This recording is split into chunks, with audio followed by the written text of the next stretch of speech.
She's good about her front 1/3, bold in terms of her rib shape, big in terms of her feet and legs, but it's just when she gets set into motion, need to relax her in her top line and just set her tail at the end of her spine more correctly. But one you like, terms and just as she's parked.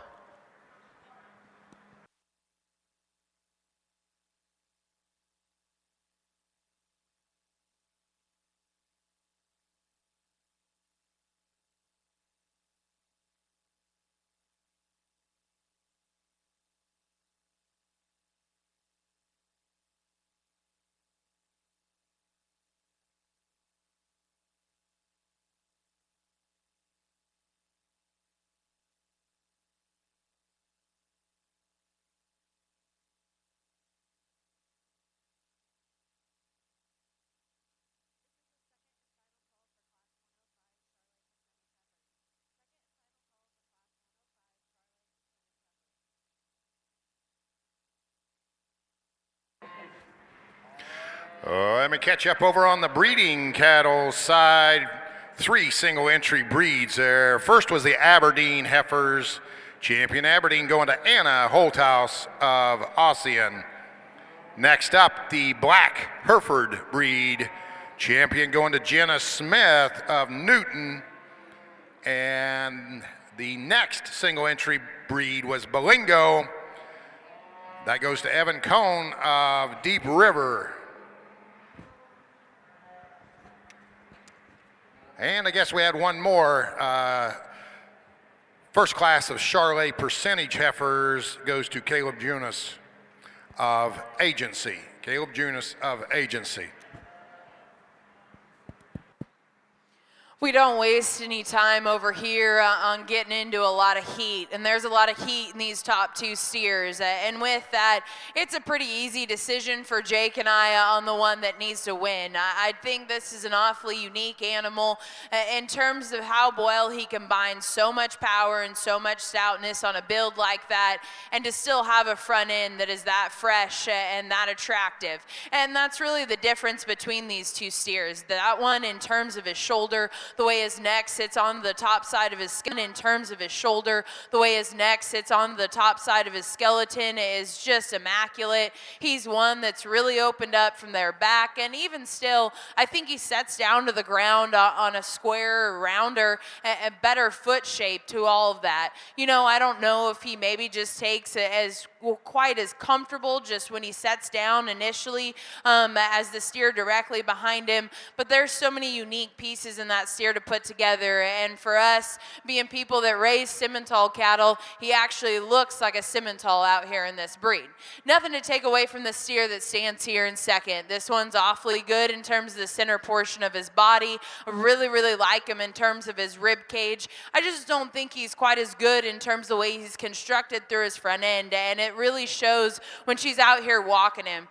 She does an incredible job of showing the flaws out of that steer, but when she walks him, she really has to jack that head up, and it only accentuates the fact that he's more open at the top side of his shoulder. You get him and you set him in motion. He's shorter and rounder in terms of his hip. I just don't think he puts quite as many unique and crazy pieces together as the steer that wins. We've got a nice basic type of steer that comes out next. He's got plenty of power, plenty of dimension, plenty of foot and bone. That one just is too stilty off either end. He's more upright in the angle to his shoulder and his knee, more upright in the way he's constructed off of his rear too. He needs to be sounder to go up any higher. Another good basic type of steer that comes out next, highly presented out here. You know, today he's probably forfeiting just a little bit in terms of extra pizzazz and wow factor from the side to those other steers. You get in from behind him, he certainly isn't as opened up and powerful as the cattle at the top end of this group. And then the gentleman that's going to round out this class. Again, a good basic steer. I like the running gears underneath this calf in terms of the way he sets down. He just needs more time. He's green. He's shallower bodied. He doesn't have as much to him. I think just a little bit more time on feed and a little bit of maturity will certainly help that one. Let's congratulate all of them. Here in our composite heifer ring, again, boy, you can hang your hat on this one here. This one's got the extra factor in terms of design and balance. Flexibility is extremely good on this heifer. I like the way her shoulder blade set backs into her spine, her knee Beautiful heifer on the move from the side, and the way she works really her stifle and her hock keeps her top line a little bit nicer than the heifer here in second. Still broody looking, you know, she's got enough bone but not overwhelming in that regard. Just a couple little things, you know, the base width, the muscle sure belongs to the heifer here in second, and this will be one that wins the class here. If we go to the ground on her, going to take a little more care and management to keep her feet right, to keep her square at the ground. But young lady, you got a very nice heifer. I think you're going to have a lot of fun with this one here on down the road. Heifer in second, if she keeps growing like she is, she's going to weigh about 3,000 pounds. That thing is absolutely a truck out here for a March heifer. You know, the length of body, the muscle, just the extra weight that she has is a little bit more overwhelming than what we find here in our April heifer.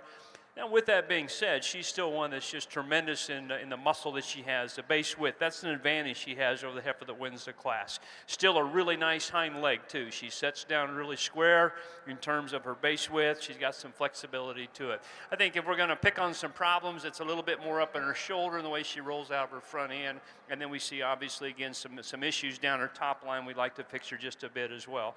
And, lady, you got a nice heifer, too. You kind of, right now, you're a little behind the game in terms of just weight and performance. But I tell you what, we get this one stopped and put together, beautiful up into her front. She's got enough muscle to her. Maybe build her a little differently in her hip. She's a little shorter in her hip. She doesn't handle her pin bone quite as nicely as the two that we put up here ahead of her. But again, don't give up on that one. It's still early in the game. I think there's a lot of good things that to work with here in this female that ends up in third.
Well, here in the second class of composite shards, we're going to leave them how they stand. And two heifers that are probably similar in terms of their kind. We're going to go with the little smoother option here that's probably cleaner in her joint work, and like this one as she's laid in a little bit better in terms of her tail head, probably a little smoother in terms of her shoulder too. Maybe you'd like to just lengthen that heifer out a little bit and refine her about her head. The heifer coming in second here, she's got all the muscle that you'd like in terms of a breeding heifer. She's bold and stout out of her hip, but with that it comes with a little extra shoulder. Needs to set her tail head in her spine a little bit better and just loosen her up. But if you want one in terms of power and muscle, young man, you got that. So keep working and good class.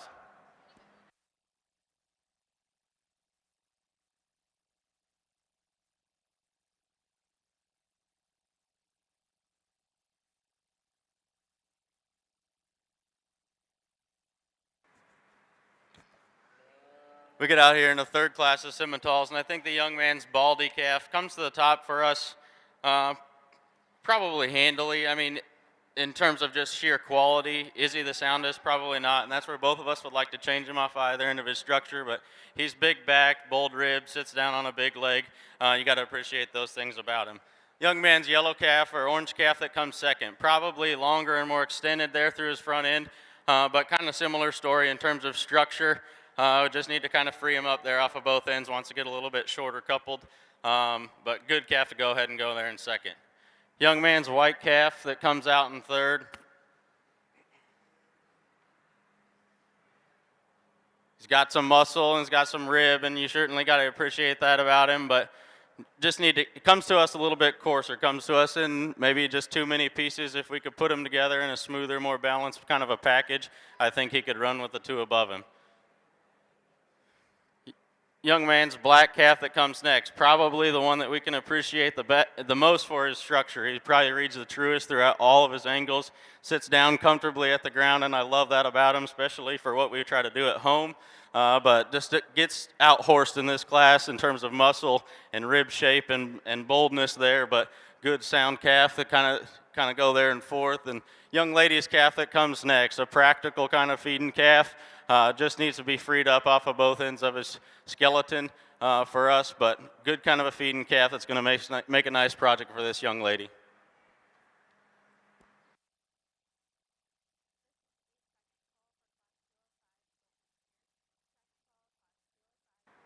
We really enjoyed a handful of classes here in this composite Charlay show, and for both Shiloh and I, it's pretty easy here. The young lady that won the second class, we like this heifer a great deal to be our champion. Let's give her a very nice hand and congratulations to her. And I think we both agree that you know, the other three that are in contention out here, there's a reason to use either of them for reserve champion. We just like the extra quality that our classmate had. Extremely long bodied. You got a lot of power in terms of muscle and shape, and still stays really pretty nice, and especially in the length of hip and the design of her hind leg. And so for us, we keep those two together. The young lady will have her champion, and then her classmate, the young man shows out here, will be a reserve. Congratulations to all of you, and best of luck here this summer.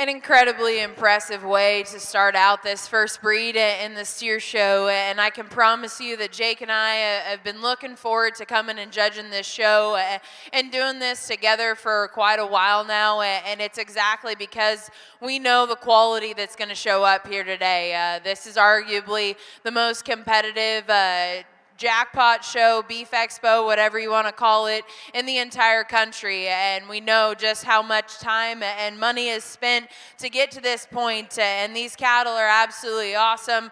We think there's two of them that have to stay together today, just in terms of quality and what they bring to the table. And that's the two steers out of Class 2. They're going to be your champion and reserve. Let's congratulate both those kids.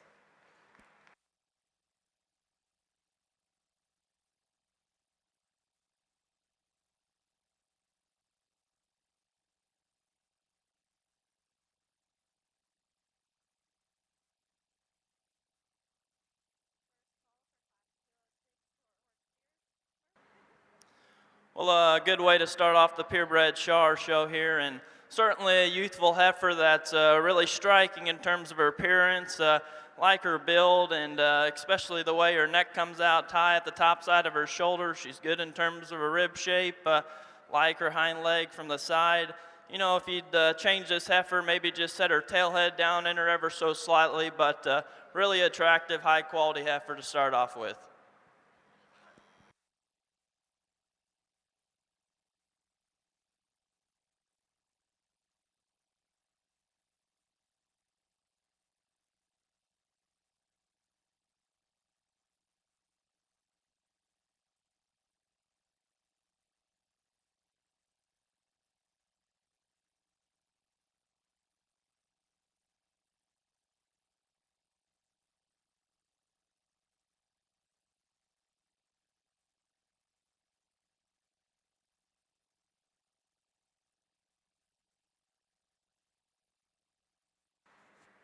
Young lady's Shorthorn calf that comes out here is a single entry, really good built, high quality type of an animal that maybe just gives up the pounds today, but I think if you put some days on her, days on her and a little bit of feed and, days on him and a little bit of feed, it's gonna make a really good project for this young lady.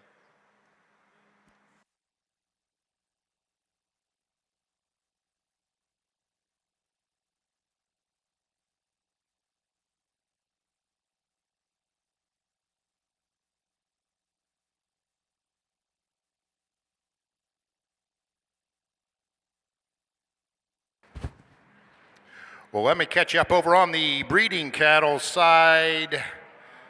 Placings for class 104. First place, Macy Groon. Second to Walker McDermott. Third to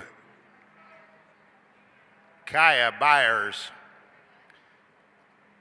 Placings for class 105. First place, Anna Reeks. Second place to J.C. Moen. And your champion, your 2022 champion, Charlay percentage heifer. Both of them coming out of the same class. Your champion going to Macy Groon. Your reserve to Walker McDermott. First place in the first class of purebred Charlay heifers, Owen Weisinger from Fort Madison. Currently in the ring, class 107 purebred Charlay females.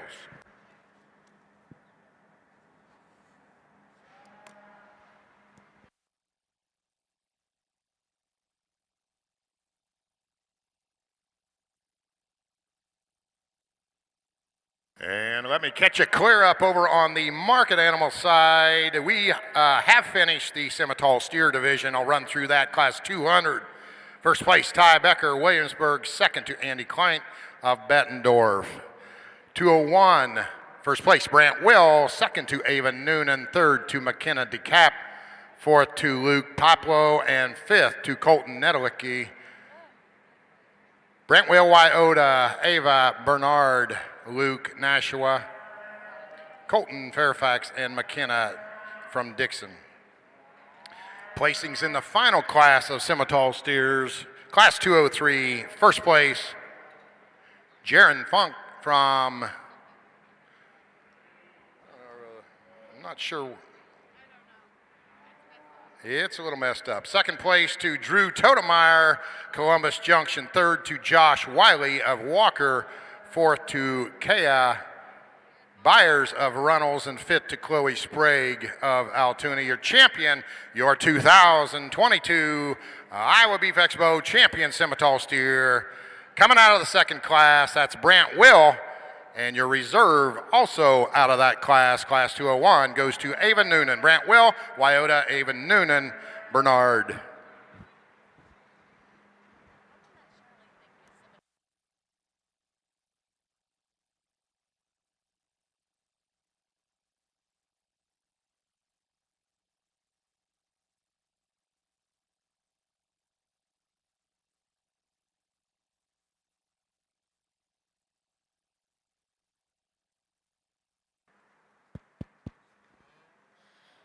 Another easy class winner over here as we get further into the Shorthorns. Both of you young ladies, go ahead and spin around right behind him.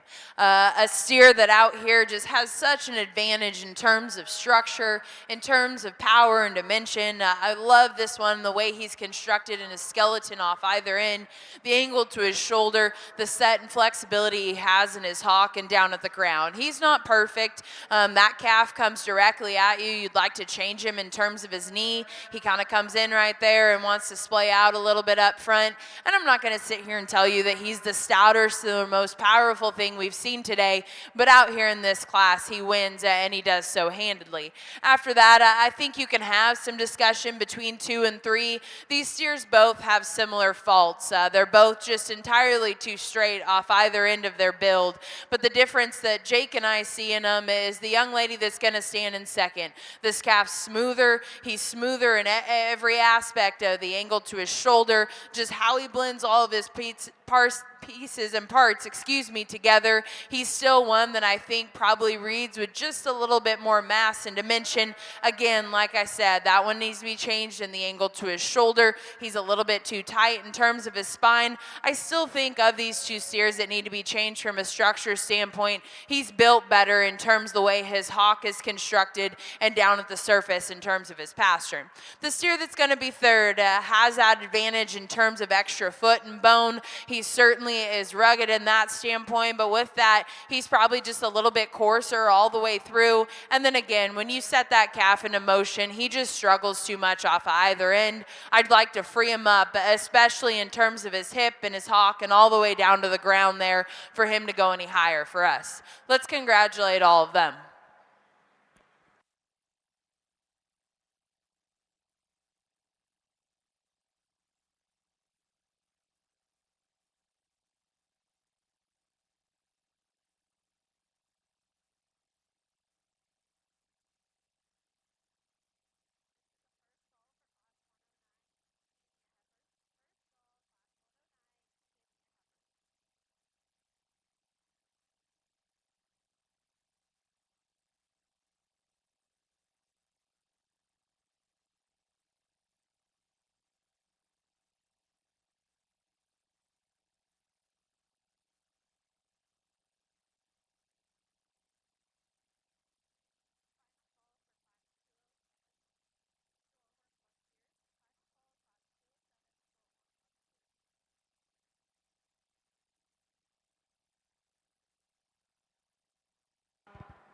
All right, I think the game plan for us here in the Heifer Show, we get into some of these bigger classes.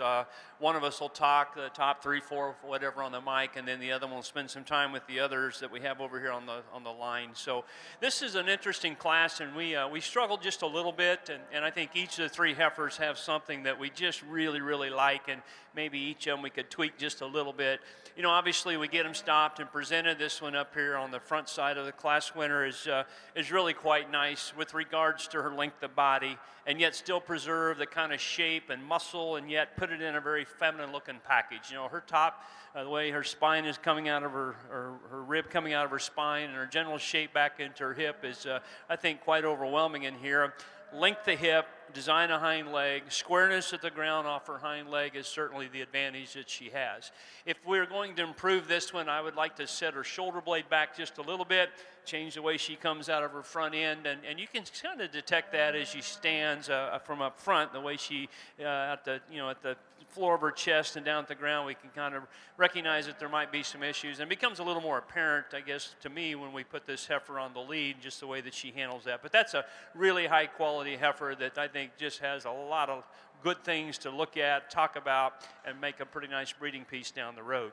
Where we struggle just a little bit is for second, and again, I'm not going to apologize using a heifer calf that's skinny and green and immature looking, because I think heifer calves need to look that way, and that's the way this one here does. She doesn't end up second because of that. She ends up second because I think she has too much set to her ankle. Here's one that I know we all like, that loose ankle. That one's too much. When you got your dew claws about hitting the ground, I think it needs to be strengthened up there. And she's not going to have the general power of the heifers on either side of her, just by the way she's shaped down her top and out to her pins. But in my opinion, as we continue to develop this heifer and we grow her out, we get her bred, there'll be enough mass, enough muscle. So much square at the ground. In fact, front side, hind leg, whether she's coming at you, whether she's leaving you, the way she positions her feet at the ground, the way she sets down into her lower skeleton, I think is quite good, and really a pretty big advantage over the heifer we have here in third. Yeah, not perfect. She needs to have a better ankle. She needs to be stronger in that lower joint to really work for me.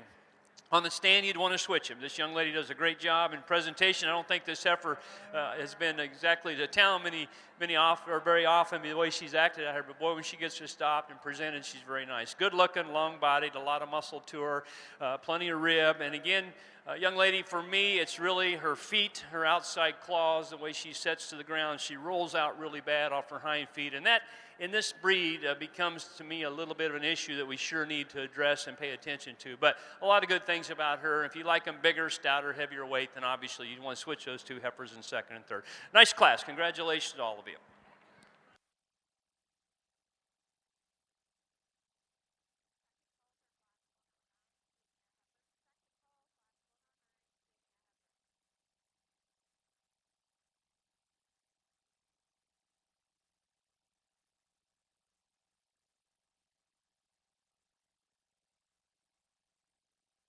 Two practical type of a cattle that come to us here on the Shorthorn side, and I think it becomes kind of a tough decision and a decision that you kind of got to make. Do you want to go with muscle? Or do you want to go with structure? And I think, you know, these are steers and endpoints, the market game. So I think you got to go with muscle, and that's certainly where the blue calf kind of excels. It's contemporary. He's bigger backed, bit bolder in his rib shape, stouter there at his stifle, and I think that's truly the difference. If you like him sounder, which I do like him sounder, and that's where I can appreciate the red calf, because he reads better at all of his angles and gets out and goes probably a little bit freer. But I think that's a product of not having enough muscle.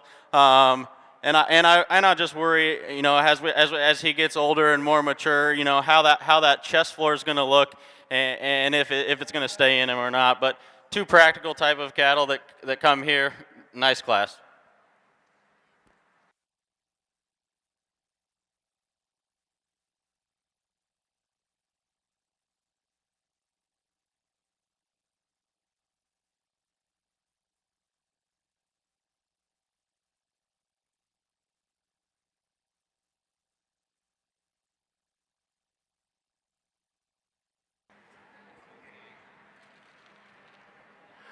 Placings in class 104 over on the breeding heifer side. Purebred Charlay heifers 107. Class 107, Riley Smith in first from Grinnell. Second to Addie Baumart. From Harper, third to Jenna Locke of Prohl. Fourth to Locke, Prohl. Fourth to Logan Tipkin of Wyota. Fifth to Taylor Behrens of Colo. Sixth to Cole Lundgren of Lehigh. And seventh to Bronwyn Brenneman of Parnell. That was placings for class 107. Final class, purebred Charlay heifers in the ring right now, class 108.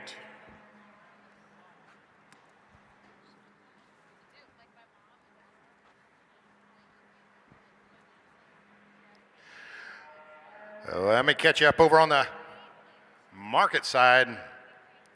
Single entry class 204 in the Shorthorn steer division. First place, Kennedy.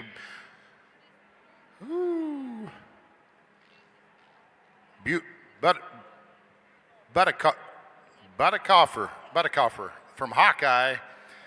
Second to Kelly Marshik of Iowa City. Third to Haley Ferris of Eldora.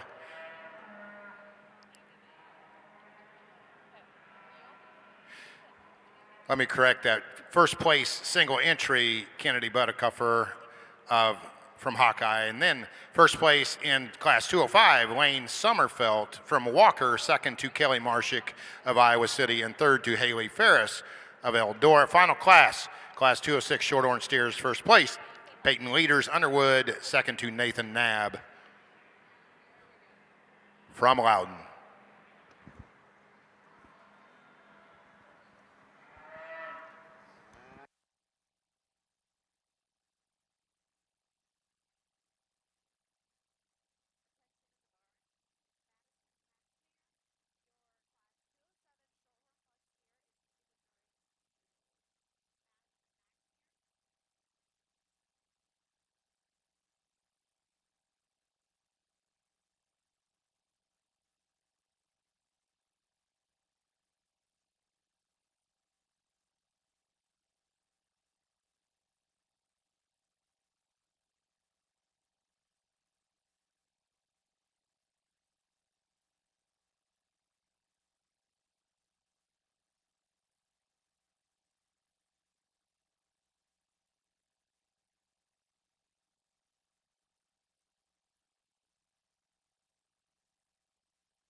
Get out here on the Shorthorn side for our Shorthorn division, and I think that there were definitely some challenges and some differences that we had to sort through throughout each of the classes, and maybe the numbers weren't very big, but you kind of really had to decide where your priorities lie and go that direction with it. I think there's one out here that for Ashley and I that does so, that puts everything together smooth in a high quality type of a package. It still is adequate in terms of his muscle shape, adequate in terms of his rib shape, and probably reads the truest there at the ground and through all of the angles of his skeleton. The young man's white calf is going to go ahead and be your champion. And we're going to go ahead and keep those two together. The young lady's second roan calf to him is going to be a reserve. Let's give these exhibitors a round of applause.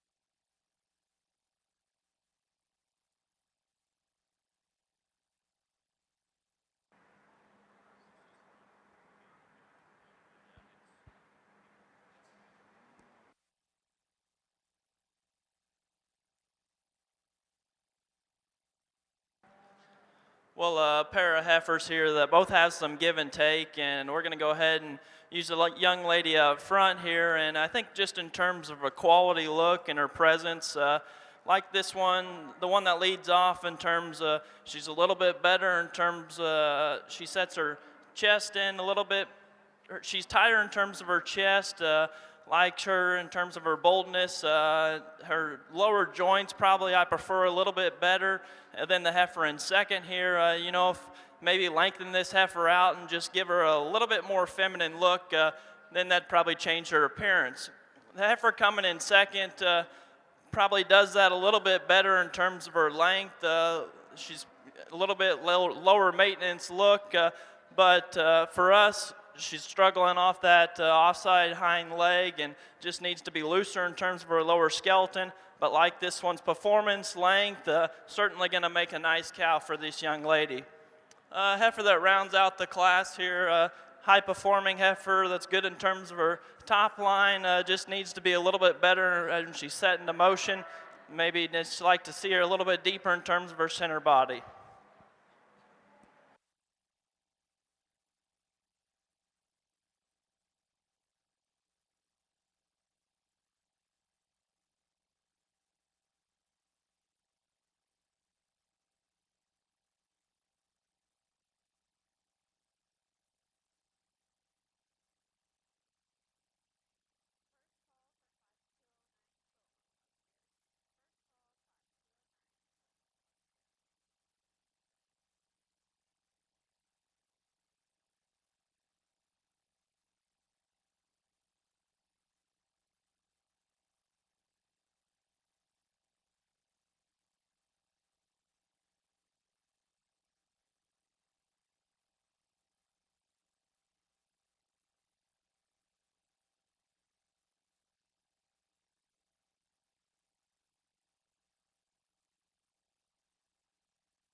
Over on the steer side, your champion Shorthorn steer for the 2022 Iowa Beef Expo goes to Lane Sommerfeld out of Class 205, and your reserve out of the same class, Kelly Marshick. Once again, Lane Sommerfeld from Walker, Kelly Marshick from Iowa City. Currently in the ring, your Shorthorn Plus steers. Shorthorn Plus. Still appendix to me.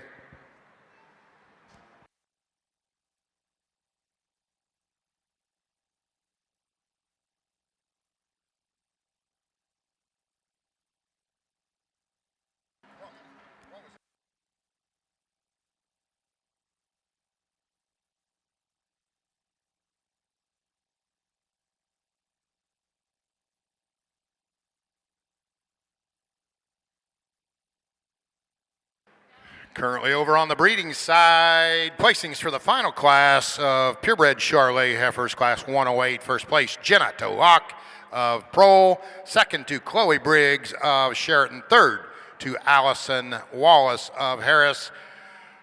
Currently, and I'll tell you about these two guys in the ring here in just a second, judges Shockey and Shockey are selecting your champion, purebred Charlay Heifer.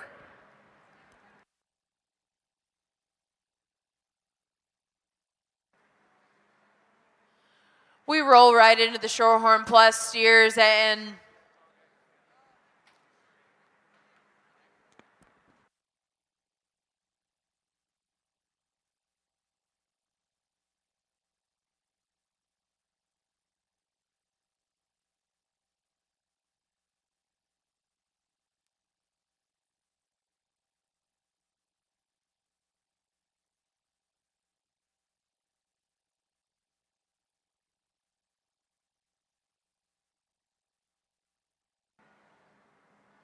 Ashley, are you going to talk to that class? You going to catch that calf? Okay. Boy, you talk about a multi-purpose judge over there. Do it all kind of gal. Real quick on our champion Charlay. Boy, the one thing that Shiloh and I both agree upon is we like to take the positive of each of these three class winners and wrap it up into the one. And you can leave this show today saying, you know what? I can win this breed because these three here each have some things that I think are good for the long term, and maybe each of them are some things we're going to have to just monitor as we get down the road. Class 1 winner, we love this one a lot from her hooks forward. Her front third, the shape of her neck, the way it sets into her blade, the cushion to her knee. She's really good in the way she travels out of her front end. Enough rib cage, no doubt, for a May heifer. Plenty of muscle at this stage of her life. You know, as Shiloh talked to her in Class 2, we fixed this one really from her hooks back. We lengthen her pins out, or lengthen her out to her pins, set them up a little differently, probably change her just a little bit in regards to the movement of her hind leg. And that's just a function of being a little shorter in her hip. But love that one up front, and I think there's, again, some real positives to her. The heifer that won the bigger class in Class 2 here, tremendous in her body length, probably with by some margin the best in her hip design, the way her tail head sets into her pins, her length of hip, her stoutness of hind leg, plenty of muscle for a female. And as I discussed in that class, this one probably needs to be changed just a little bit, and the angle of her shoulder, probably too, if he could just freshen that top side of her neck, the crest of her neck up, that gives her a little more presence. But a good heifer, one that I think, again, if you can accept her front end, the way she moves from there back, that's the best heifer here in the lineup. And then our last heifer, really a big, heavy, muscled female, and like Shiloh said, she's got a lot of presence when we get her stopped out here. Some little things here and there, you know, she's a little rounder shoulder, a little more twisted out up front. You know, for me personally, just her tail head, that extra round muscle shape is just a little distracting at this stage of her life. She doesn't have that real long feminine hip shape to her like, you know, the heifer that comes out of Class 2. So we bounce it around back and forth. I think we've kind of come to agreement. The young lady that wins Class 2, we're going to be our champion out here, and then we're going to go back to our Class 1 winner here for reserve. So congratulations to all of you, and the best of luck.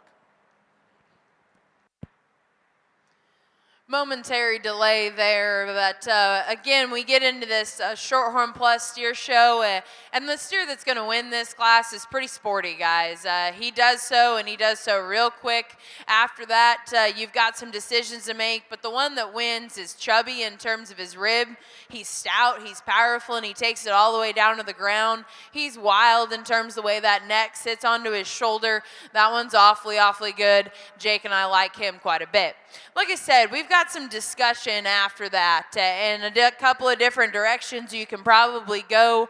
And for us, really, there's discussion between 2 and 3. But for me, especially, when those cattle get out and you set them in motion, that's where the steer here in second sorts up. He's one that better utilizes his hock. He sets down more comfortably at the ground. He's one that's better just in terms of the way he puts all of his pieces together and joints together at the ground. I don't think he's maybe quite as highly presented as the steer directly behind him. I don't think he's quite as far along just in terms of his forerib shape and flank line and power, but from a long-term standpoint, thinking about making these cattle into fat steers one day, he's got the advantage there. This steer here in third is enamoring from the side, and this gentleman does an awesome job of getting him shown. He's got plenty of power, plenty of dimension. He's got plenty of foot and bone. That guy just struggles too much for me when you set him into motion. He's a little bit more upright in the angle to his shoulder, but in particular, he comes up shorter in terms of his stride, and he just really wants to be stiffer and tighter in terms of the way he's constructed off of those rear pasterns. The steer here in fourth is one that's probably a little bit of a project for this young man, but I think if you feed this one right and do some things with him, he's going to be awfully good as a fat steer. Does he have nearly as much power? Does he have nearly as much punch as the steers at the top end of this group? No, but he's one that's youthful and fresh, and he's built right in terms of his feet and his legs. And again, if you really feed on that one and really spend some time on getting him to woof up a little bit in terms of rib and power, I think there's a really bright future there for that steer. A stouter, more powerful calf comes out next. The young lady, go ahead, guys. Start walking.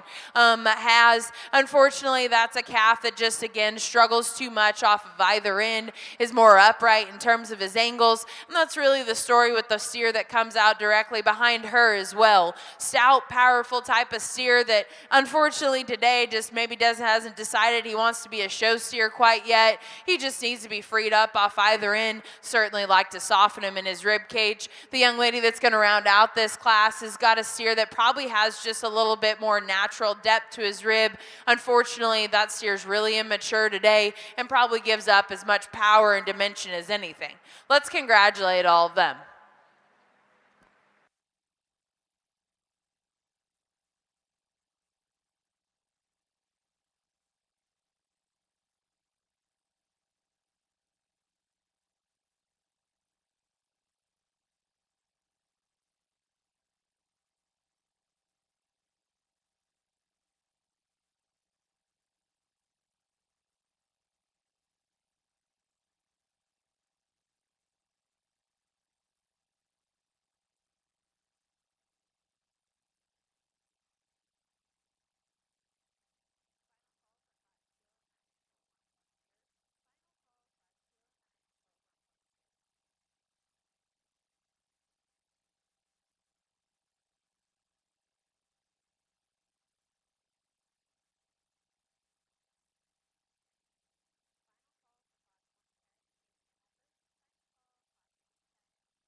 Well, we've come to that point in the show that I get to make the first announcement, probably of many.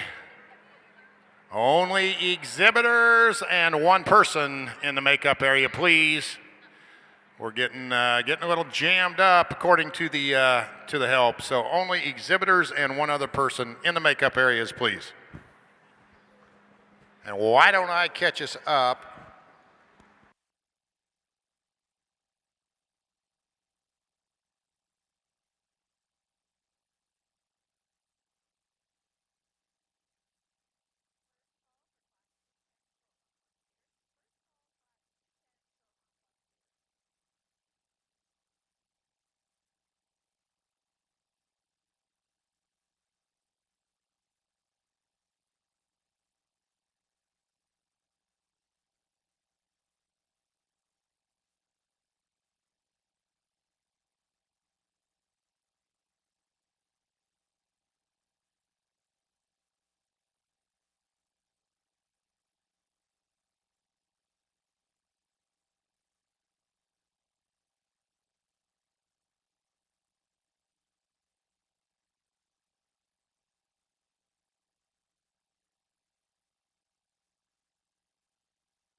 All right, let me catch up over on the breeding side. Your 2022 Iowa Beef Expo champion, purebred Charlay Heifer, coming out of class 107. That's Riley Smith.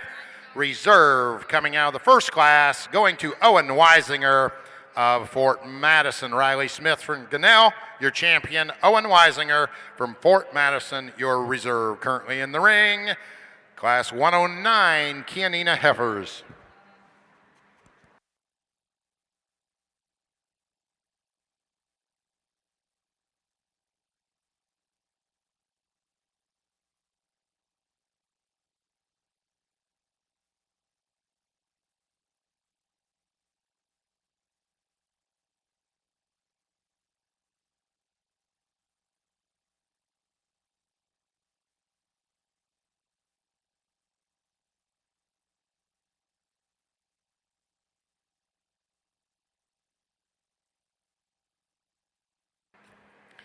Let me catch you up over on the steer side.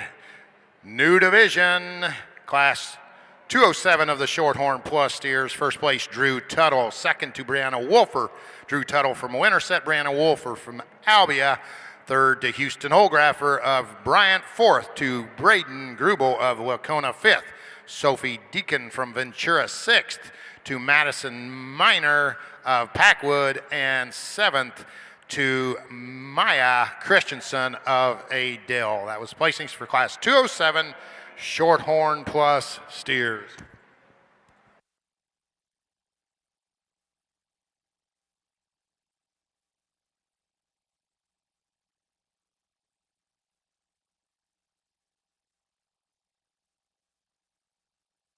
Ready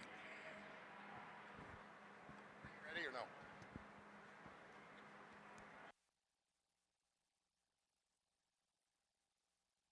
Two high quality steers over here on the Shorthorn Plus show that are going to go ahead and start their class, but I think there's a couple decisions that have to be made, because I'll be the first to admit they're different in terms of their type and kind, and you really got to kind of evaluate through that. But I think the one that fits the bill for us is this young lady's red calf. He's just smoother, he's longer, more extended. Sits down more comfortably there at the ground, and I like his hip and hind leg just a little bit better. Is he the stouter one of the two? Probably not. The 1 and 2 is definitely bigger top, bigger backed, and heavier muscled, and I like that about him. But with that, I think with as much as that he has up high, he wants to get a little bit narrow there at the ground. And if we can make him a little bit more, if we could spread him apart there and pull him apart there at the bottom side of his skeleton to match what's up high, I think he could run with the one above him. But two high quality ones to go 1 and 2. Young man's blue roan calf that comes out next. really another high quality one, and you like that one's look and presence when he gets him parked, but we just got to free him up off either end of his skeleton, sit him down a little bit more comfortably at the ground to run with the two above him. We get into a pair of steers here at the bottom that are both practical in their type of kind. They've got some muscle, they've got some rib, but just maybe get out horsed here today, get out horsed here today, and just need a little bit more time to run with the three above them. So let's congratulate these exhibitors.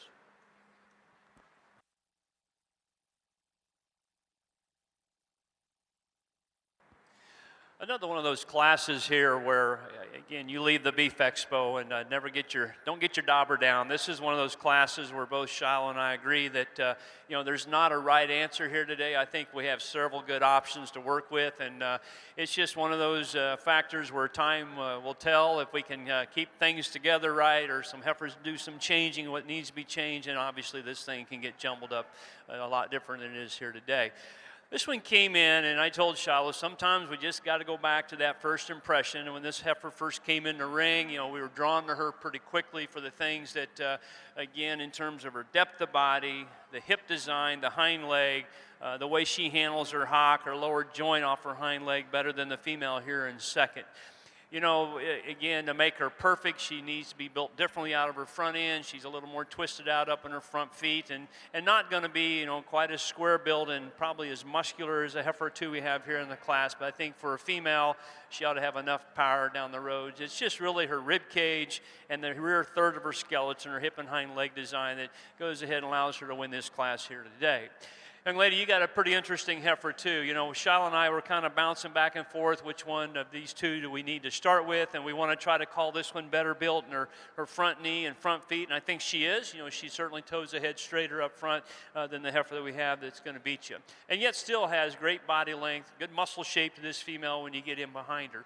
For us, she's maybe just a little tighter in the way she handles her hind leg, and she comes up maybe a little short off both ends in terms of her length of step. But if she can have enough flexibility, enough looseness in her hock and her hind leg, there's certainly going to be a day and time when this heifer goes ahead and gets a little more body to her to beat the heifer that wins this class here today. But this is a good pair. They're different in kind. Both of them, I think, have just a world of quality. Young man, your heifer has a lot of substance here in the class. In terms of volume and muscle and bone, she does have that advantage. She's a little more mature in her look right now, about her head, the crest of her neck. She's got a little more conditioning to her. She's a little bit of a handful to get shown. She comes up just a little low-headed when we put her on the lead out here, but a big body, very powerful heifer, and I think her strength at top, the power that she has from hooks to pins, especially back in her pin set, is what kind of keeps her the heifer in fourth. I like the freshness of the heifer in fourth, and yet still has some body and some muscle to her. She's a little off in her top line. You kind of see her shoulder blade, the way she breaks just a little bit from hooks to pins, doesn't keep quite as collected in her spine as the heifers up ahead of her, but another really high quality heifer, and I think hopefully with some time we kind of get her gathered up in her top line and she could be a real force here in this particular set. Good luck to all of you. That's an interesting and a tough class to sort.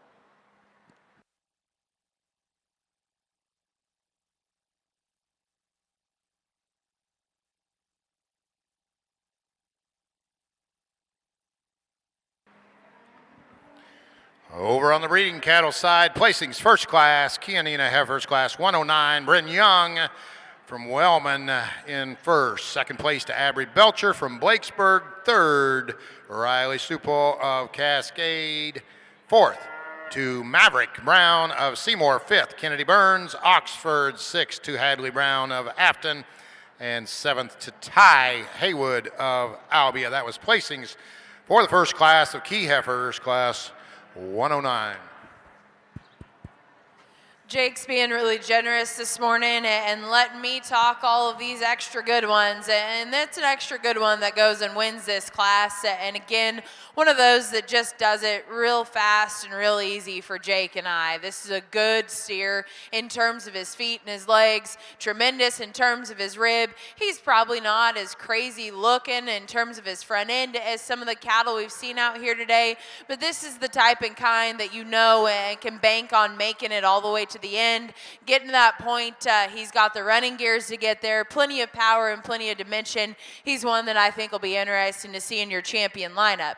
2 and 3 is a toss-up out here. You can pick and choose them however you like. They're completely different in terms of type and kind. The young lady steer that stands in second for us today is probably just a little bit more genuine in terms of his muscle. He's certainly more youthful and attractive up through his front end. My biggest worry on that calf for his extra size and his extra growth already, that one's going to have to be pretty heavyweight before he reaches maturity.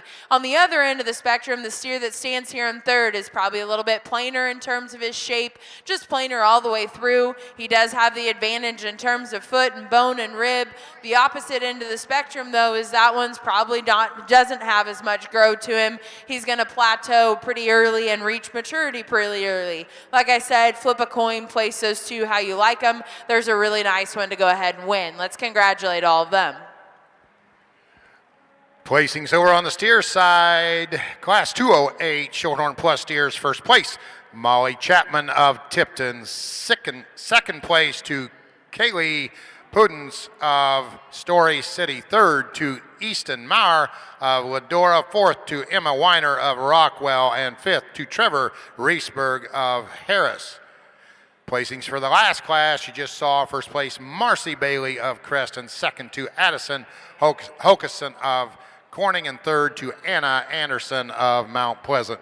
Currently entering the ring in the final class of Shorthorn Plus steers, Class 210.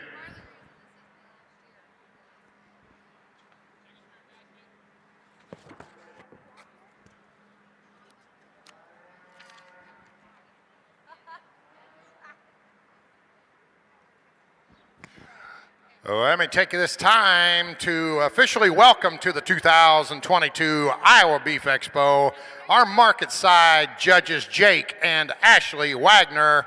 They're coming to us from Loveland, Colorado. Jake is a graduate from Kansas State University, while Ashley pursued her degrees at Redlands Community College and Oklahoma State University. Jake was a member of the 2017 Champion Meat Animal Evaluation Team for K-State, while Ashley was named a member, or Ashley was a member of the 2014 Reserve National Champion Livestock Judging Team for Oklahoma State.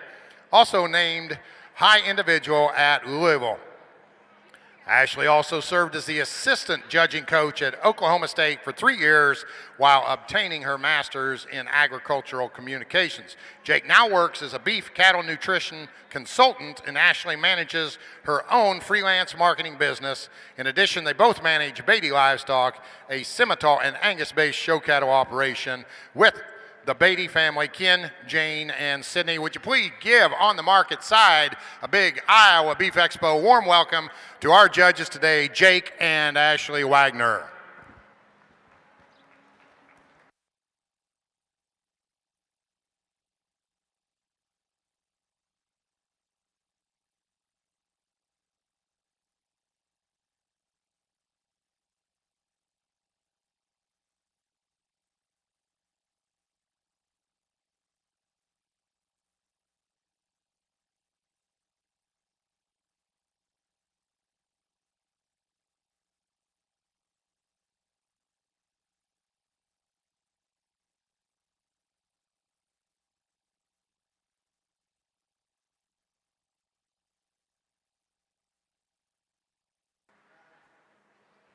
Good trio of Shorthorn Plus calves over here on the steer side, and I think there's one for Ashley and I that comes to the top quite handily, but that's nothing to take away from the two behind him. The one that wins is bold in his rib shape. He's big backed, stout, sits down comfortably there at the ground on a stout leg, and I think that one just puts it all together in a more well-balanced package compared to its contemporaries in this class. And like I said, that's nothing to take away from the two cattle behind him. They're long and extended and have some performance, but with that, I think they maybe just aren't. Maybe just a little bit more raw in their condition at this stage of the game. But I think with some days, could be some nice projects for both those young exhibitors. Let's congratulate them.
One of the deeper sets of cattle that we've seen thus far this morning, and Jake and I are really pleased with these cattle, especially these class winners as we get them back out.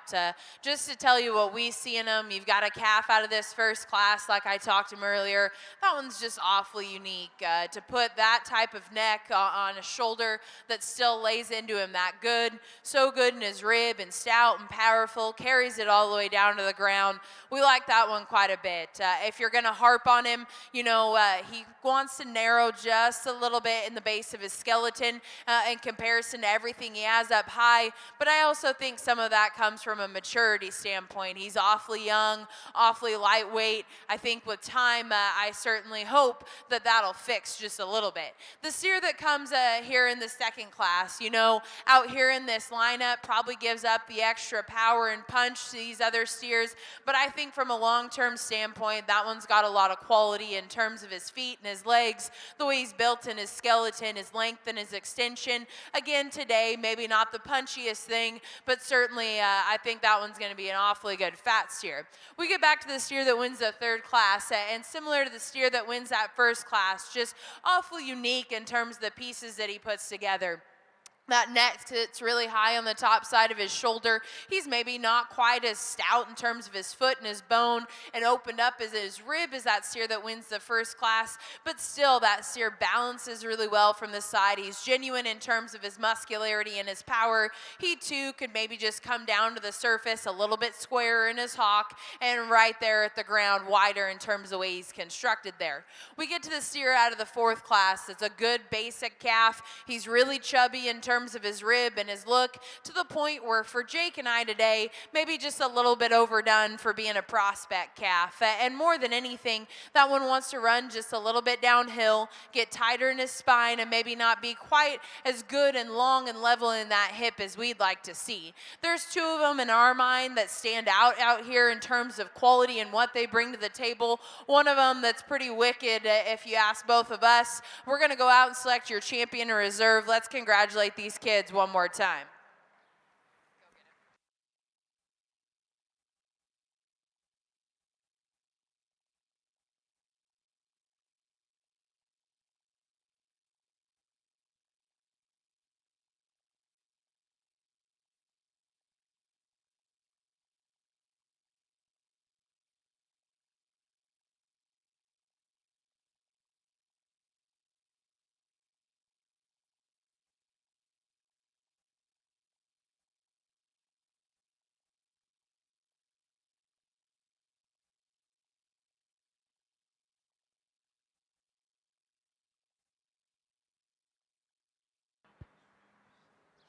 Well, here on the heifer side of things, there's some give and take between all four of these, and I think the Brockle kind of suits us best today. And for us, you know, I guess starting off, maybe like to set her back in the angle of her shoulder and just make her a little bit more youthful about her head.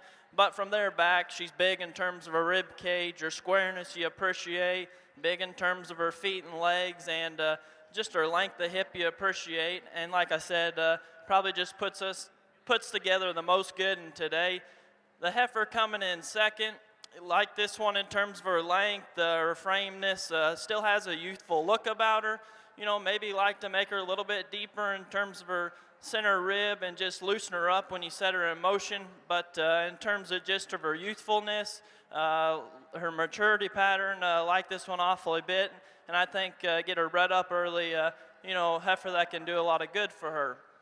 The heifer coming in third, maybe a little bit different speed. She's square built, bigger ribbed, like this one in terms of her substance of bone. But for us, just in terms of a breeding heifer, maybe like to make this one just a little bit bigger in terms of her frame and just stretch her out, and then just set her down in terms of her tail head ever so slightly. Standing still, this heifer coming in fourth, one you really like in terms of just her length, her smoothness, attractive about her head and neck, and her depth of rib you like. But when you set her in motion, she wants to duck her pins and just get her hind leg outside of herself. But one you like in terms of just as she's parked, in terms of a silhouette and the presence she gives us.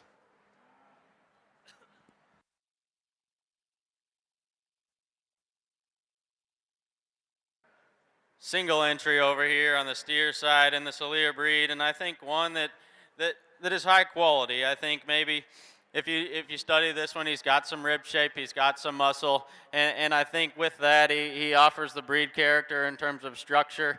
Yeah, if we could stouten him up there, it'd be pretty good. But nice single entry. He'll go ahead and be your champion Salir.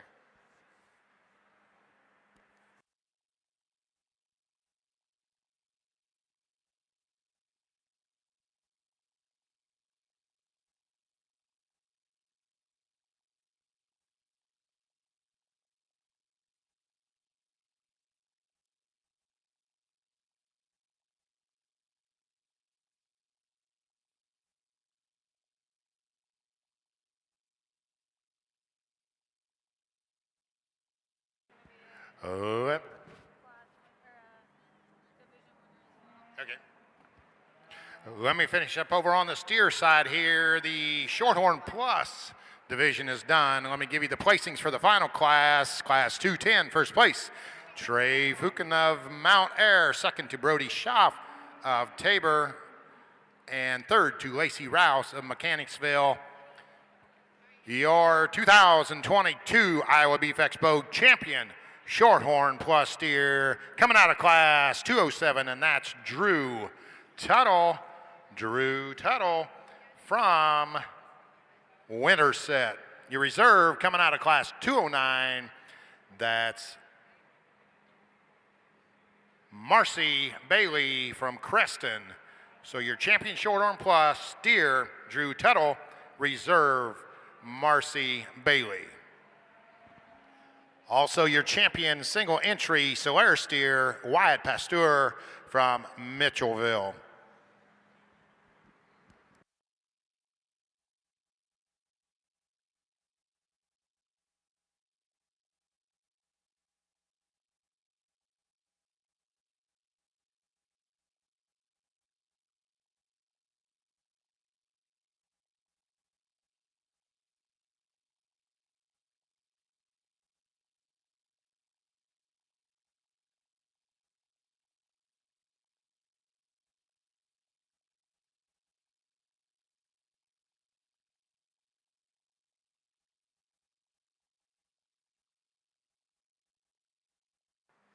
Just 2 entries over here in our Red Angus steer show, and they're going to stay standing just the way they are, and that'll be your champion reserve. The gentleman's younger, lighter weight calf is one that for us, probably doesn't have as much genuine muscle as the steer directly behind him, but you think about these cattle from a long-term standpoint. I know we're showing at Expo right now, but ideally all of these cattle should be able to make it to a fat steer in 6 months to 8 months from now, and this one for us just has got a little bit more to him from a long-term standpoint. The way his hind leg is constructed, the way his hip is built into him, the angle to his shoulder and his knee, and again with that I still think he balances as good as anything out here in terms of the pieces and parts he puts together. Hopefully with a little bit of maturity, a little bit of time, he'll pack on some more extra rib and a little bit more stoutness from behind.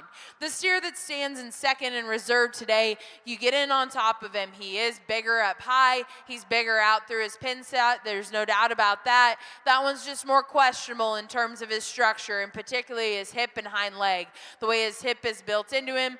And he's got plenty of set to that hind leg. It's just the construction of it that I'd like to change. I just question that one a little bit more in terms of the way he's built off that rear skeleton. He's a little bit coarser in his general build as well. Let's congratulate both those kids.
getting to be a little bit of a three-ring circus. We got good help out here. We got it figured out.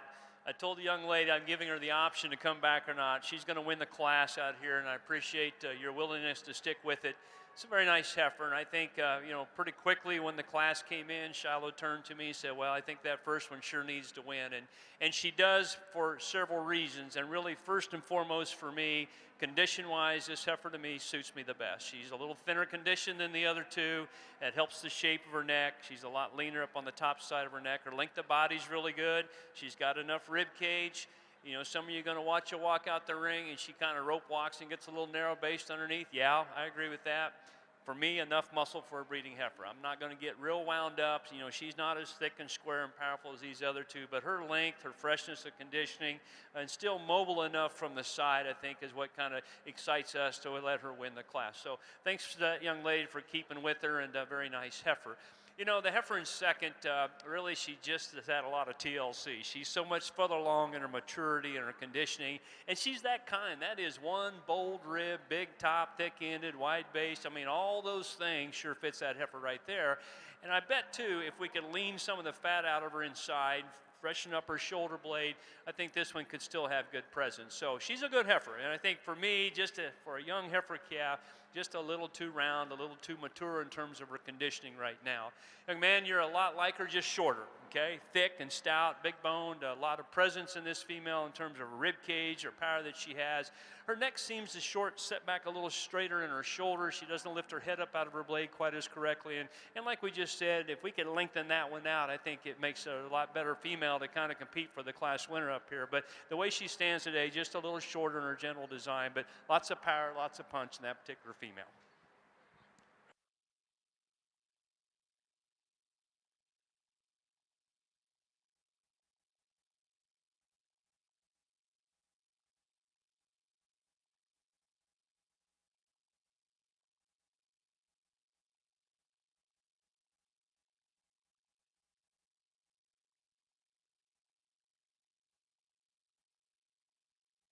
Over here on the steer side, we get into these miniature cattle, and I think there's one a high quality one that's going to go ahead and start this class. This young lady's little steer, I think's got some muscles, got some width, got some rib shape, and with that, when she gets in park, has got as much quality as anything out here right now. But awfully good place to start.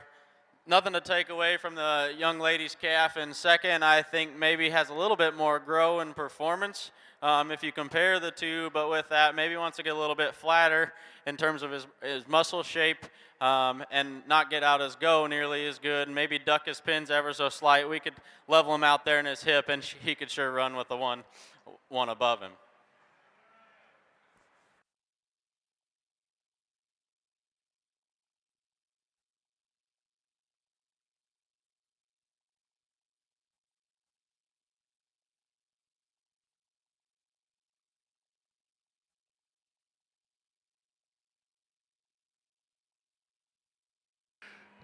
Let me catch up over on the breeding side. Class 110, Canina Heifers, first place. Kenley Yancey of Corning, second to Nadine Klofke of Alden. Third to Haley Recker of Hopkinton. Fourth to Dakota DeVore, Promise City. Fifth, Drew McCullough, Allerton, Iowa. Sixth to Kaylee Harkin of Applington. Seventh to Tyson Von Glon of Vale. Eighth to Macy Stoner of Mount Vernon. And ninth to Morgan Rogers of Sowen. That was placings for class 110. Last class in was class 111, first place. Carly Seabrant of Orange City. Second place to Riley Bowles of Mobile. Third to Benjamin Axmer of North English. Fourth to Colton Harkin of Appleton. Fifth to Ashton Conover of Adel. Sixth to Preston Martin, Springville. Seventh to Savannah Moeller of Beeman, and eighth to Haley Wade of Oxford. That was placings for class 111, Canina Heifers.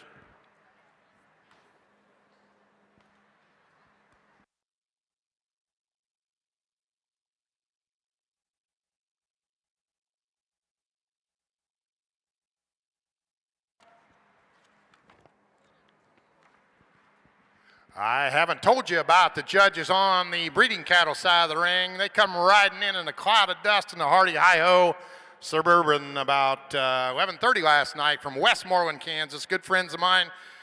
Father-son duo there you're looking at, Scott and Shiloh Shockey. Scott has been at K-State in a number of positions there. He's currently a professor there, but he was the judging team coach there for a number of years. 5 national champion teams, and he told me 7 reserve national champion teams. So has since retired from that position as just a professor there. But between that and operating Shockey Farms, incredible set of Simatol cattle down there, he stays plenty busy. Like I say, we've known each other for a number of years. His son there is Shiloh, graduated from K-State also. He works for the National Beef Packing Company as a cattle buyer there in Kansas City. Let's welcome Scott and Shiloh Shockey to the Iowa Beef Expo. Been a long time getting them here, and boy, I really enjoy watching these guys work together. Father and son combo. Let's give them a big warm 2022 Iowa Beef Expo. Welcome Scott and Shiloh Shockey.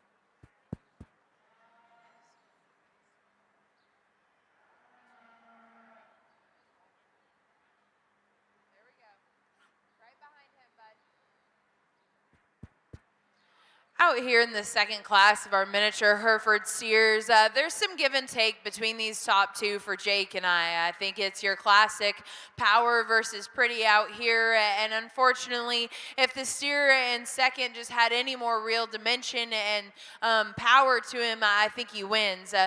Today, though, the steer that we're going to go ahead and use to start does have that extra power and dimension, not only through his forerib and rib cage, but you study him up high, out through his pin set, and from behind, he certainly has the advantage, and just in terms of sheer shape and expression. I don't think he's quite as unique and youthful up there through that front end as the steer that stands in second. I definitely take that guy off of a little bit of feed and lean him up a little bit, especially when you want to talk about long-term going forward. I still think between those 2 steers, for that extra power that he has, though, he certainly gets out on a set of running gears that are good enough. This steer here in second is no doubt attractive from the side and well balanced, and there's so many things when that gentleman gets him on the standstill that Jake and I really like about him.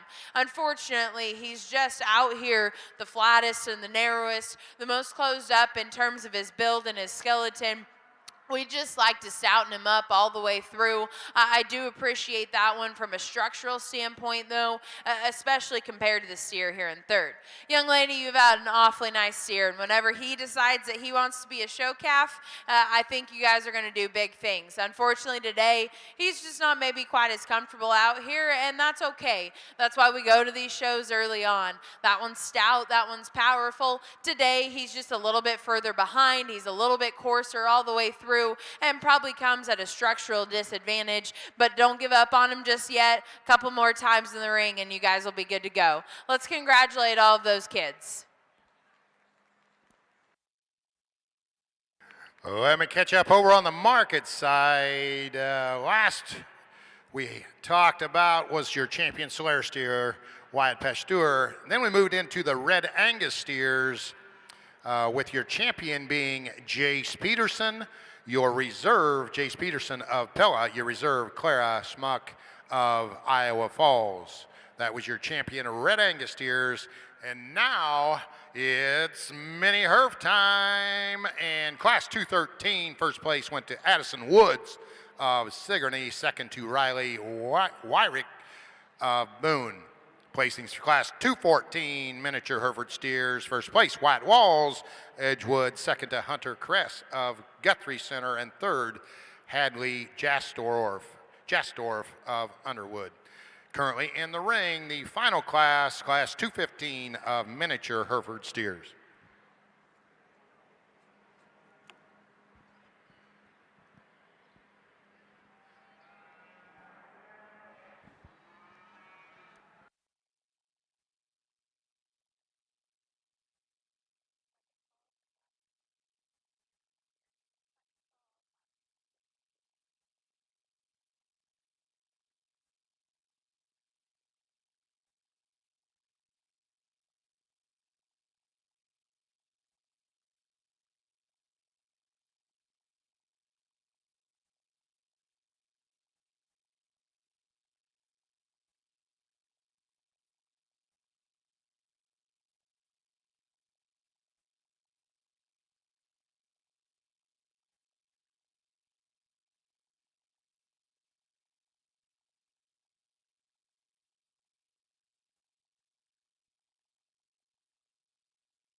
Well, here on the heifer side of things, there's a lot of give and take between these two up top, both high quality. Man, for us, you know, I think the heifer with the little white on her, if she was freshened up, you certainly could hang your hat on this one because we think she's shaped the best at the ground in terms of her foot size, like this one's squareness and just looseness of structure down low. And plus, she just looks like a female in terms of her extra lengthness, like her length of hip. Her depth of ribs good, and like I said, freshen that one up, and I think there's some good in that one. The heifer coming in second is probably a nickel bolder and just stouter in general, like this one in terms of her rib shape, her stoutness of structure. For us, a little bit, she wants to roll on her hind leg ever so slightly, and just need to lengthen this one out ever so slightly, and she just wants to run downhill a little bit. But certainly a high-quality individual in terms of her stoutness and just still looks good from the side. The heifer coming in third here, one part, you like this one's lengthness, her extra frame, and the freshness she's in. And actually, if she moved a little bit better out of her, well, I think this heifer moves better out of her front end than the one in fourth. It's just out of her rear skeleton. She wants to get outside of herself a little bit. But like this one on the stand in terms of just her lateness, maturity, and just length, and still looks good standing. The one coming here in fourth, her extra length and volume I really appreciate. Like kind of the one that starts off the class needs to be freshened up a little bit, and then when she's set in motion, just needs to be looser in terms of her skeleton, needs to be set back at the angle of her shoulder, and just have more length of stride.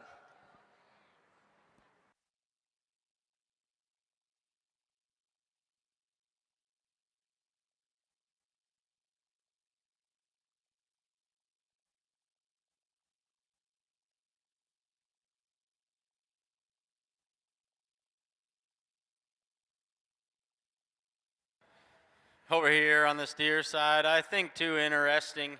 Many herfs that you kind of got to sort through, and I think they're similar in their type of kind. Maybe one comes into a bigger package than the other, but the one that suits us best is the young lady's calf here out in the middle of the ring. I think in terms of a balance standpoint and in terms of wedging correctly there from his shoulders back, he does so smooth and uniform, and gives you a high quality look as well. And that's nothing to take away from the young man's calf that over there that Ashley's helping. I think, like I said, the bigger option of the two, the higher performing one. But I think if you just compare the two in terms of balance and quality, he maybe falls short just a little bit. Wants to drop there in his chest floor and get a little bit high in his flank, but awfully high quality, bigger option of the two to go ahead and land second. Let's congratulate these young people. In our final class of Caninas, we just have just a single entry that, again, from a quality standpoint, really nice. They've got her dressed and presented well. She's blessed with an extra nice coat of hair and certainly got her dialed in from that standpoint. You know, on the stand here, there's some quality, some balance to her. I like her smoothness. She's got enough bone, but yet not too excessive. I think her muscles tied in really nice into her skeleton. As we got a quick look at her walking in the ring here, that might be the area I'd like to change her just a little bit. I think it's a lot of the function of her shoulder. As you watch her move, she sets her neck a little short, lower into her blade. She gets a little tighter up into her spine here. Just doesn't stay quite as collected in her top and into her front blade. But that's a good, high-quality heifer, and she's certainly going to be one we'll take another look at here as a contender in this particular breed division.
We've got a lineup with a lot of quality out here in your miniature Hereford steer show, and I think all of these steers certainly have power and dimension, and some things probably in all three of them that you'd like to change just in terms of structure and skeleton. That being said, there's two of them in our mind that represent quality, not only in terms of how highly presented they are, but in terms of look and just presence, and really, again, going back to which ones are going to make it to the end, which ones have got the most longevity from a fat steer standpoint. And there's two of them that I think, although different and certainly different in terms of maturity, have got the most quality to them. Young lady out of class 3. Hey, sweetheart. Hi, honey. Look at me. Hi. Hi, sweetheart. You're going to be our champion today. Let's give her a round of applause. And young lady out of the first class, she's going to be reserved today. Let's congratulate both those young ladies on a job well done.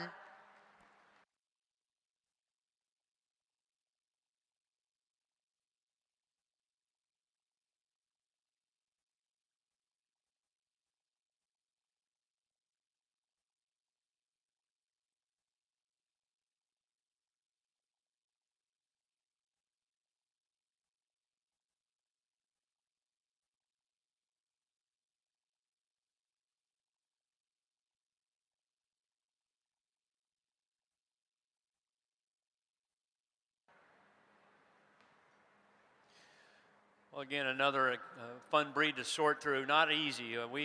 Every class we scratch our head, and again, you can do a lot of different things, and that's the beauty of the Beef Expo. I think is, I know for us, first show we went to, mission number one, get them broke, and we're still working on that out here. And these cattle will change so much. It always amazed me as we brought them home from that first show, the next 30 days, how the cattle, you know, they just get some weight, they get some shape and everything that, you know, we always tuck them way too skinny anyway, but take them home and put them back on feed. And I think a lot of these cattle, I expect them to change. Again, I don't know that we have had a dominant winner in any breed yet. I think we would say the same out here. I think there's going to be a lot of good cattle with some time and, you know, a lot of if, and but. If they change and do this, they're going to be big-time contenders here this summer at your state fair. But for both Shiloh and I, it really comes down to the same two that we just talked here out of the fourth class. I think those are the two that kind of suit us for having all the good things you can put together in the package. And yet both of them, as we just discussed or Shiloh talked about, both of them probably need just a little bit of tweaking. For me, this heifer here, the tweaking on her is just a little less feed bucket in her. We shape her neck up differently. We take some of the fat out of her chest and her inside because I think her skeleton is sure good enough. She's got a good female look to her. She's really good at the ground. She's one of the few that we've seen here in this division where I feel pretty comfortable in the shape of her foot and the way that it's designed for some longevity. So, young man, you're going to have our champion. Let's give him a nice hand. His classmate, very close second. You're going to be reserved. Congratulations to the both of you.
Slide in here real quick.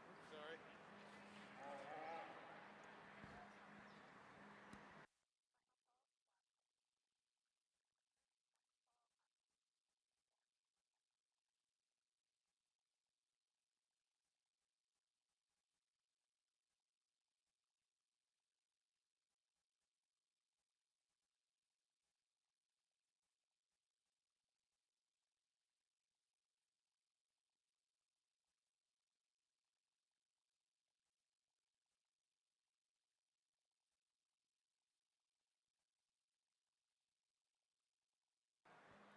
Well, single entry here on the heifer side, and she's going to be the champion balancer here, and certainly a high quality individual that will be competitive this summer. And like this one's build and structure, she's got some extra length and frame, and just a high quality individual. I wish she had some competition.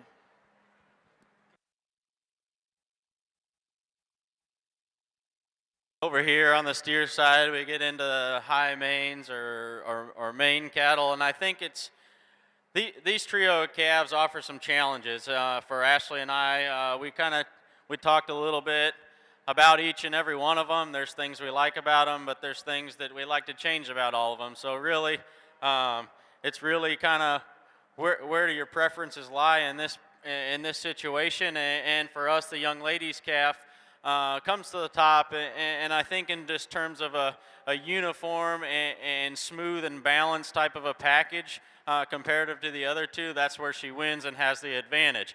Is her calf the stoutest of the trio? Probably not, and that's where I like the red calf behind him. But young ladies calf still gets out and goes, and I think is still adequate in terms of his muscle shape, adequate in terms of his rib, and I think could be a pretty nice fat steer here as we get some days on him. Nothing to take away from the young man's red calf, and I like a lot of things about him. He's big-footed, he's stout-featured, and he's long and extended, and I can appreciate that. But I think when you compare to the one above him, he wants to get a little bit more outside of himself, wants to get a little bit more, I guess, pot-bellied and not wedges correctly. And then the young man's calf that's running out of the ring right now, really stout-featured one. Just put some days on that one, and I think that one could be a really nice project for that young man. Let's congratulate these exhibitors. Another single entry in our Gelby show. Young lady, I wish you the best of luck here. You've got a nice female, especially you think about long-term as a cow. She's not going to be really big when it's all said and done. She's going to have an adequate amount of muscle and body to her. Again, there's going to be a lot of them in the show ring. They're a little snappier, a little fancier than her, but this is just a good practical kind of female for this young lady.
Let me catch you up over on the breeding side. Final class of Canina, actually not final class, class 112 Canina Heifers.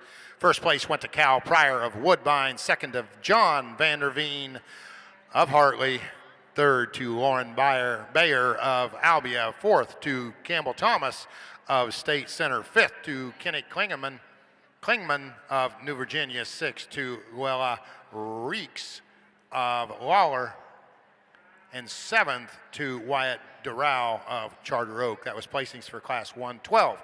Canina Heifers, placings for the final class of Key Heifers, class 113. First place, Holland Reek of Creston. Your champion, your 2022 champion Key Heifer and Reserve, both coming out of the same class. Your champion going to Cal Pryor, Reserve to John Vanderveen. Cal Pryor of Hartley, John Vanderveen of Cal Pryor of Woodbine, John Vanderveen of Hartley. Let's move into a couple single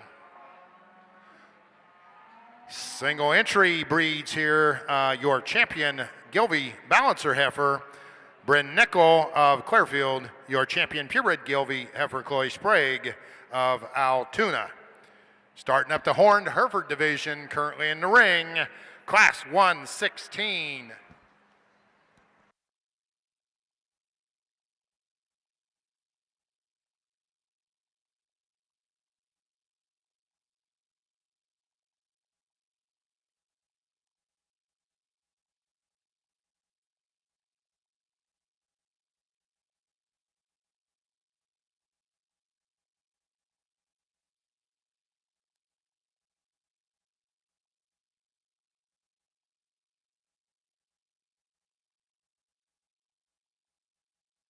Let's catch up over on the market side. Finishing out the miniature Hereford classes, Class 215, first place. Adeline Shea of Camrar, second to Henry McCullum of Colo.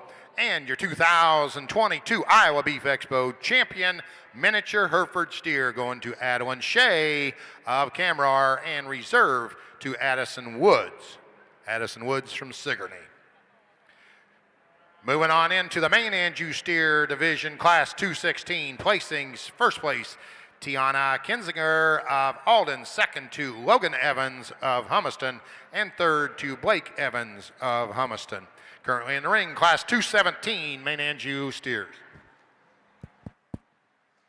We get into another class of these mains, and again, one of those calves that just sticks out for us pretty quickly. Gentlemen, I think you do a really good job showing your steer. I'm going to give you one critique here for a second, though. That steer, let his head drop just a little bit when you're walking him. That calf, the only thing that I'd like to tweak about him is he gets a little bit upright in the angle to his shoulder, and maybe not just perfect in the way he's constructed there. And the more you jack his head up when you're walking him, the more he wants to start prancing off of his front end, and it only accentuates it. Let him have his head just a little bit, and don't have that head up so high.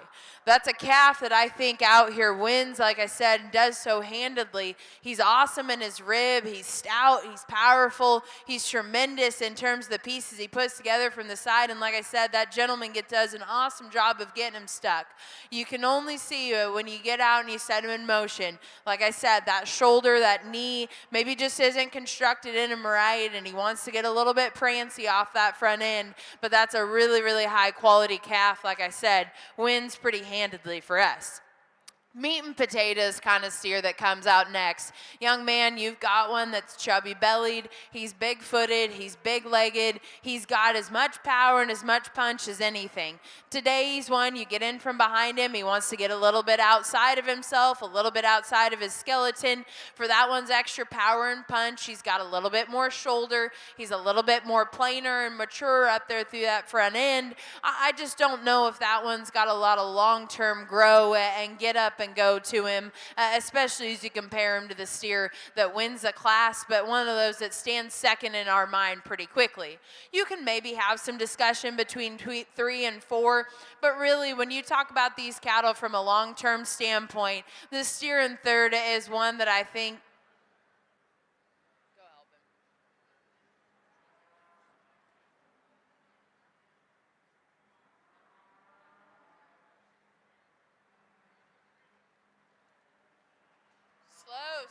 slow, bud.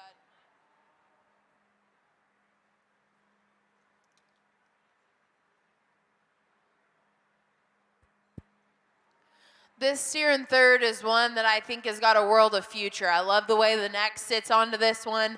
I think he's really good in terms of his rib and body, and certainly has a structural advantage over the steer in fourth. Today, he probably just comes in a package. It's not as far along, not as chubby in terms of his rib, and quite a bit flatter and narrower from behind.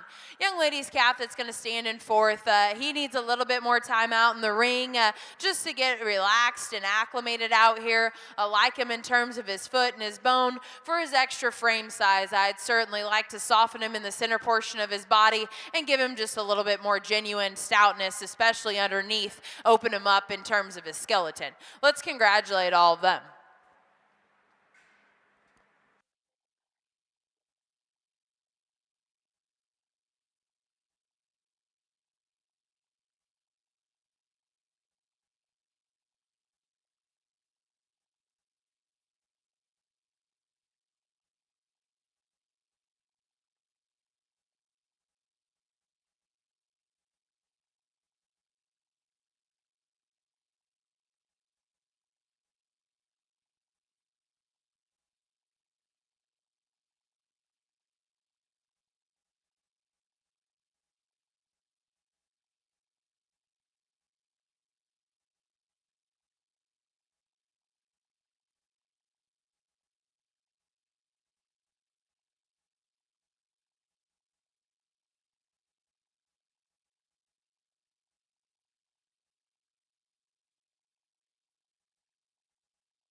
Well, here on the heifer side of things in the Hereford division, I think a pair of heifers that both have some give and take, and for us, it's young man's heifer that leads off. There's just so much more to her right now, and she just looks like a brood cow, and you know, from what we really appreciate in terms of just her lower third, there's probably just a little bit more, a little bit stouter bone, bigger footed.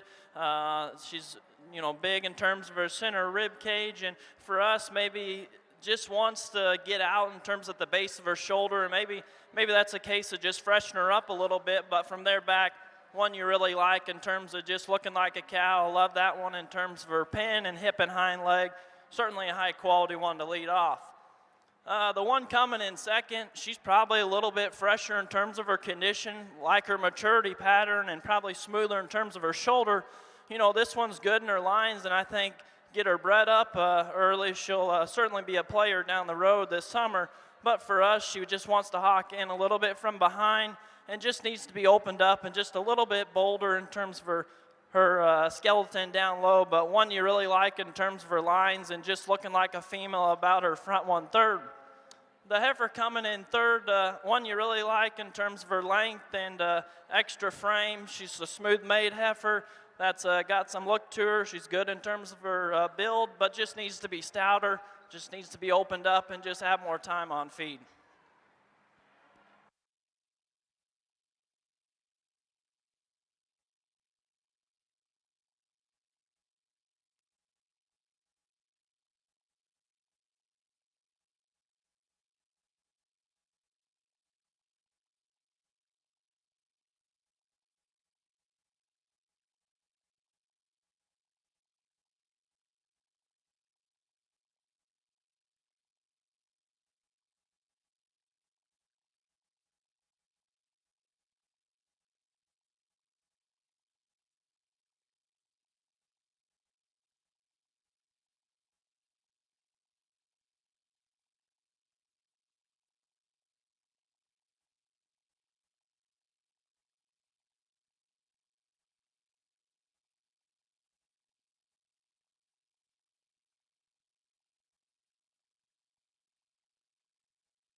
guess I've never managed a ring quite like this, but we're trying to save a little bit of time. We've got 80 classes to get through, but like I said, we've got great help, good bookkeeping, and we're going to get through it in good shape. You know, we've got a January, 2 Februaries, and again, this January looks pretty big out here, and she is. We don't need many Herefords in the world as big as this one, but even with that being said, she's also the kind that can take care of herself. She's a big, bold-hearted, big rib, plenty of hip and power, lots of bone, and still to have that kind of mass and substance, you know, she's sure good enough in the structure. We just need to put that one on a diet and kind of freshen the top of her neck up and take a little of the fat out of the inside of her. I think that would really help, especially the way she comes out of her shoulder. That'll help this heifer as we put her on the lead. But that's a good heifer, very good heifer that has a world of substance to her. I told Shiloh, you know, again, I'm not going to apologize in an early show that we use something that's a little skinny. This heifer here in second, obviously, he's kind of behind the game on weight. But boy, there's not many show cattle in the world that don't get big enough and heavy enough someday. She is so much better in her structure in terms of feet and legs, her length of stride. Still stays really collected in her spine and her top line. We just need to take some of this good old $6 corn that you raise here in Iowa and invest a little bit in her. And as she blooms up, comes along, you're going to like that one a lot because she's got the line, she's got the build. She just needs more time. And now, if you want to switch them, we both agree that we can do that. In fact, both of us said our first impression was to run this heifer here second because of the extra body that she has. She's got the length and the muscle, certainly not a problem there. As we put her on the lead, she tightens up a little bit off both ends of her structure, kind of affects her loin just a nickel right there ahead of her tail head. So loosen her up a little bit more in her lower third, down her underpinning, and then we can go back and switch that pair in second and third.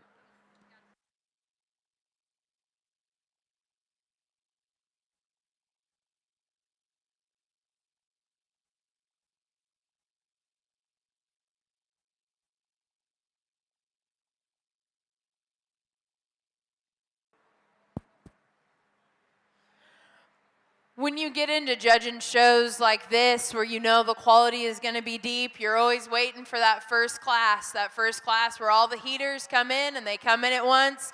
You've got it here, guys. This class is just so deep with quality all the way through. And that being said, there's one for Jake and I that outside of that, all that quality actually wins pretty quickly in our mind. I think in terms of putting all of the good pieces together in one package, this black and white steer does it, and he does it exceptionally well. Is he the stoutest? Is he the biggest ribbed? Is he all of the things? No. But again, in terms of putting a neck that's youthful and attractive on a skeleton that is built the best in this class in terms of angle to his shoulder and knee, hip, the way he sets down to the ground, and putting it together with enough muscularity and enough rib and body, that one's our pick. I think that one, I really, really love him in terms of his foot and his bone, and that one really impresses us, especially when you get him out and you set him in motion. After that, we had a lot of discussion between 2, 3, and 4, and we land on the steer that's going to stand here in second, because that one from his hip forward is awfully good. That one's neck sits so high on the top side of his shoulder. He's so punchy in the center portion of his body. I think the angle to his shoulder is right. It's just that hip and hind leg, and it's really probably just lengthening him out there. He just wants to get really bunchy in terms of his spine and his hip structure. He just doesn't set down with that long, fluid, athletic stride out of his hip and hind leg like we like to see. And every once in a while, you can catch him kind of wanting to rock forward on those rear pasterns just every once in a while. Love that one in terms of his rib and body. Love that one in terms of his power and punch from behind. There's a lot of good in that calf. Young lady's got a steer here in third that's probably as highly presented as anything out here. That one, there's not a hair out of place. He looks the part and to a T, especially from the side. We find a little bit more fault in that one when you set him in motion. He's more upright in the angle of his shoulder. He wants to get tighter in the center portion of his spine. He just doesn't take a long, comfortable stride off of those rear two, especially when you get in from behind him. He wants to pull those hocks and maybe just not stay say is genuine all the way down to the ground. But as comparison to the steer that comes out here in fourth, we think that one's more genuine in terms of his rib cage, more genuine in terms of his forerib shape, especially when you get up on top of him and study him up high. He transitions from his shoulder into his top just with more natural width and dimension. This steer here in fourth is intriguing, and especially when he hits the ring, that gentleman does an incredible job of getting that one shown, and right there. That one's hard to not just want to look at in terms of the way his neck sits onto his shoulder and just how freaky he is in terms of his pieces. That one is so opened up and so busted open in terms of his hip and his power from behind. It's this view right here where he slides to the fourth spot for us. He transitions from his shoulder into his spine, not nearly as stout and powerful on the back side of his shoulder. He's flatter and more concave in terms of his forerib. I just question that one a little bit from a long-term standpoint if those running gears are going to hold up. He wants to get a little upright in the angle to his shoulder up there through his front end. He wants to short step just a little off those rear two. We get into a pair of calves that come out next. The young lady's black and white steer. Very highly presented, looks the part, tremendous in terms of his rib. That one's just a little bit more awkward in terms of the way his skeleton is built into him, especially in terms of his spine. Sweetheart, go ahead and roll out. Especially in terms of his spine, he's got to swing those back legs to meet his stride. I just don't think that that one's good enough in terms of his skeleton to run any higher in a class that's this deep. Similar story with the young lady that comes out next. That steer's wanting to fight the halter, and certainly that makes it harder to get a good read on him. He utilizes his hip and his hind leg just fine. He's one that, in comparison to that top end, gets quite a bit flatter and narrower and more general in terms of his build. Both of you guys, you've got exceptionally nice steers. They're meat and potatoes, sound-structured, good-bodied cattle that unfortunately got stuck in a class that was exceptionally deep today. Let's congratulate all of those kids.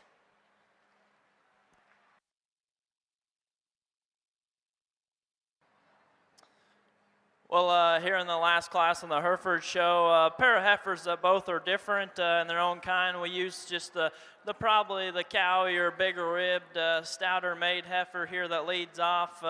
Like this heifer from her shoulder back, and that's just so much more volume and substance to her.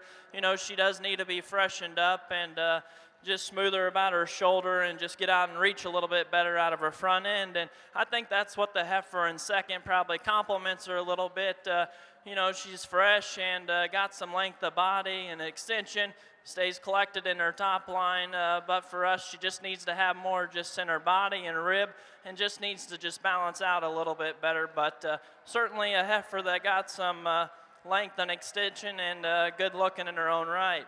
And then the young man's heifer that comes here in third, like this one in terms of just her depth of rib and smoothness. She's got some length, just needs to be stouter and just a little bit stronger off her rear pastern and just stouter and opened up.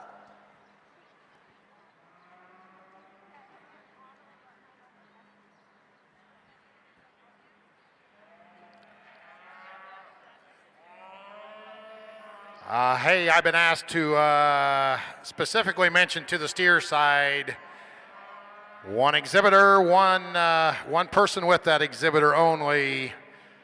Heifer side, you're doing good, but steer side, you're about to get busted. So just wanted to warn you.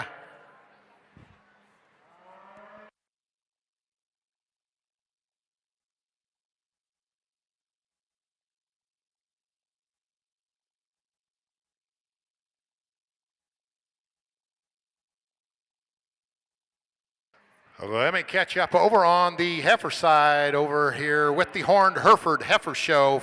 Placings for Class 116, first place Kinnick Paulson, Preston. Second to Nora Spencer of Logan. Third, Spencer Sukan of Gowrie. Fourth to Katie Miller of Winfield. And fifth to Celia Becker of Indianola. Placings for 117 Horned Hereford Heifers.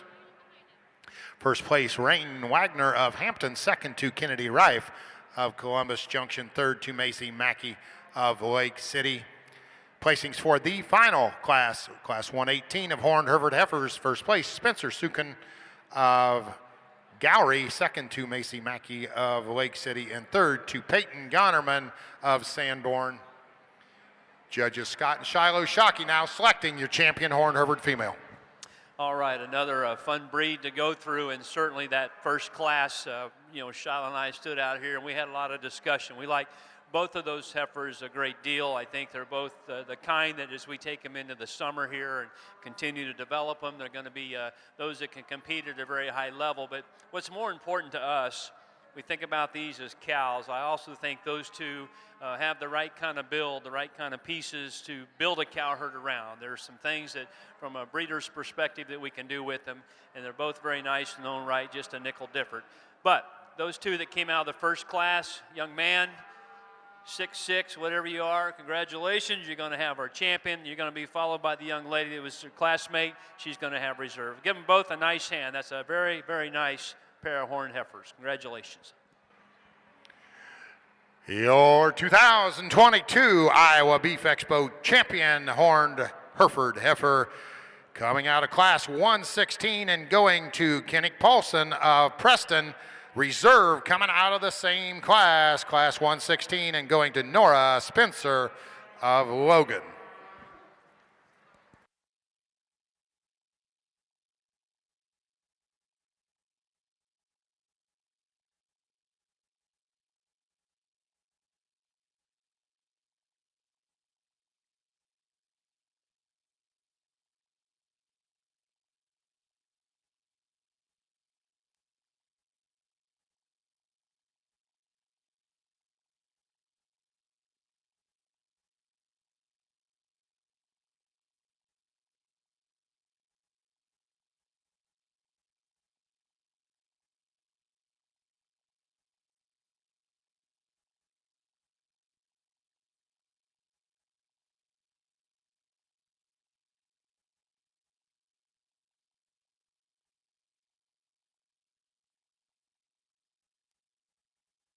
Let's move over to the steer side, catch you up a little bit on the main Anjou steers.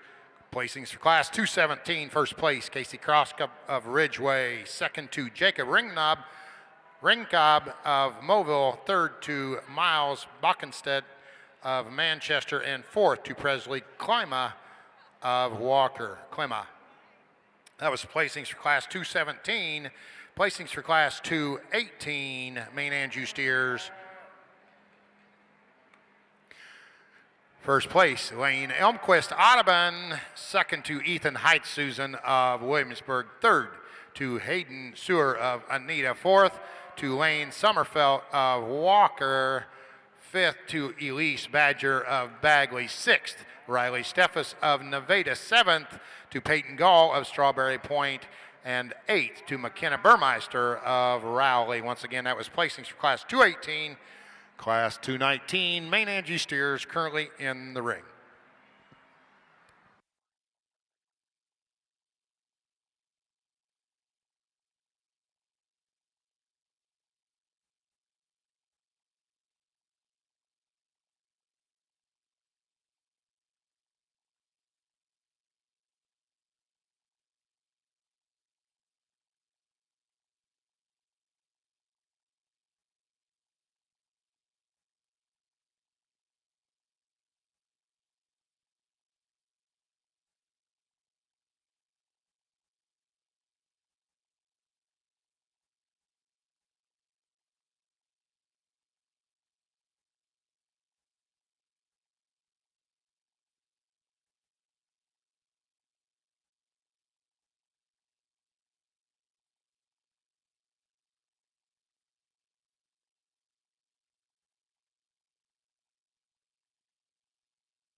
Well, here on the heifer side of things, I think a heifer that leads off in terms of just so much more to her today in terms of just performance and length, good in terms of her center body. I like this one up front in terms of the shape of her neck. It comes out good out of her shoulder. You know, she wants to drop her pins a little bit when she's setting a motion. Needs to just set down on probably a stouter, bigger hind leg and just maybe just open her up all the way through, but certainly one you appreciate in terms of just her female qualities. The dark red heifer coming in second. Like this one from her forerib back. She's bold down her top, stout out of her hip. Like the set to her hind leg from the side. You know, maybe she's just a little bit lower fronted and just like to set her back at the angle of her shoulder, but from that one's forerib back, you really appreciate some pieces about her. The heifer coming in third here, one you like in terms of just her lateness, maturity, and the freshness she's in right now, and you know she's going to be a big heifer when it's all said and done, and certainly one that just needs a little bit more time to come into herself in terms of her center body and rib, but like this one, just in terms of just her lines, length, she's good in terms of her top line when she's set into motion. Young man here coming next, doing a good job, and certainly one you appreciate in terms of just her, she's good in her lines, and maybe just one like to make just a little bit bigger when it's all said and done, and just keep feeding your young man and you'll do good.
Okay, listen up, please. I've been asked to announce that if you parked in the parking lot west of the 4-H building over here where the trailers are parked, you're going to have to get your vehicle out of there or somebody's going to do it for you.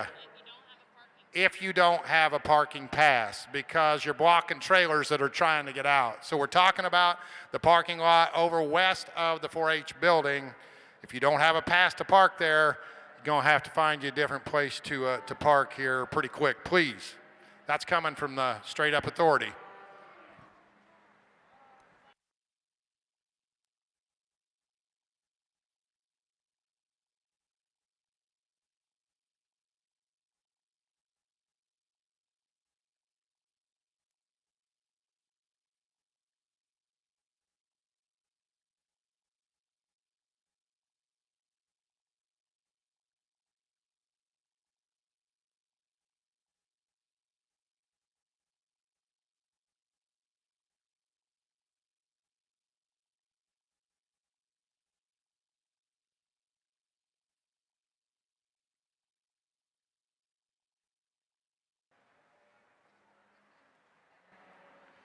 Wes Paul, we have your cell phone down at the announcer's booth. Wes Paul.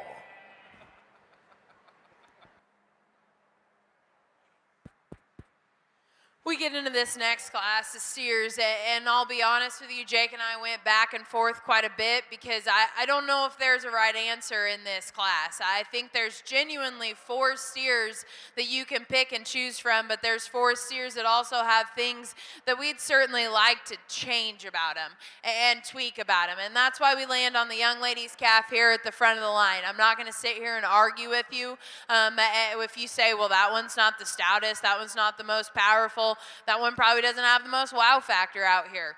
All of those things are true. But when you really study these cattle in terms of skeleton, angle to shoulder, angle to knee, the way they utilize their hip, their hind leg, the way their hock and pasterns are constructed in them, he's the only one that we feel comfortable out here starting. He's the one that's built the best from that standpoint. He balances so well from the side. She does a tremendous job of getting him shown out here. And like I said, he isn't the stoutest, the most powerful. He's not the craziest about his neck by any means. I still think if you're putting pieces together, not only today, but talking about making these ones into fat steers, that one's got the most good to him. The steer that stands here in second, the upper part of his skeleton is tremendous. You get in and he's stout and he's powerful. He's expressive when you study him out through his hip. And he's one that, man, he paints a really good picture from the side. He's really, really fresh in through his chest, and I certainly appreciate that. Jake and I are just a little bit leery of that one, and not only in terms of his front end structure, but the way he's constructed in his hock and his rear pasterns as well. I just don't know if that's going to hold up in him, and especially when you get off on the 3/4 rear view shot right here, you really start to question the angle to that shoulder and the way he's constructed up there. He too could just be longer and more extended up there through that front end, especially as he ties from the top side of his neck to his pole. The steer that's going to come out next is a similar story to the calf that ends up in second. That one's more questionable in terms of the angle to his shoulder, the way he's built in his hock and his pastern, and that's why he's down here. And really, when you set those cattle into motion, I really question that one in terms of his spine, and it's because he's so stout and he's so powerful on the back side of his shoulder, and I appreciate that about him. He's probably as genuine in terms of his muscularity and power as anything. Again, from a long-term standpoint, I just hope that his skeleton, his shoulder, his hip, and his hind leg can hold up in him to make it to a big fat steer. This one here in fourth is intriguing, and he's the outlier in this group, and he's really the one you got to decide what you're going to do with him. I think if this guy was built with just a little bit more width and dimension in through his chest, you'd sort him up a little bit higher and maybe just tweaked in terms of his hip and his hind leg. That one is freaky, freaky, freaky in terms of the way his front end is built into him. He's genuine in terms of his power up high. Like I said, he wants to get really narrow chested. I don't know if he's as far along just in terms of rib and body as those other steers, and he's almost just a rib too long and just a little bit too long in terms of his hip structure. It just kind of throws his whole balance out of whack when you set that guy into motion. He kind of wants to swing them back legs up underneath him. I think if you can feed and manage that one correctly and all of his pieces finally come together, that one's going to be a killer fat steer. Just all of the pieces maybe don't go together quite as well today. I think that one still has a bright future. We get down to a pair of steers that come out next that are long and extended. They've got power, they got dimension. They're not as highly presented and put together as the top end, top tier group of steers. They're not near as powerful, just all the way coarser in terms of their general build. We get a young lady that's got a steer coming out next. He's one that's really attractive from the side and sound structured. He just needs to be busted open all the way through. More opened up in terms of his forerib and center body. I'd like to stouten him up from behind. We've got a pair of steers here at the bottom end of this class that do have some extra power and dimension compared to that one, but structurally speaking, just need to be hinged different off either end to move any higher in this class. Let's congratulate all of them.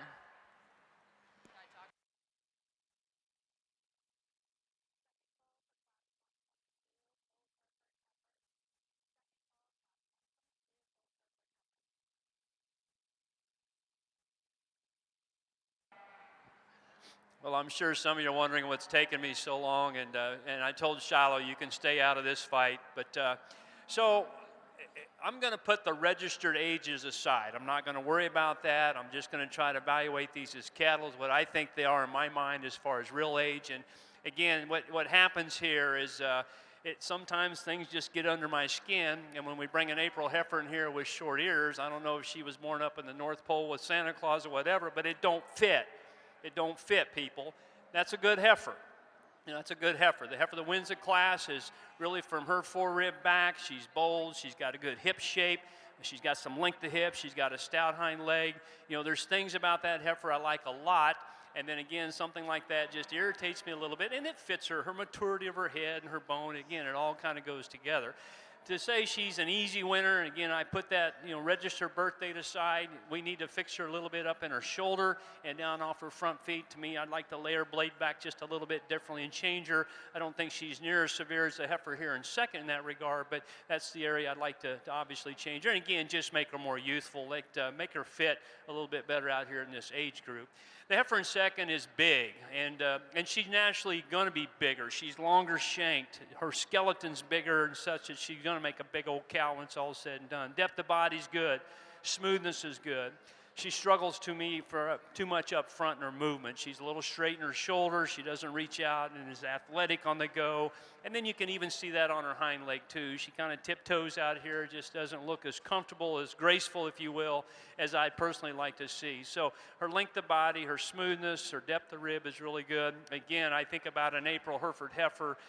She's on track to make a ton cow, you know, if that's truly what she is. And that's a big heifer there, but I can naturally see with her frame, her length of shank and can, I can see where that one's bred to be a little bit bigger in her kind than the first one. Young lady, if we didn't have to walk them, you would win the class, okay? I like this heifer's design. She's got plenty of muscle. She's got enough rib for me for a young Hereford female. She gets out of her front end okay. That's not an issue. It's really more her last third of her body. She kind of gets out here and tiptoes around on her hind legs. She just doesn't flex her hock or joints. And again, it's a little bit of a function, I think, of being a little shorter in her hip. If we could just get this one to reach out and take a big old long step and look pretty athletic and pretty graceful out here, because I think you have a nice youthful look to that heifer that sure has some gas left here in her tank. I told Shiloh, I said, I don't know that I can do it today, but there's a lot of things inside of me that says I want to start with the heifer here in fourth. And then I end up putting her fourth because, again, when I look at this one here, she's just not good enough in her skeleton to justify doing that. She's youthful. She's got a nice muscular shape. She's got plenty of rib to her. When it's all said and done, she's going to be a very practical size Hereford cow. But again, we probably could change her just a little bit out of her front end. Obviously, she's a little plainer headed, a little deeper in her neck. She doesn't have quite the show ring appeal for some of you in that regard, but I think there's a lot of function in that heifer, and one that it's going to be a little easy to overlook her here in the show ring because she is quite a bit smaller in size today. She'll grow, she'll get over that. This heifer that winds up the class, again, her length is good, her cleanliness of front's good, a little off in her top line. We can kind of see here in the middle of her back, she gets a little high up in her spine, and again, for me, a little bit of a function of being kind of short in her hip and not flexing quite as good in her rear skeleton. So, interesting class. I apologize for maybe getting on my soapbox, but sometimes things like that, I just got to say.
Let's catch you up over on the breeding side. New division, Polled Hereford Heifers, first place. Class 119, Lady Hare. That's not right. I know it's not right. Hari of Gilman. Somebody can snap me with the right pronunciation of that. Second to Carly Manternack of Cascade. Third to Kentley Wilson of Ames. And fourth to Tate Regan of Tiffin. First place, Class 120, Cody Von Gahn of Vale. Second to Logan Schroeder of Pella. Third, Celia Becker of Indianola. Fourth to Jenna Smith of Newton. And fifth to Kendall Noel of Hedrick. Currently in the ring, Class 121, Polled Hereford Heifers. Well, over here on the steer side, I think the heat just keeps coming. And for Ashley and I, there's one that comes to the top and does so handily. I think this young lady's calf here at the front is extremely good. I think one that's extremely high quality, that ties his neck high at the top side of his shoulder, wedges back and balances extremely well and sits down comfortably there at the ground. You know, ever so slight every time she gets to going a little bit too fast. He might get a little bit wonky there on his hawk, but I don't think that's an issue at all. That's a really high quality one to go ahead and start. I think the decision then becomes between 2 and 3 because I think they're completely different in their type and kind, and I like things about each of them. And honestly, if we could combine those things, I think it would be a pretty nice calf by the end of it. But the young lady's white-legged calf, I think, is extremely chubby. He's bold in his rib shape. He's big-topped and sits down on a big leg. Is he perfect there at the ground? No. Ever so slight, he wants to kind of crack there off of his rear too. If we could relax him there, I think he could run with the one above him. Young man's calf that comes in third, I think completely different type and kind. I think one that has the structural advantage off of both ends of his skeleton in terms of the way his spine attaches there right behind his shoulder and wedges back out through a level hip. I think he's got the advantage. But for us, you get in behind him, he wants to get a little bit flatter in his makeup and pull off to the side. He wants to get a little bit high in his flank and not balance up nearly as well, but awfully high quality one to land 3. We get down to a pair of steers at the bottom here that are big and long and extended, and this kind of painted up calf, I love the foot and the bone and the stoutness of feature that he has. He just maybe comes to us in a little bit too many pieces, and in particular when he gets out and goes. He wants to get outside of himself ever so slight and not hold together nearly as smooth. Young man's calf that's exiting the ring, similar story, needs to handle his hawk a little bit better, but heavy muscled one, bold in his rib, really good calf to kind of end out the class. Let's congratulate these young people.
Well, here on the heifer side of things, I think a pair of heifers both have some give and take, and I guess we went back to our first impression, and it's the heifer of the long-feathered heifer here that wins.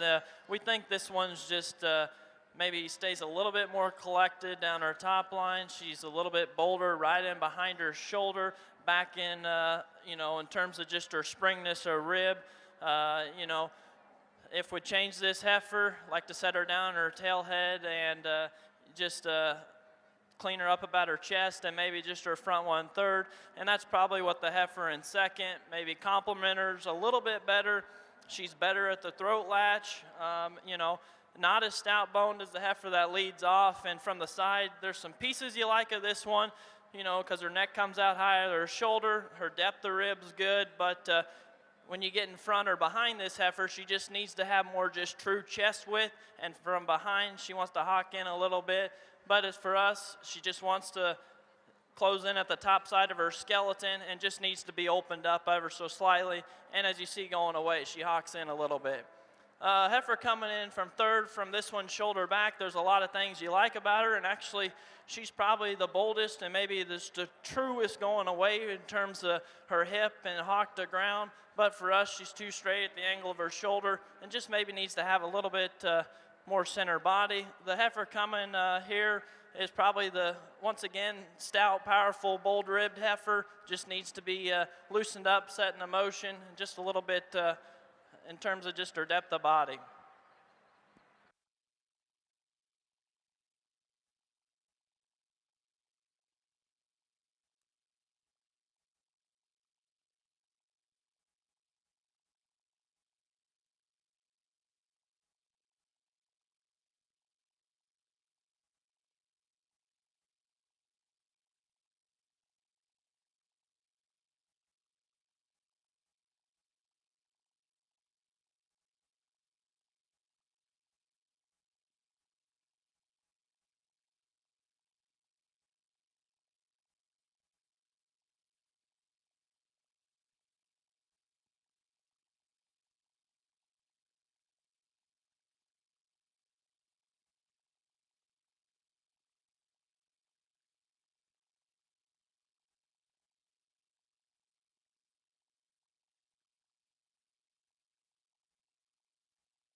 We had some discussion on down the line, but there was never any question in our mind where we were going to start, and that was the young lady's calf right here.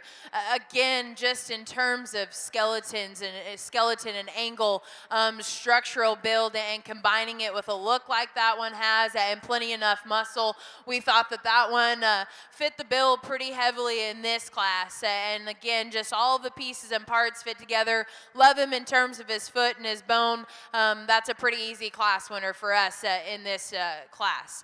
The steer that comes out next, Jake and I went back and forth talking him just a little bit. I think that there's class leading advantages to this calf. Unfortunately, he comes with just a few more problems. That one on the standstill is just amazing in terms of the pieces that he puts together. He's so big-footed, he's so big-legged, and he puts all those pieces on the standstill right there, and it's really, really hard not to want to just use that calf.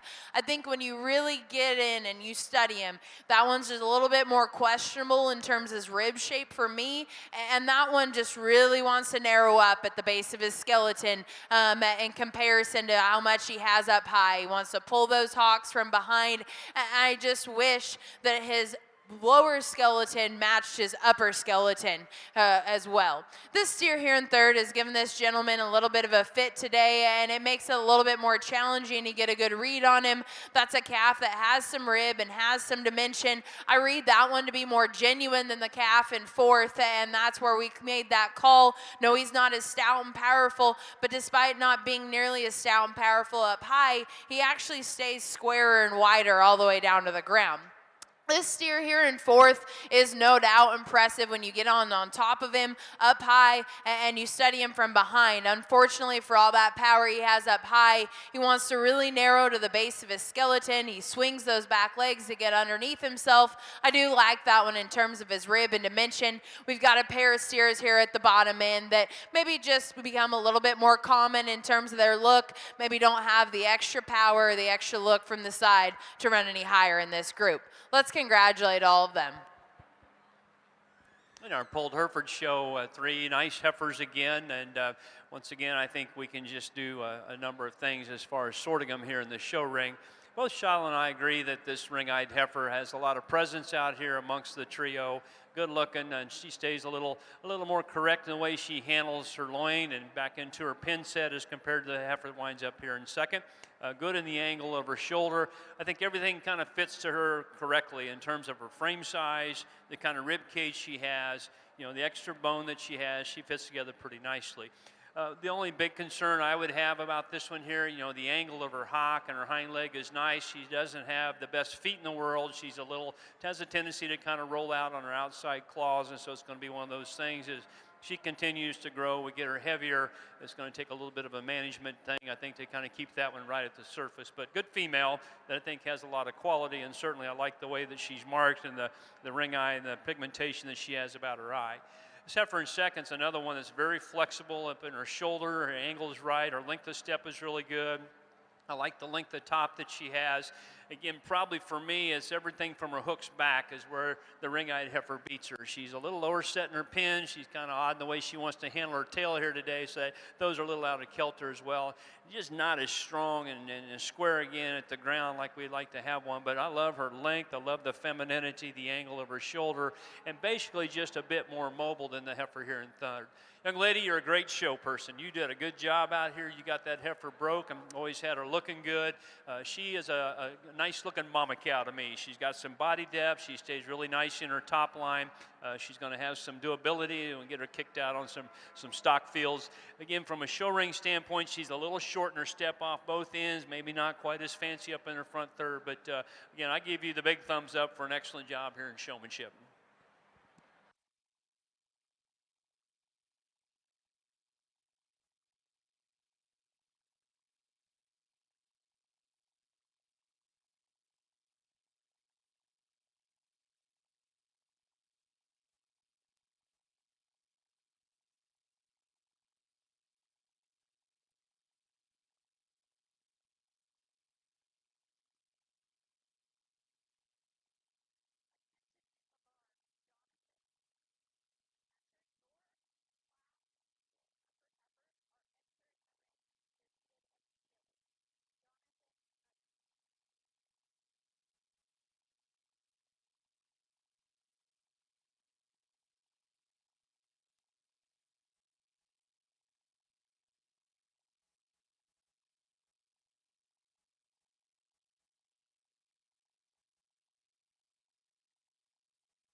Over here on the steer drive, I think we get into a division that's probably as deep as we've had probably all day. In all honesty, there's been good ones in all the class. There's been good ones in second and third that went back, and so we can really appreciate that. But we're pleased with the ones we have out here. I think there's one in both of our minds that comes to the top and just does so in terms of, in terms of structure, in terms of quality, and still having enough muscle and reading to have enough longevity to make it to the big ring here in the fall. But with that, I think then there's a logical spot for second. So we're gonna, and I think that one, he represents kind of the same type and kind that we like, and emulates the one that we're gonna go ahead and use in terms of quality. Sits down comfortable there at the ground and extremely good looking when he's parked. So Ashley's gonna go and get the two we like. Let's congratulate these young people.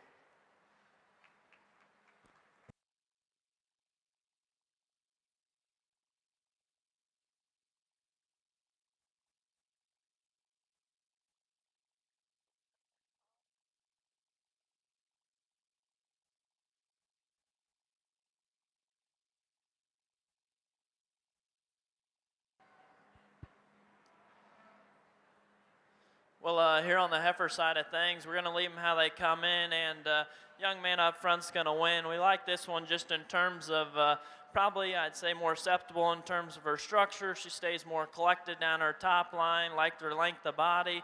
Even though she's a little more timid in terms of her stepping on her hind leg, I like this one's just, as she, like I said earlier, stays a little bit better down her top line and just length of stride. The heifer coming in second, the dark red heifer, one that's bold and powerful. She's got tons of muscle. With that, she just gets a little bit too tight moving, and like to see her better in terms of her top line and just loin and tailhead, and really appreciate this one's pigmentation and the dark red heifer.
Young lady, he's got I think a September, you told me, heifer here. Again, just a nice cow prospect, really bold and stout.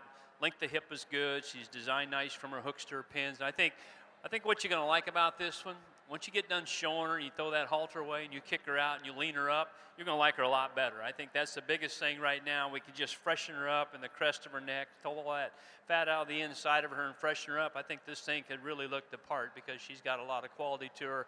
You got her dressed and looking very nice out here.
A nice way to start out your Hereford steer show here. And there's one in Jake and I's mind that needs to win this class. I'm not going to tell you that he's the biggest, the longest, the most extended out here, but that's because he's the only one out here that's actually busted open in terms of his rib. He easily's got the most power and stoutness to him, and he takes it all the way down to the ground. He's one that I think reads chubby in terms of his rib cage, good in terms of his structure. I'd maybe like to tweak him just a little bit in terms of his hip. He's not the sweetest in terms of the way that neck lays into him, but I think not only today, but from a long-term standpoint, that one's got the most good to him. There's certainly more length, more extension in this calf that's going to stand in second, and probably just a little bit more look from the side as well. Unfortunately, you study that guy coming and going, and he narrows up in there through his chest. He wants to get flatter in terms of his rib cage. He's not nearly as stout and powerful when you study him out through his pin set and his stifle all the way down to the ground as that steer that wins. Love that one in terms of his look. I think if you can get that guy to get a little bit chubbier in terms of his flank line, stouten up us a little bit, he better runs with that class winner. The steer that comes out here in third certainly has some shape and dimension when you get up on top of him. He's got some muscularity. He's one that, too, puts all of his pieces together really well from the side. You know, that one, unfortunately, when you set him in motion, falls into a few more pieces. He's one that wants to get bolder at the base of his shoulder. He wants to get shallower in through his rib cage, and then just rounder and more coarse in the way he's constructed out of his hip and hind leg. Young lady's got a really sound structured, really long and extended type of steer that comes out here in fourth. Unfortunately today, that one pretty quickly falls out as the flatter, narrower one that just needs a little bit more time on feed to run any higher in this group. Let's congratulate all of them.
Well, no doubt, as you leave the show today, you can go home, and as your family's driving back, you remind each other a new day, new judge, and a new champion, because Shiloh and I really struggle out here on the polls, and I think I told him I feel good about the champion, because really the only thing I think we need to do to fix the champion really fit me is just put her on a diet. And if you want to send her to my house for 30 days, we haven't had rain since May, I can skinny that one up in a hurry, because I think her build, her shape, the authentic heifer that she is underneath the fat is the one that kind of suits us the best. For reserve, we kind of bounce back and forth, and we end up with another one that I think just kind of suits me for the total package of where she'll end up someday. The youthfulness that she has, again, maybe not quite as stout in her hip and hind leg as some, but we think there's a lot of value in her. So it's been a tough show to sort through.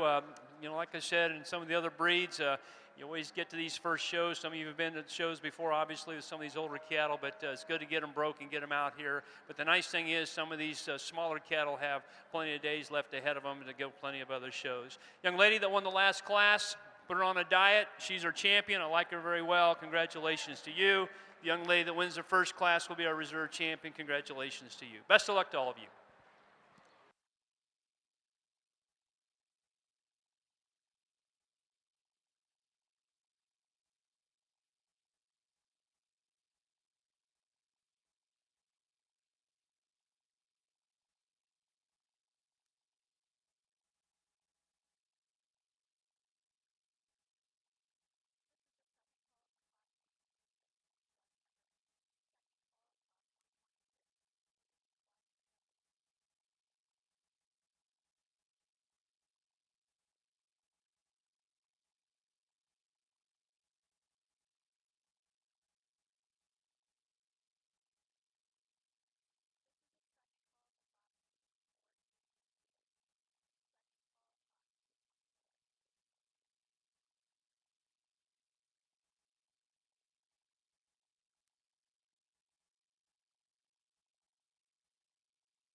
Over here on the steer side, we get into the second class of Herefords, and I think there's some discussion that Ashley and I had, and honestly, we kind of struggled with this class because there's some things about all of them that we'd like to change, and one major thing about 3 of them that we'd like to change. So, and I think that's where our class winner surfaces.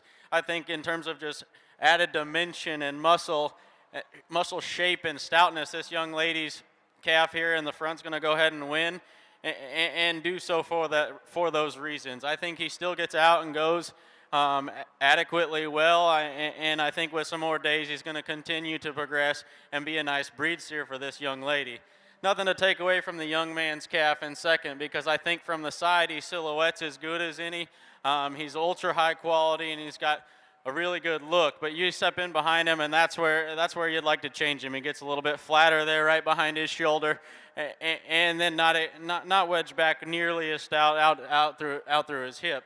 And similar story with 3 and 4, just like to power them up. I mean, we appreciate their length and extension and performance, and I think in terms of a longevity standpoint, that reads really well, but we just got to have a little bit more punch, a little bit more muscle, a little bit more mass to get any higher today. Good class of Herefords. We'll get your division out here soon.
A little different division of cattle here, these breed steers, and probably just a little bit smaller in terms of numbers than the mains and definitely the keys that we're about to get into, but there's still a lot of quality in these cattle, and I think when they come back out here, we've got 2 of them in our mind that, although different in terms of type and kind, they represent the most quality. And when we say that, and when I say that, it's not just quality today, but what we anticipate those cattle to be and do long past this point. Nothing to take away from the 2 steers out of the second class, but the 2 steers out of the first class are going to stay together. They're going to be your champion reserve. Let's congratulate both of them.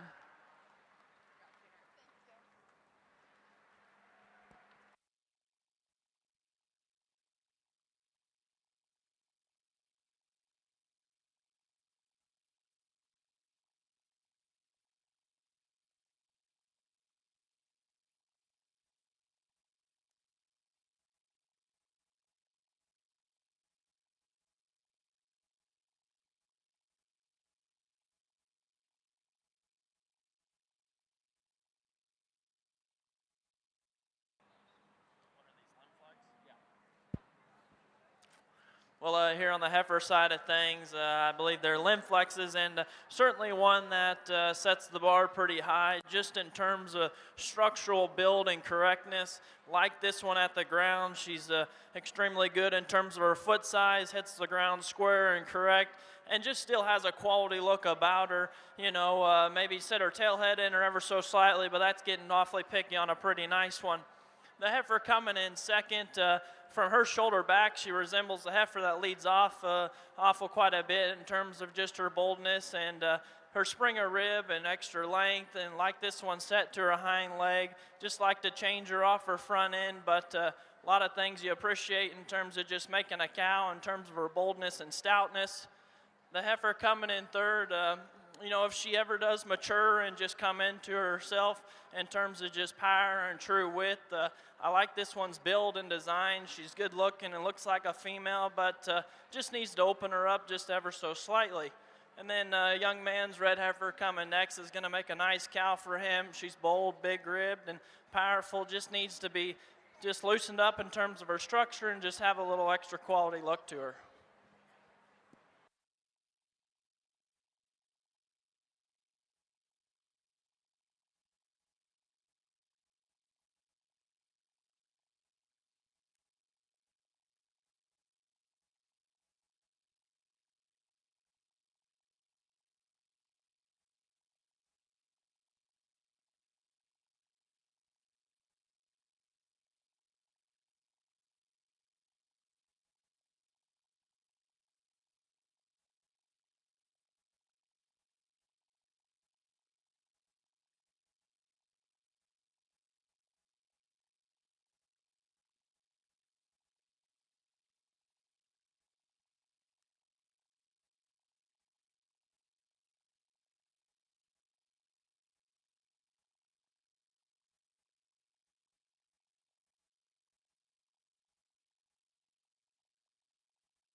The ladies are doing a good job in getting them presented, and I think Shiloh and I both agree, especially when we get them stopped.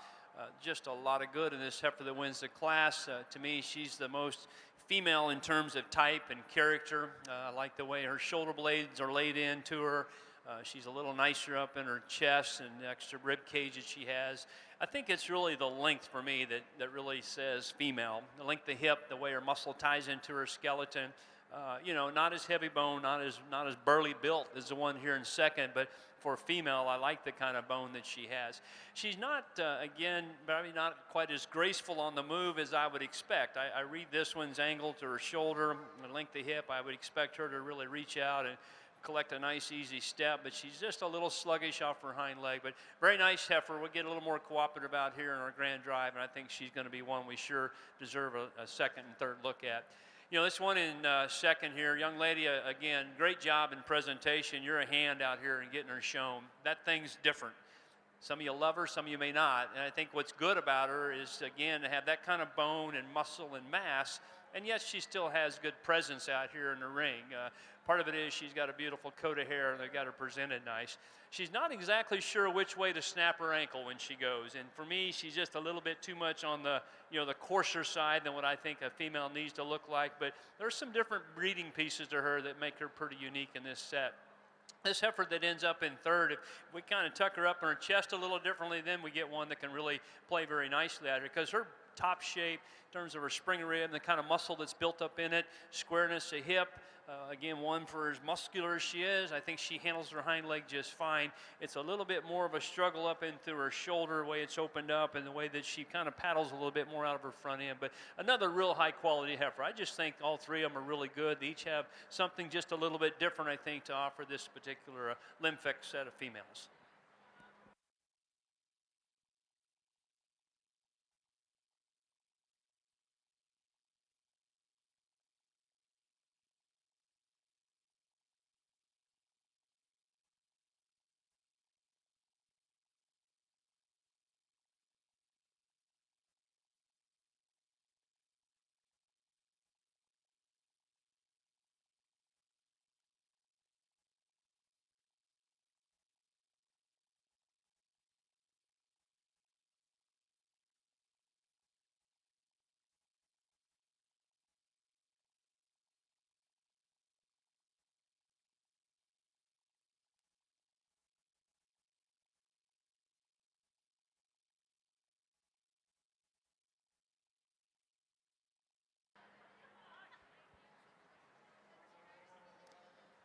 Well, here on the heifer side of things, the Red Heifer's a moderate cowie, one that's shaped good in terms of down her top and out through her hip, like her stoutness of structure, sets down on a nice hind leg. You know, maybe one like to set her tail head down her ever so slightly and make her just a little bit neater up front, but certainly going to make a nice cow for this young lady.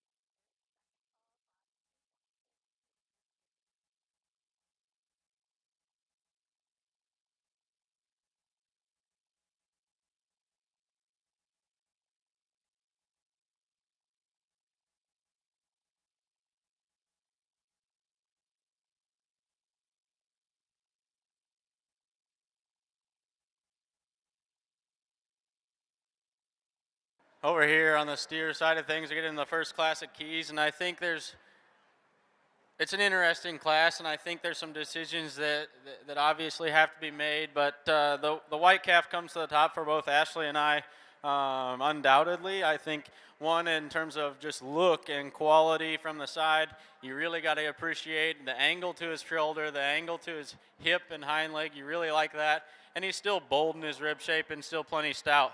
You know, I think because he's white, it looks maybe deceiving, and he's probably not as big-legged, or maybe doesn't look nearly as big-legged as some of the other ones in the class. But I don't think that is an issue at all. Really high-quality one, really well-balanced one to go ahead and start. Nothing to take away from the young man's calf in second. I think a chubby one at that. He's bold in his rib. He's stout and still gets out and goes very well for how stout he is, but maybe just more of just a plainer type of a calf that is more of your meat and potatoes. It doesn't really wow you in any one area.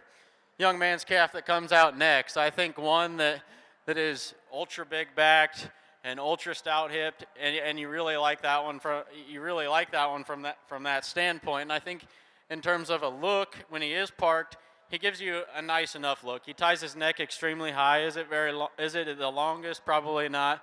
But you really got to appreciate that about him. For us, he just gets a little bit too rigid there off of both ends of his skeleton. If we could free him up and set him down more comfortably there at the ground, he could run with the two above him. Young man's calf probably has the advantage in terms of structure of the entire class, or maybe in comparison at the same level as the class winner, but just gets a little bit flatter in his makeup, not as stout made as the other cattle above him, but good class of main steers. We'll go ahead and congratulate these exhibitors. Well, like Shiloh said in that first class, you know, this heifer here, she ups the ante in the world of show cattle. I think some are just born to have that presence, and she's one of those unique creatures out here, head up, alert, and like we were just saying, the shape of her neck, the length of her neck, even though she's got just a little skin down in her throat, I love that because it tells me that heifer's going to grow. And yet her length of neck and the way it's attached into her shoulder, I think, makes her pretty unique and still really bold and has plenty of power for a female. I love this one at the ground. This is probably one of the better ones we've had today so far in terms of the density of her foot, the shape of it, the way she sends it here out to the surface. I think she's kind of got the extras that it's a little hard to accomplish, as a lot of you know. So, young man, you are doing a great job in presentation. You got a great heifer. Best of luck to you. You're going to have our champion in the Limb Flex show. And then the young lady that's making a spin out here, I like your heifer a lot too. I think, as I was telling Shiloh, we get them parked head to tail. There's a lot of similarities in terms of their rib, their length of body, the way they're shaped and constructed. I love this female look that I see in this one. Her shoulder blades are connected up right up high and still has plenty of real body to her. Her muscle shape is good, it's long. The difference for me is she just doesn't have that authority in her hind leg and just the flexibility that we see out of what the young man has in terms of his champion. But I think you're going to have a lot of fun with her too. You're going to be reserve champion. Congratulations to both of you. That's a great set of Limb Flex females to go through.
Well, let me catch up over on the breeding side. Class 121 polled Hereford Heifers, first place Bailey Christensen of Adel, second to Grant Bree of Logan, third to Natalie Brown of Seymour, fourth to Alexandra Swanton of Bryant.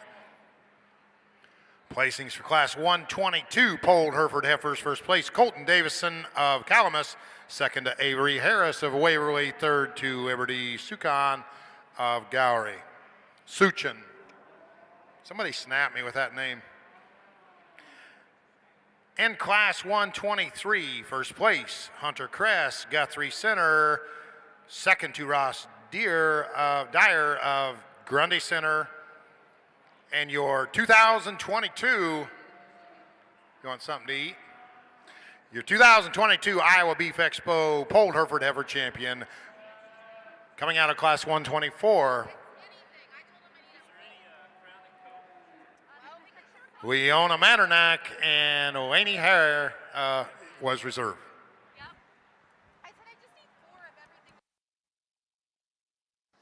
Well, here on the heifer side of things, a pair of heifers that are high quality, and I think the one that leads off with, just like this one's extra look and extension, she's probably a little bit, has some more performance, or like her length of body, and more importantly, like this one in terms of just her hip, her length of hip, and she sets down on a bigger, stouter hind leg. You know, maybe as she matures, just like to get this one bred up early and just give her a shot more belly, but that one's just quality look from the side I appreciate. Young man's heifer coming in seconds, probably the moderate, just brood cow looking one. You appreciate her in terms of her center body and boldness. She just gets a little bit frailer, maybe a little bit plainer up front, but certainly is going to make a nice cow for this young man. Well, gentlemen, that's going to go ahead and win this class. You kind of brought a gun to a knife fight here. That one wins, and he does so pretty quickly for us. He just checks all of the boxes in this class in terms of look and body and power and structure. I'd maybe question that one. Jake and I were talking just a little bit. You know, that one strikes me a little bit as just cute, and maybe I don't know if he's got as much grow in him as I'd like to see, but that's being awfully critical on one that still has got a lot of time to go, and I certainly think represents a lot of quality.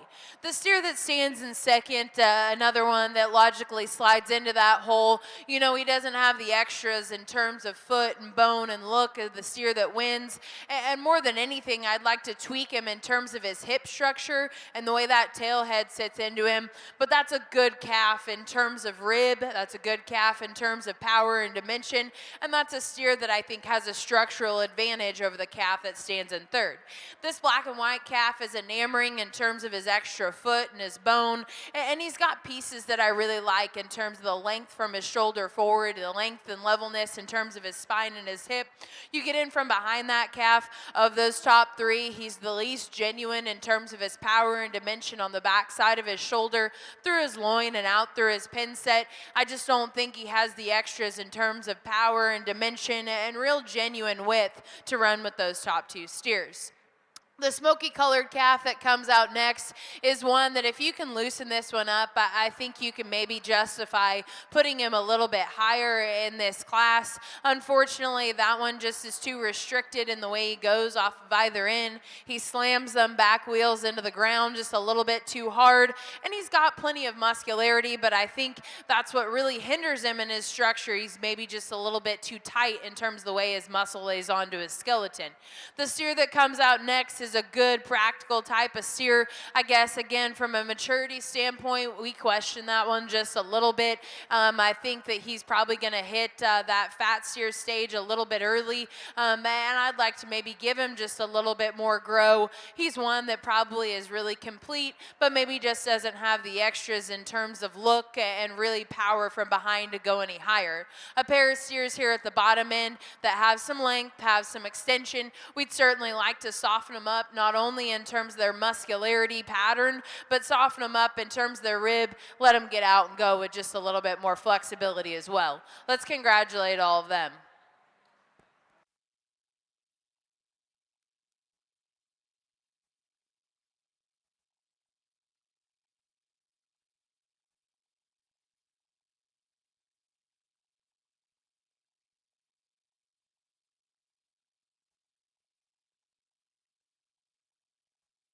All right, let's catch up over on the heifer side. Limflex division, class 125, first place Braden Smalley of Nevada, second to Chloe Bruce of Emerson, third Dalton Barnes of Lamoni, fourth to Keaton Dodge of Terrell. Placings for class 126, first place Aubrey Wallace of Harris, second to Henley Holgraffer of Bryant, and third to Brooke Wallers of Council Bluffs. Single entry, class 127th, Maya Christensen of Adel, your 2022 Iowa Beef Expo champion Limflex heifer. Coming out of class 125, that's Braden Smalley. Reserve coming out of class 126, Aubrey Wallace. Braden Smalley of Nevada, Aubrey Wallace of Harris. Finishing up the heifer side, your purebred limousine heifer division, your champion going to Chase Cobb, Sheraton, reserve champion to Brant Cobb of Sheraton. Currently in the ring, first class of Maine Angus heifers, class 129.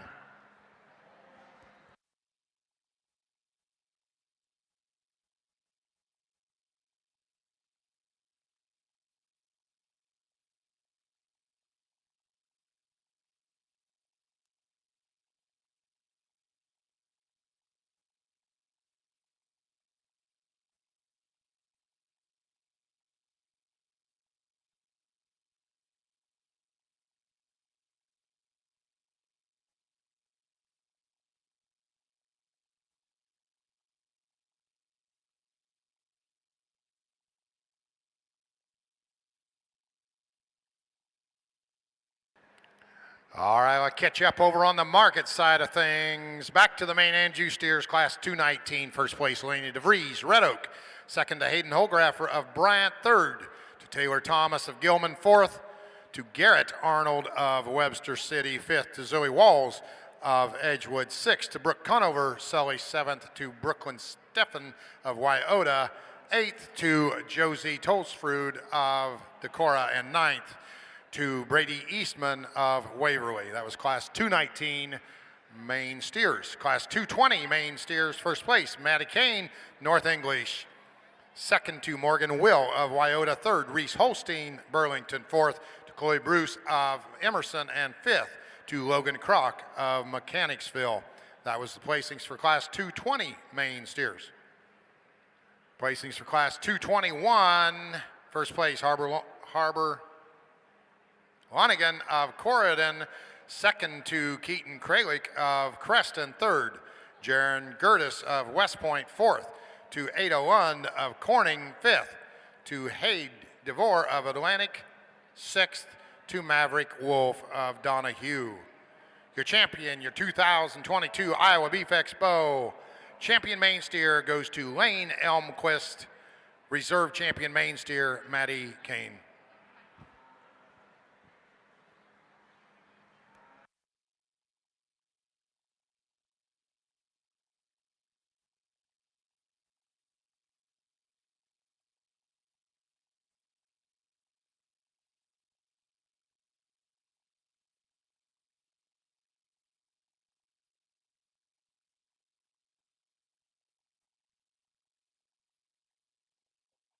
Move on into the Hereford Steer Division. First place, class 222, Katie Johnson, Independent. Second to Carly Cremines of Williamsburg. Third to Grady Bree of Logan. And fourth to Callie Nickel of Gravity. Placings for class 223. Hereford Steers.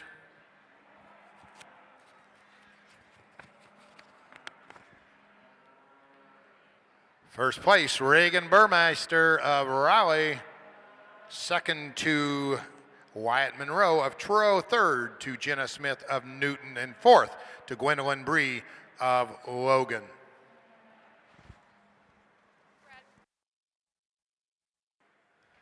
Interesting class of steers over here. I think there's There's lots of differences top to bottom, but I think there's two that kind of come to the top, and maybe one that just puts it all together in more of what I would call, or what I would consider, a show steer package. He's chubbier in his makeup, he's bold in his rib, he sit downs on a big leg and a big foot, and still gets out and goes adequately well, and he ties his neck high ties his neck high on the top side of his shoulder, and I think that aids to just his look and silhouette from the side, but awfully nice one to go ahead and start. Nothing to take away from the young man's calf in two, because I think he is the bigger, the higher performing option, and still gives you a really good look from the side. And when he's got him parked, you really do love that. But for us, when he pulls him to the lead, that's where he wants to kind of duck his pins ever so slight and kind of swing up underneath himself. If we could just level him out there in his hip, I think he could run with that one above him. But two nice steers here at the top.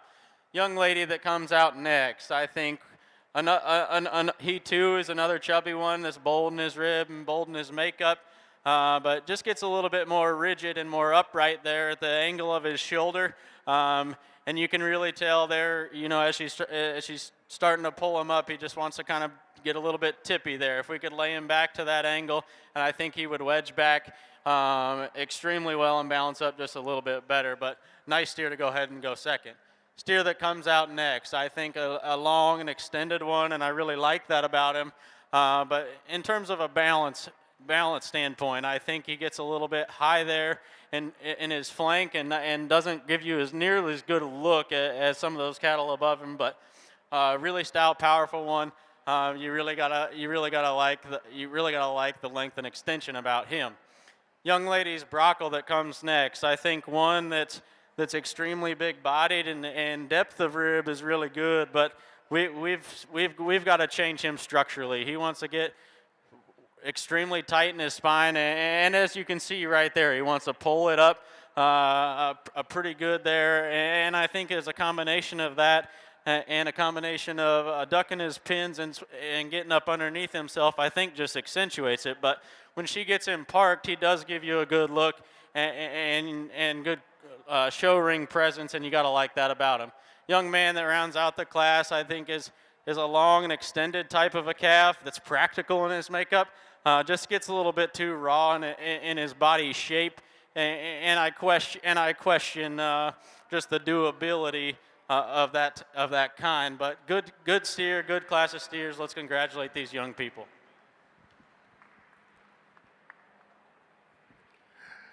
Okay, listen up, please, everybody. I'm trying to save your hide here.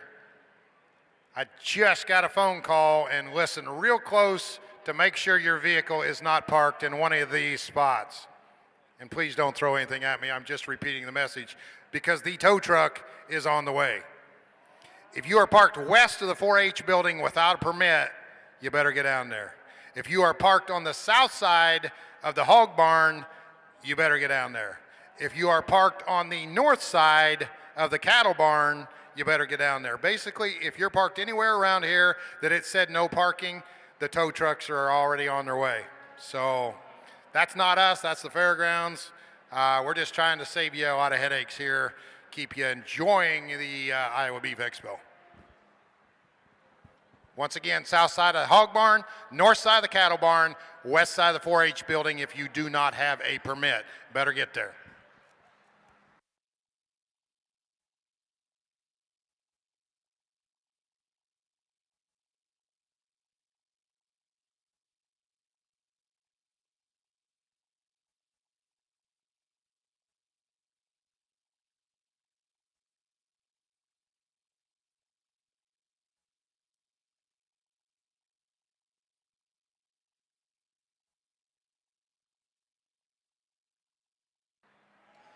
Well, first I want to congratulate you all. This is a great set of heifers, and we were just talking about probably, so far today, the best class just in terms of quality. There's several very nice ones in here.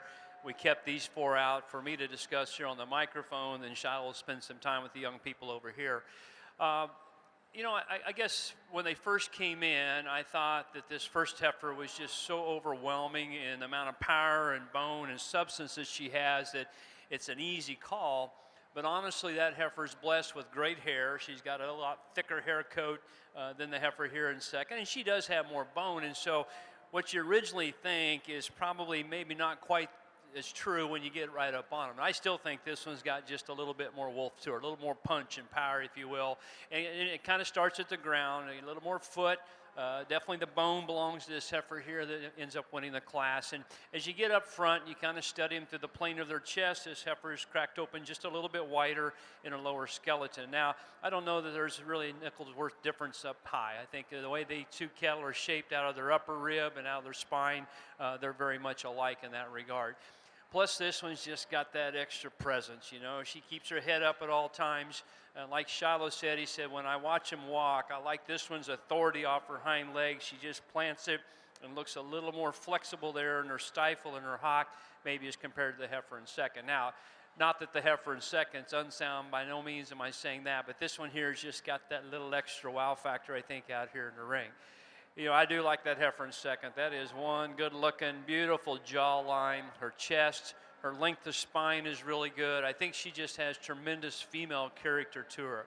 Enough bone and enough rib, you know, not the, and again, this is where those cases where you start to compare, you're going to say, well, she's not as stout and as powerful as that first one, and I would agree. But we take that when we stand around here by ourselves and we look at her, and I think that one there can kind of get your jaw to drop because she's got the balance, the symmetry, the female character, and again, for me, she has enough substance. But on a comparative sense, she's just not quite as stout, and particularly down low in terms of her bone and the way she's built underneath. Good female. And I think those two fit together so nice in type and kind because the young man's got a nice heifer too. You know, of these 3 or 4 better ones, this one here came in a little earlier, and I'm like, I like that one, and I do. I think, again, you take the body volume, the muscle, the bone that she has, and yet still has nice presence out here. Everything fits together very well. We kind of get her stacked up here in this class, and she becomes a little shorter, especially in her hip. She's a little more twisted out up front. Not bad, but just a little bit. And again, some of these little differences are what makes the call here to sort these top 4. But that's, to me, going to be a nice cow.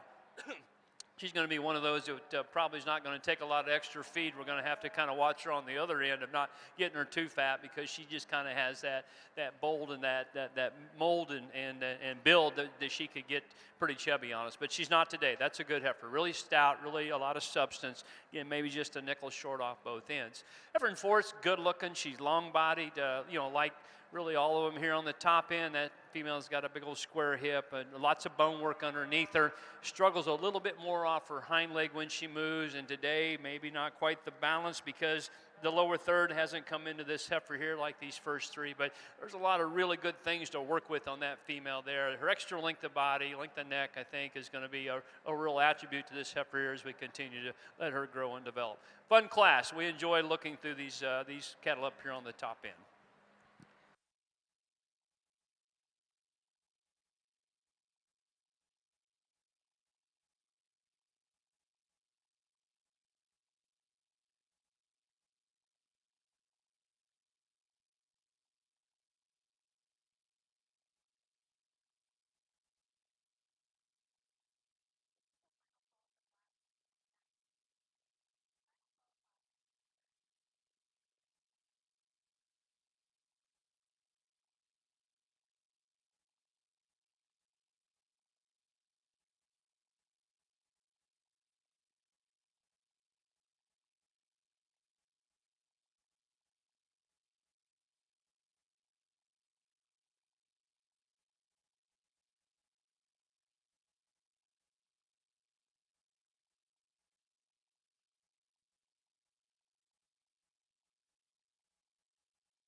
All right, let me catch up. Over on the steer side, placings for class 224, first class Caninas steers. First place, Hallie Hoverson of Sioux Center. Second to Maddox England of Mount Ayr. Third to Blaine Beatty of Russell. Fourth to Jacob Rinkob of Moville.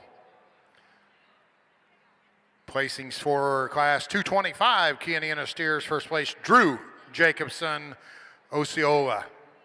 Second to Ryan Olson of Calamus. Third, Zane Moenex of Knoxville. Fourth to Sarah Tapkin of Adel. Fifth to Jake Oathout of Wyoda. Sixth to Lydia Dozier of Ogden. And seventh to Victoria Briggs of Letts. I'm going to preface this class of steers with the fact that I think there's 3 of them, sweetheart. I want you to come and bring your steer out. There's 3 of them that we like for things, and there's 3 of them that we really want to change some things about. And I think that you can mix these 3 steers, up a lot of different ways. And again, probably under somebody else, they go all sorts of different ways. And I'm just going to tell you what I see or what we see in them. Young lady's calf that's going to go ahead and win. I think that one, when you get in on top of him, you get in from behind him, he's the most opened up, the boldest on the back side of his shoulder. He's the stoutest. He's the most impressive when you get in through his pin set and you study him from behind. He's not as freak-necked as the steer in third. He's not nearly as big-footed as the steer in second. And that's probably my one thing that I would like to change about him is he's pretty small-footed. And that's for me where I think you've got to tweak him there. And I think if you gave him just a little bit bigger foot, you'd be more comfortable with him on the move. It's not that he's not correct in terms of the way he gets out and moves. Jake and I are just probably a little bit more critical of structure than most people, and that one just doesn't grab another gear in terms of the way he sets down at the ground in comparison to even the steer in second. But I think that one, in terms of having some look and ring presence from the side, having genuine power and dimension, being good enough in terms of his structure, puts a lot of good pieces together. The steer here in third is the one that second, is the one that I probably prefer in terms of the angle to his knee up front, the construction of his hock, and the way he sets down to the ground. He's easily the best in terms of the shape and size to his foot of all of the cattle out here. I guess for us, when you really get in and study that steer from behind, he's easily the flattest and the narrowest in his build of these top 3 steers. He's probably the plainest and least descriptive in terms of power and dimension and shape, and really for us that one's just a little bit more mature about his head, and I think that throws him off just a little bit. He looks awfully mature and probably just a little bit older, and for that I wish he had more punch and dimension, especially when you get off on the 3/4 rear view. The steer here in third is really, really hard to put third, because when he does that right there, you're like, how are we putting him in third? That thing is a freak. The way that one's neck sits onto his body, his rib cage, his power from behind, there's so many unique and cool pieces about that one. Unfortunately, that one comes with some things that are just a little bit questionable. He is really opened up at the base of his shoulder. He wants to kind of come in and then splay out, and the way he's constructed there off of his front end. And more so for me, when you watch that calf walk away from you, he gets really awkward and uncoordinated in the way he sets down off of that left rear leg. And I wish if that calf could just grab another gear in terms of the way he's constructed from his hock to his pasture and all the way down to the ground. There's so many freaky things about that calf. Like I said, it's really, really hard to put him down there in the third hole. A steer that comes out next and on the standstill is impressive. She does a good job of putting him together. He's got some power. He's got some dimension. This one needs to be changed in terms of his hip structure, and in comparison to that top end, just doesn't have the extra power and punch to run any higher. A steer down here that comes next, gentleman that probably has just a little bit more oomph to him from behind, but with that extra power, he's too stilty off of either end of his skeleton, more upright in the angle to his shoulder, and too rigid in the way he sets down off of those rear 2. A really meat and potatoes kind of calf that this gentleman has, another one of those that unfortunately, I just don't know if that one's got enough get up and go in his maturity pattern. He too comes up a little bit short in terms of his stride. Young man that's going to round out this class has got a really highly presented steer, and he does a good job showing him. Unfortunately, that steer probably struggles as much as anything in terms of his structure, and he just needs to be powered up, especially down through his stifle, and you take him down to the ground. Let's congratulate all of them.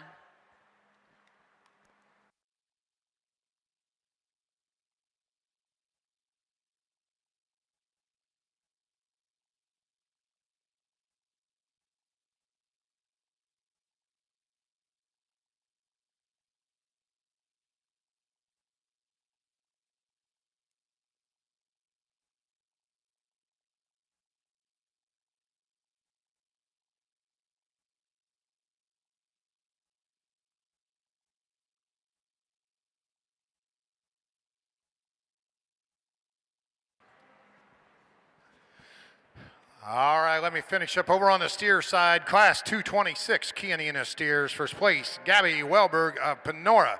Second to Ethan Timmis of Mechanicsburg. Third to Nora Lund of Corning. Fourth to Alexa Fitzgerald of Tipton. Fifth to Riley Steffes of Nevada.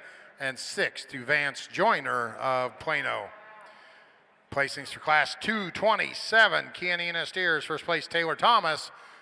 Gilman, second to Ethan Fast of Nottoway. Third, Claire Shanks of Colfax. Fourth to Kinley Fukin of Mount Ayr. Fifth to Tucker Klima of Walker. Sixth to Maxwell Charks of Underwood. And seventh to Hunter Siebel of Ainsworth. That was placings for class 227, Caninas steers. Class 228 currently in the ring.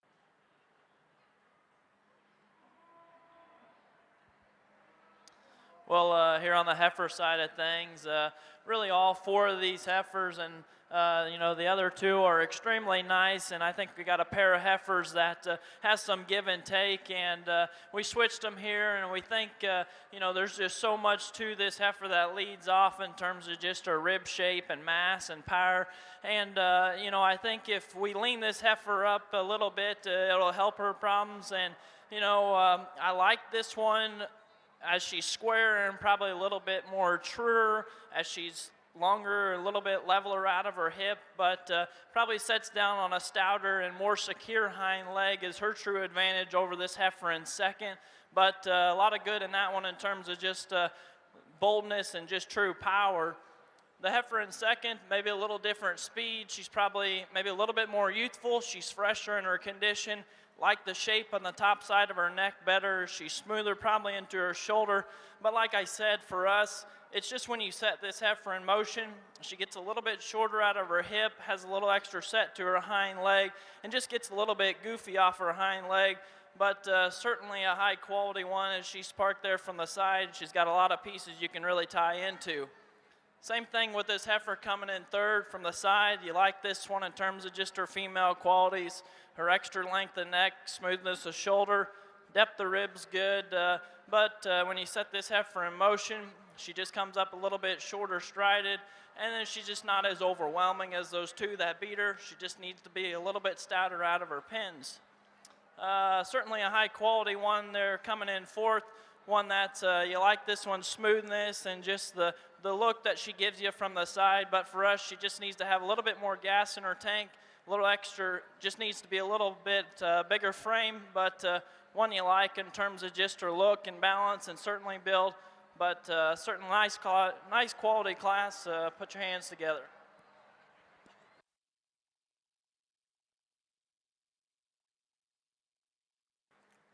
Well, over here on the steer side, we've certainly turned up the heat, and I think there's one that comes to the top of this class, and does so. Well,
well, even blowing up, he still looks sporty. But like I said, this one comes to the top and comes to the top quite handily for us. If you want to talk about one that is extra high quality, that gives you a silhouette that's absolutely incredible, and you still get up on him, and he's extremely big top and bold ribbed, and gets out and goes extremely comfortable, man, that one fits a ticket for you. But really high quality one to start. Nothing to take away from the young lady's calf that comes in second, because I think he too has a lot of the similar qualities as the one above him, but for us today, he just maybe gets a little bit overcooked or a little bit too done. Wants to get a little bit crusty there in his neck.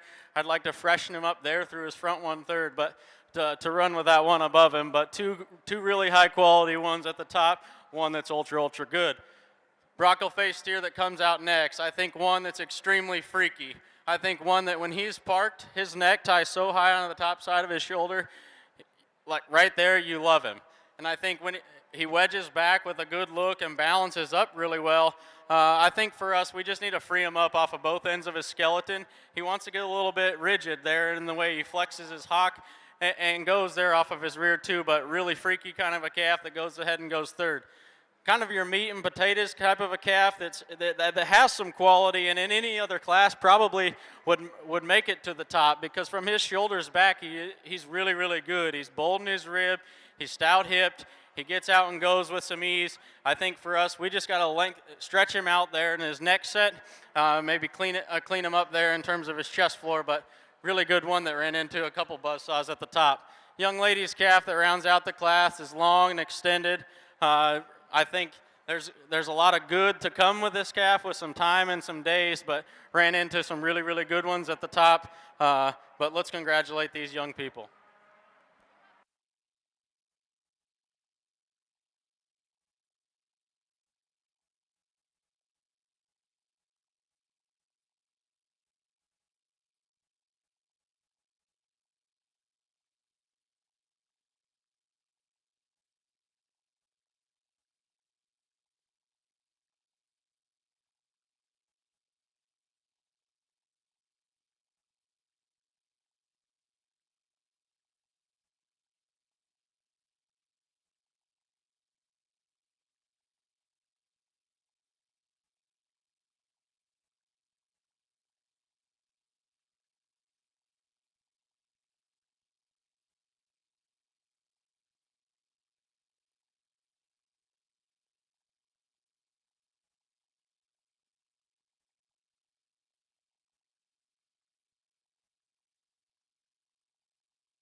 All righty, gang. And this is a very nice heifer that wins this class. Both Shiloh and I very quickly said, you know what, that one's pretty daggone nice. She's so good at the ground. Her skeleton's right.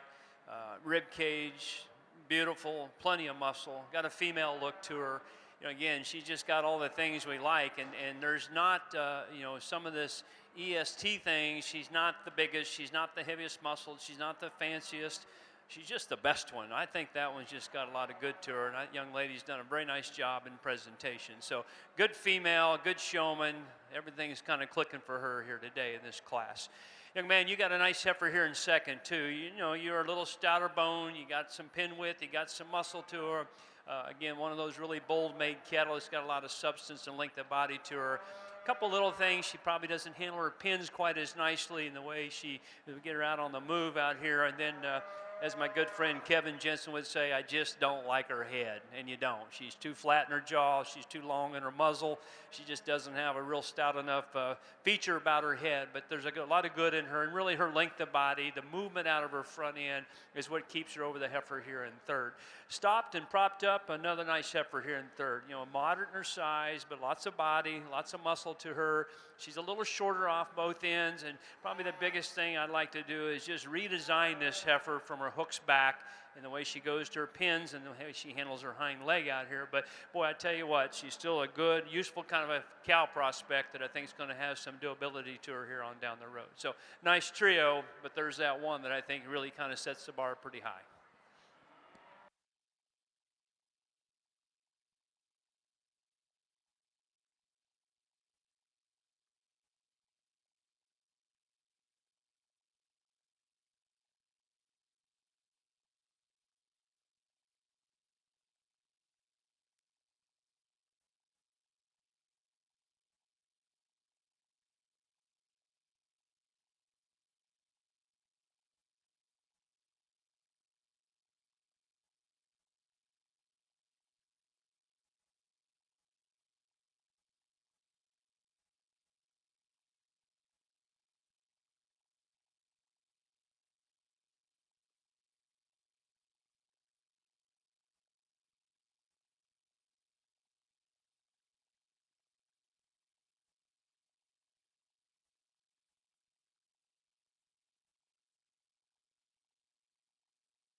This is a nice class of steers, and I don't know if there's a killer out here in this class. There's two nice steers here at the top end, and for us, just in terms of the basics of what make cattle good, this birthmark calf needs to go ahead and win. Again, probably comparatively speaking to some of the cattle we've seen out here, he's not as freaked out in terms of muscle and maybe just look, but that one is really, really good in terms of all of his pieces fitting together from the side. He's plenty stout. He's plenty muscular in terms of the way he's built from behind, and more than anything in terms of the way his angle, his knee, his hock, his pastern is constructed. That's a significant improvement over the steer in second.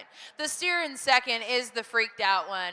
He's got a really, really high tying neck, and when he gets on the standstill there and cocks off, he's one that's really enamoring there. You get on top of that guy, and man, is he powerful. Powerful out on the back side of his shoulder, over his rib and loin, in and out through that hip, and impressive from that standpoint. I guess for us, that calf reads to be a little bit more tubular in terms of the center portion of his body, and then right there on the move. That one's not as good in terms of the angle to his knee, and he really has got to swing them back legs to meet his stride, especially in comparison to that calf that wins.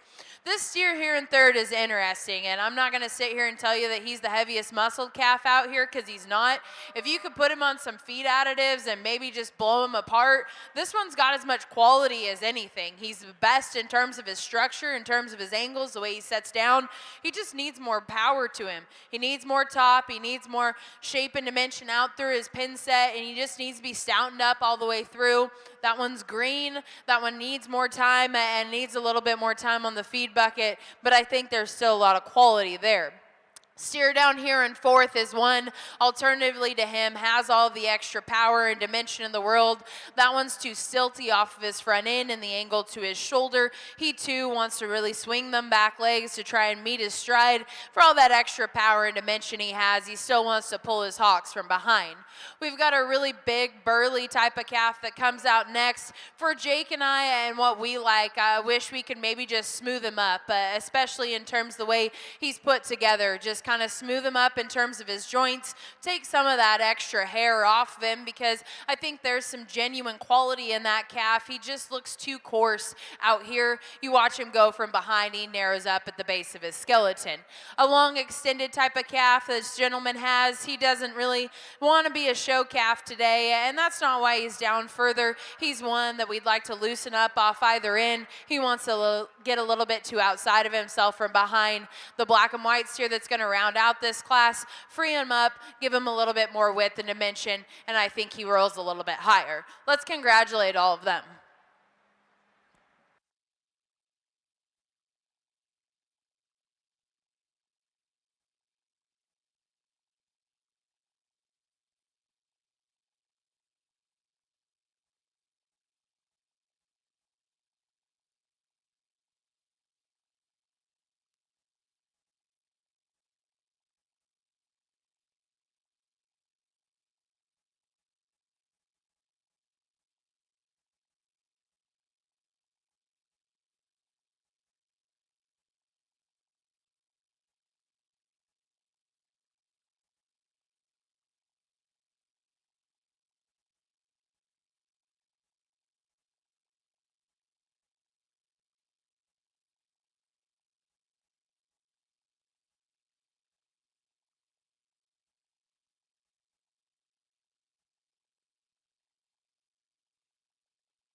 Well, here on the heifer side of things, this main Angus drive has been incredible, and not only these 6, but the ones that also went back. And I guess I'll just go through and talk about these 3 class winners real quick. And the heifer that leads off here, one you really appreciate in terms of just her structure and build. And, you know, I think this heifer looks probably better moving.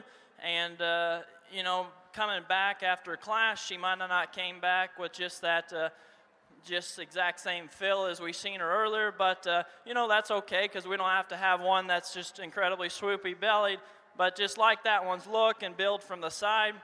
And then a little different speed coming out of the second class here, incredibly bold and powerful, one that's just overwhelming in terms of that.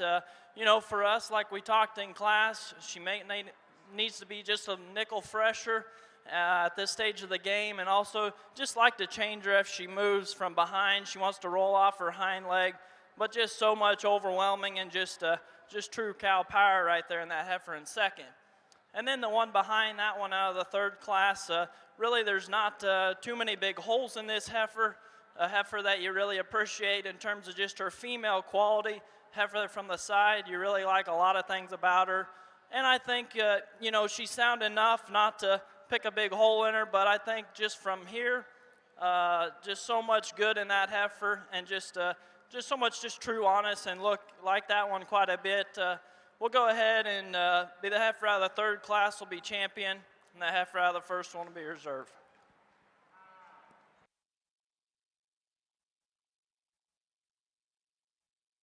As impressive a lineup of cattle that we've had out here all day from top to bottom. Jake and I are really, really pleased with these steers as we get them back out here.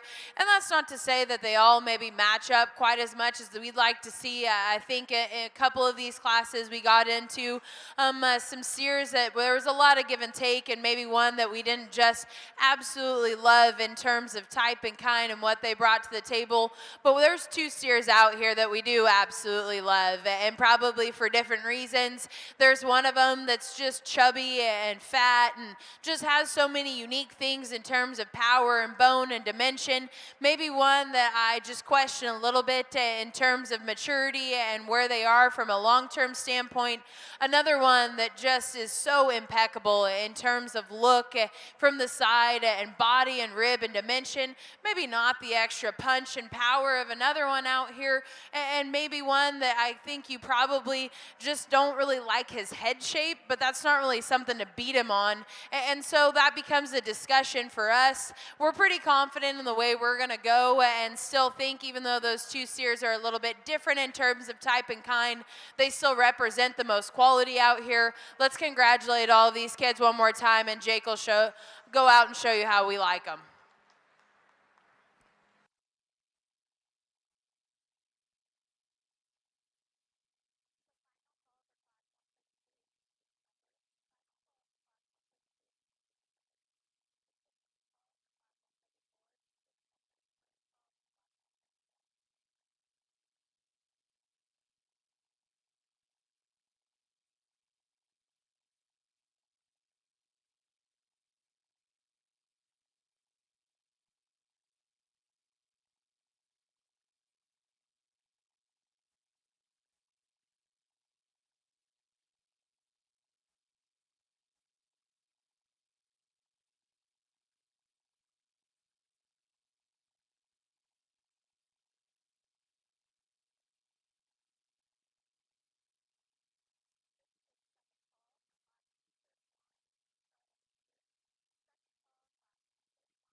Let me catch up over on the breeding heifer side. The main Angus division is over with.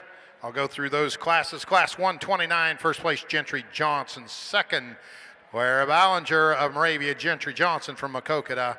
Third, Cal Pryor Woodbine. Fourth, to Brock Bowman of Glidden. 5th to Ross Lynch of Grundy Center. 6th to Ethan Timmis of Mechanicsville. 7th to Hallie Fitzgerald of Tipton. And 8th to Tyron Tucker of Jefferson. Class 130, second class main Angus.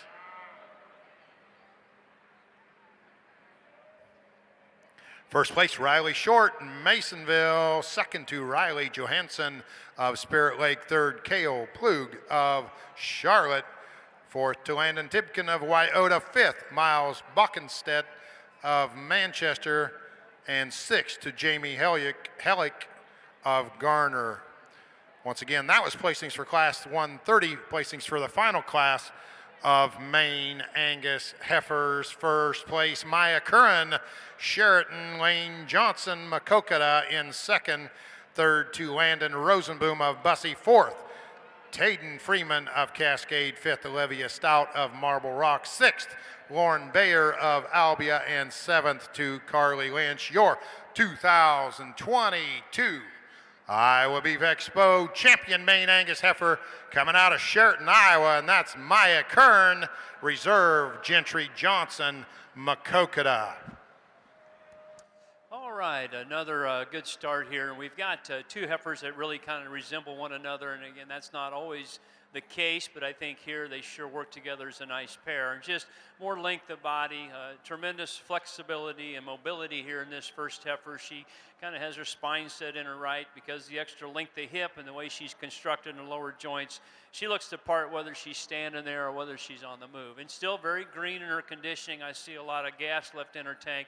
I think she's just going to continue to get better. Again, not the prettiest noggin sitting on top of the front of her. She's one that gets a little long in her beak and just a little too flat in her jaw. But that's probably the biggest hole right now, I would say. If a person wants to be a little critical of her, I'd sure like to change that heifer up to her head.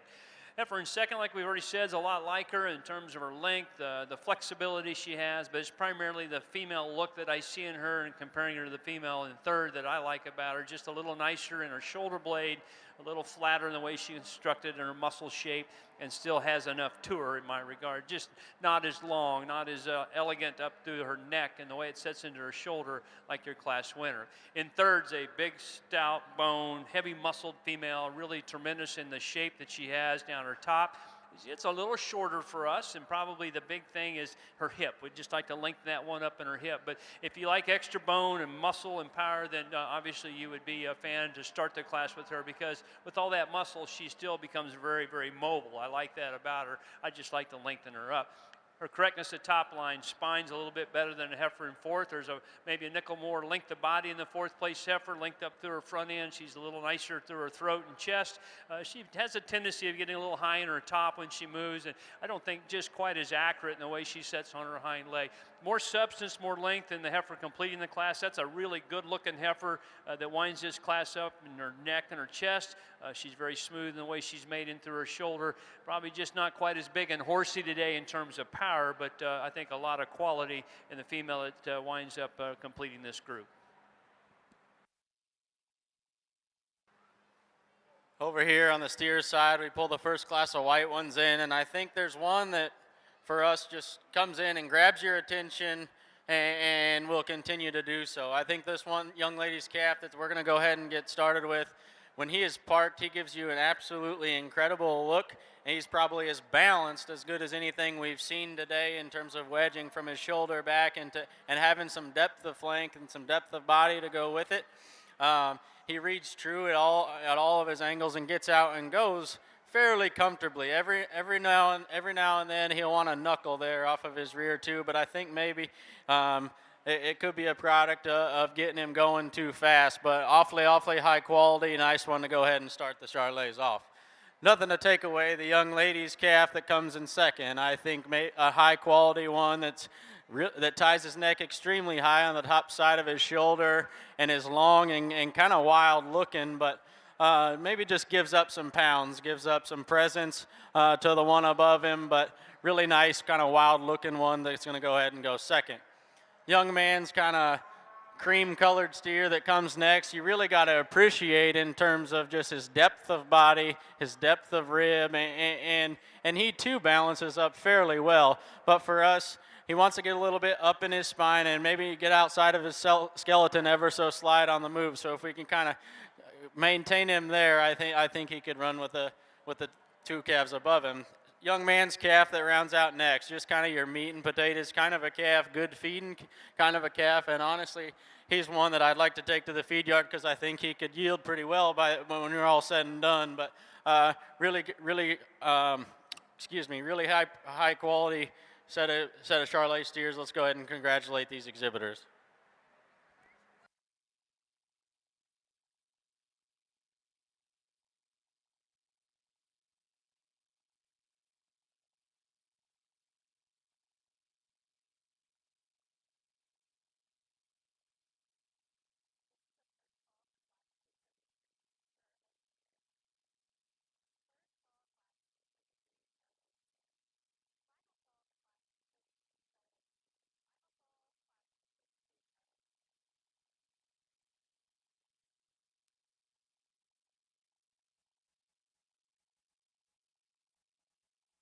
Over on the market side, placings for Class 228 Caninas steers. First place, Mason Shiloh, Riverside. Second, Carly Kinsel of Epworth. Third to Aiden Powles of Indianola. Fourth to Cash Johnston of Rhodes. And fifth to Brenna Hageman of Kalmar. That was placings Class 228.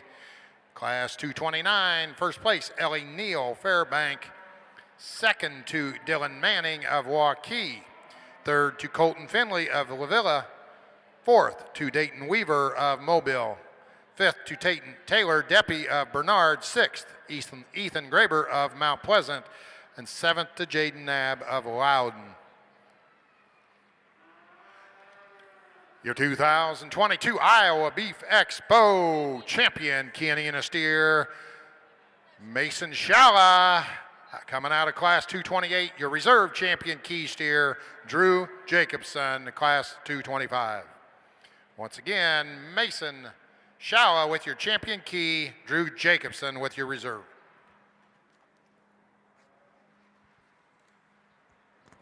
And let's go right on into the Charlay steer division, the first class, Class 230, first place, Jenna Funk of Manchester. Second to Reagan Rosenboom of Bussy. Third, Cash Hansicker of Nevada.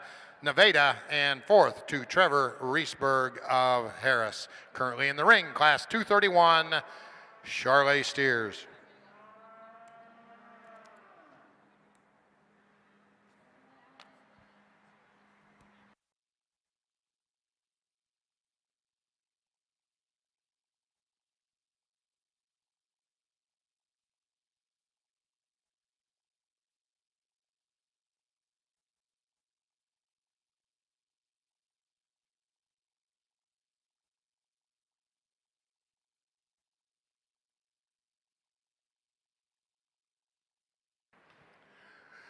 Let's move over to the heifer side. First class, maintainer heifers, Class 132. First place, Macy Schroeder of Pella. Second to Landry DeVore of Atlantic. Third to John Vanderveen of Hartley. Fourth, Skylar Coffey of Garden Grove. And fifth to John Peterson of Red Oak. Currently in the ring, Judges Scott and Shiloh Shockey evaluating Class 133 maintainer heifers. Back over here on the steer side, we've got a calf that wins pretty quickly for us, and he's not perfect by any means. You'd certainly like to soften that guy up and give him just a little bit more chub there in the center portion of his body. He's maybe not just, an athlete in terms of that hind leg, but out here he significantly is. I think that one's built the best all the way through. He's got a very intricate look from the side, that neck and his shoulder, how long and level he is, and still puts all of his pieces together so well. Like I said, that one's an easy class winner in our mind. If this steer in second could get out and go with any more flexibility, I think it becomes a closer decision. Unfortunately, he can't. That steer is one that certainly is round and good in terms of his rib. He too has got plenty of power and plenty of stoutness. It's right there. He just swings outside of himself too much off of those rear two. He's too upright in the angle of his shoulder. He's just has got to be more flexible and more within himself off either end. A good practical type of steer comes out next. He's one that's not only got a structural advantage over the steer in 4, but there's just more redeeming factors about that one in terms of rib and body and dimension, especially from a long-term standpoint. Unfortunately, he just doesn't put it together in a package that's nearly good looking enough from the side to run with those top 2. The steer that rounds out this class is no doubt muscular, muscular to the point where he's just a little bit too bunchy and tight in terms of the way that muscle lays onto his skeleton. He's too upright in the angle of his shoulder, too upright in the way he uses his hind leg, probably just a little bit more old school in terms of his look. A nice class of steers. Let's congratulate all of them.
Well, here on the heifer ring, I think we're going to lead off with this black and white heifer, just in terms she still's got a youthful look and still looks like a calf, and I think this one will have the, as much grow when it's all said and done, and yet with that, she couples that with the right kind of shape in terms of boldness of rib and width out of her pins, and she doesn't want to get out and just take a secure step.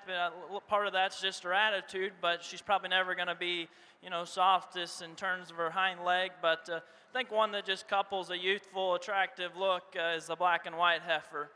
Now the heifer coming in seconds, probably stouter bone, a little bigger legged, and maybe bigger rib, but one that you like in terms of just her smoothness, but for us, she just reads to be a little bit shorter in terms of her cannon bone. She wants to get a little bit lower fronted and just like to just lengthen her out ever so slightly. The heifer coming in third, one you really like from the side, presentation spot on that one. She's good looking, but how smooth and she looks from the side, just like to just open her up for us and just give her a shot more just true width and power, but one you like in terms of just a striking look from the side. And then the heifer here in fourth has got a quality look about her that's good about her head and neck, and smooth-shouldered heifer that's got some length of body. Need to just loosen this one up and just give her a shot more body.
Over here in the Charlay show, I think there's 3 of them up here that have a lot of differences, and you really got to sort through them because in any one area, any of them can hit you hard, and that's what makes it challenging. That's what made a lot of discussion between Ashley and I and what we were going to do. But I think the one that this young lady's calf that's going to go ahead and lead the class off, I think does so again in a complete balanced type of a package. It still has some muscle, still has some punch, and gets out and goes probably as good as any in the entire class. He reads good at the angle of his shoulder. He reads good. He's level in his hip and down to his hock and comfortable at the ground. Really nice one to go ahead and start. Young man's calf that comes second. I love a lot of things about this one, and for me personally, I love this one's added width. I love this one's added dimension and his boldness in rib, and I probably prefer his hind leg in terms of there at the ground, and his pastern's better than the one that wins. But for us, you study him in his front 1/3, and particularly the way his neck set ties into the top side of his shoulder. He wants to tie just a tick lower, get a little bit shorter coupled there, but awfully stout one, really high quality to go ahead and go second. Young man's calf that comes third, probably on the standstill, emulates the one that wins the class, and that's what made it challenging. But I think for us, when you pull him to the lead, he wants to get a little bit honky there off of both of his rear 2 hocks. He gets a little bit uncoordinated, doesn't really know which direction he wants to plant, but he too is chubby. He's got some muscle. He's got some width and dimension. Just would like to change him there the way he handles his hock and rear offside leg. Young man's calf that comes next. Long, extended, high performing, really good looking from the side and sound, and probably has the advantage above both 2 and 3 2 and 3 in terms of structure, but just gets out horsed. Needs to be a little bit chubbier there in terms of his rib shape, bolder there in terms of his muscle and dimension. Young lady's cream calf that rounds out the class. Again, high quality one, just kind of run into a few buzzsaws at the top, but really good class of Charlay steers. Let's congratulate these exhibitors.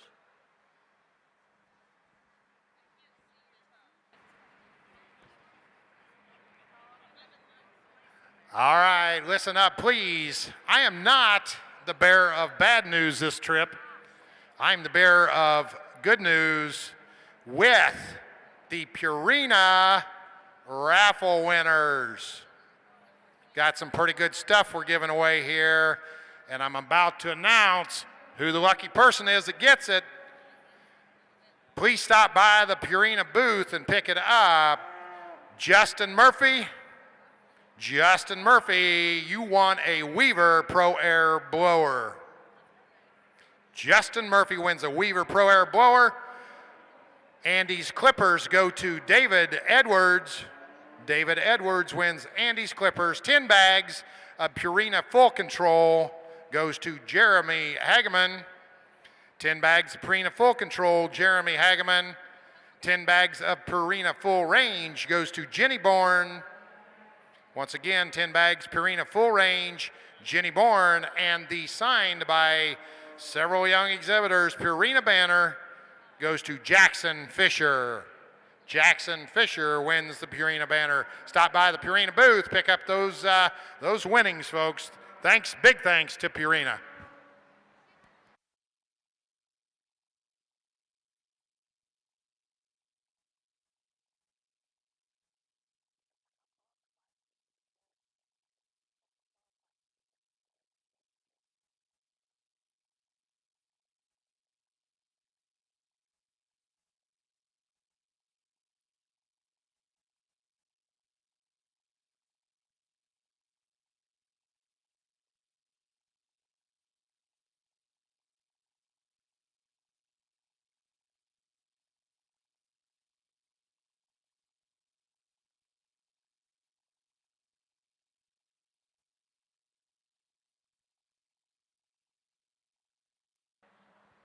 All right, gang, good job out here, and we've got a bigger class, one of the bigger ones we've had here today, and probably within this group, there's just not that one that you really sink your teeth into and say, this is clearly the best one in here. I think we have a lot of real positive things in each of these cattle up here towards the top end. And I guess for both of us, you know, Shiloh was just saying the Baldy's just so overwhelming in her body and the substance that she has and mass, and that's true.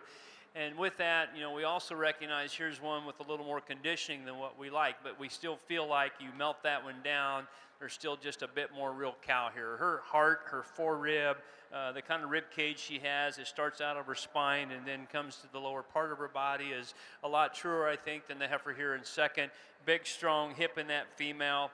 Good enough on her hind leg. If we're going to pick on that one, it's more out of her front end. She struggles a bit more up out of her shoulder. Doesn't have the ability to pick her neck up quite as nicely out of her blade like we'd like, but a good heifer from there back. And we thought just in this particular case here today, just enough more cow power in her right now to go ahead and win the class. We do like the freshness. We recognize that, you know, the correctness of conditioning here in this heifer in seconds, a little more of what we personally like. This heifer still has plenty of bone underneath her. Her length of body's really good. You know, there's some things about her that we like, and I guess if this one could be a little looser made in her hip and just reach out and be a bit more comfortable in the length of stride that she has off her hind leg, we could sure switch them because of the youthfulness, the freshness that she has, and still has enough power. But the way it turns out, I think you're a little better out of your front end, but you probably don't move quite as comfortable off your hind leg as the Baldy, and the Baldy just simply had a bit more punch to her today. Young lady, your heifer has some real interesting pieces too. Probably within the top group, yours is the heaviest bone. She's got a very appealing look to her once you get her stopped. She's got a nice shape to her neck, and yet still real rugged in the way that she's made underneath. Her pin width is pretty good. A little interesting to me, you get up front, she's probably the narrowest chested up here on the top end, and then probably what kind of sealed the deal for me as we watch this heifer leave us, she has a tendency of getting a little base wide from behind. She throws her legs out just a little wider than what we would suggest up out of her front end. So again, I think there's some real interesting pieces to this heifer. There'd be some other shows she could just as easily win this class because she's got nice presence out here on this stand, tremendous amount of bone, and really pretty intriguing up high back in through her pins.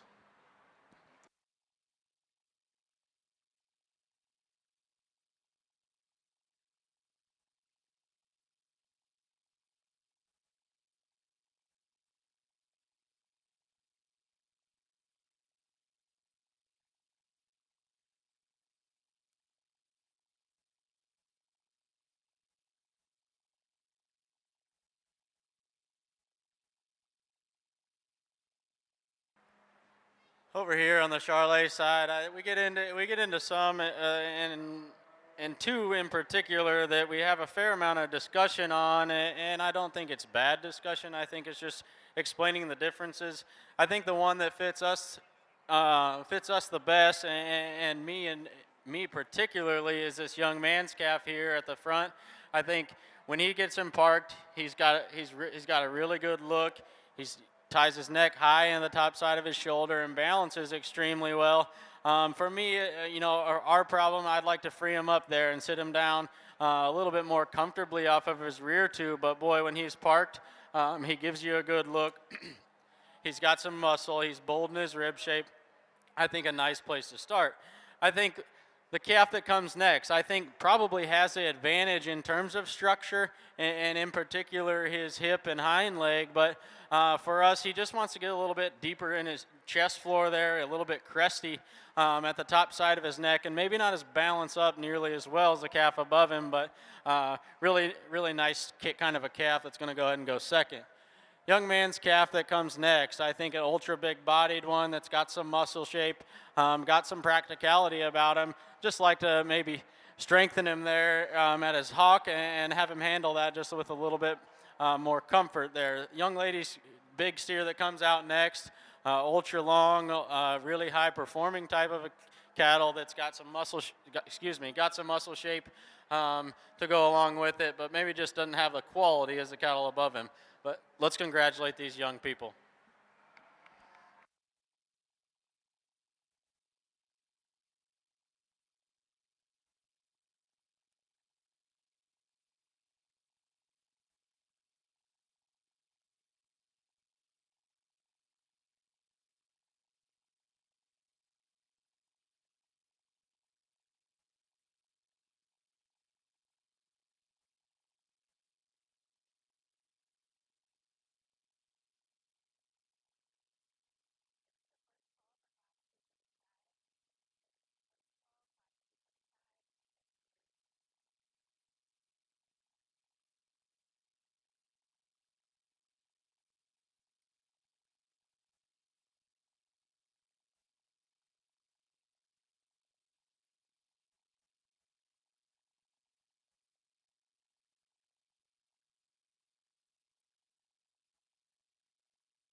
We get these Charlay cattle out here, and before I'm going to talk these, I'm just going to give a preface.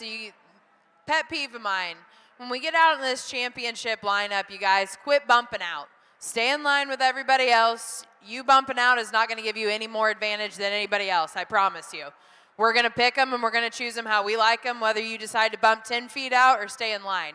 So all it is when you guys are bumping out is causing a ruckus out here, so just stay in line where you're supposed to be. Now that we got that out of the way. The Charlay steers, we get these cattle out here, and Jake and I are really, really impressed with two of them. We think they fit together exceptionally well. There's one of them that, again, represents just a little bit more quality in terms of structure, in terms of look from the side, and all those pieces fitting together. Another one that I think is just really enamoring in terms of his type and kind and his neck and the way it sits on his body and his rib. Maybe not quite as good in terms of the way his hip and hind leg is constructed, but certainly two exceptionally good steers. Let's go ahead and congratulate these kids, and Jake will show you how we like them.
Well, on the heifer side of things, really a good class here, and from top to bottom, all nice heifers that going to have some use in the future. The heifer that leads off, just like her from the side in terms of her front 1/3, her look, and about her neck and chest, back into her shoulder. Like this one, when you set her into motion, you know, she does want to drop her pins ever so slightly, but I think her structure is probably the most acceptable out here. Nice heifer to lead off with. Then the black and white heifer coming next here, one you really like just in terms of her mass and volume. She's bold in terms of her rib shape, stout bone kind of a heifer. Maybe just a heifer that needs to be a little bit more attractive about her front 1/3 in terms of just her chest and dewlap there, but certainly just a good kind of heifer that'll make a nice cow for this young lady. Then the heifer coming in next here, really one from the side that's good looking in terms of about her front 1/3. She has some pieces you can really tie into and like. I guess for us, when you set her into motion, she wants to drop her pins, kind of like that one that starts off the class here, and then maybe just make her a little bit softer in terms of just her forerib and flank to just certainly balance her out a little bit more. But there's a lot of pieces you can tie into and like on that one. I think her true advantage is actually just her length over the heifer coming in next. You know, you really appreciate this young man's heifer standing here. She's good in her lines. One that's attractive about her front 1/3 and stays collected in terms of her top line. She's just a heifer that needs to have more to her, and then she just gets a little bit straight and tight off her rear skeleton. Just needs to be loosened up on the go. And then high-performing, long, extended kind of a heifer that's going to be have some length and just performance. One that you like about her head and neck. She's got a feminine look about her. Just needs to have a shot more belly to compensate for extra frame and just loose her when set in motion.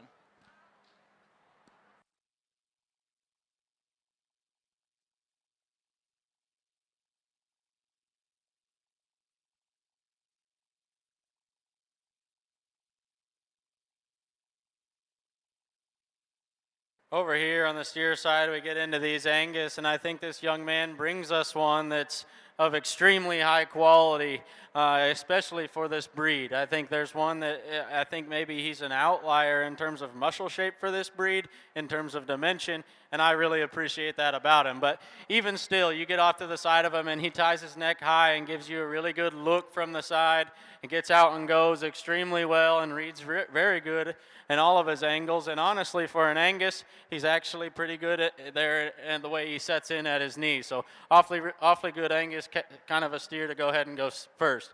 Young lady's calf that comes next, I think one is similar in terms of muscle shape and dimension. Maybe doesn't have the look and the quality as the one above him, but still really good in terms of his body shape, got some muscle, gets out and goes relatively well. Young man's calf that comes next, I think with some time, maybe you can feed it into him, but my biggest issue with him is his rear too. He wants to get a little bit outside of himself, not handle his hocks nearly as comfortably, and get a little bit upright there, the angle of his shoulder, but really high quality kind of a calf to kind of go third.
Let me catch you up over on the steer side. Class 231 Charlay steers. First, Katie Johnson, Independence. Second to Jack Plug of Charlotte. Third to Alexa Rise of Manchester. And fourth to Lexi Evans of Humiston. Class 232 Charlay steers. First place, Laney DeVries, Red Oak. Second to Austin Evans of Creston. Third, Brock Bowman of Glidden. Fourth, Connor Briggs of Sheraton, and fifth to Bell Nedelicki of Fairfax.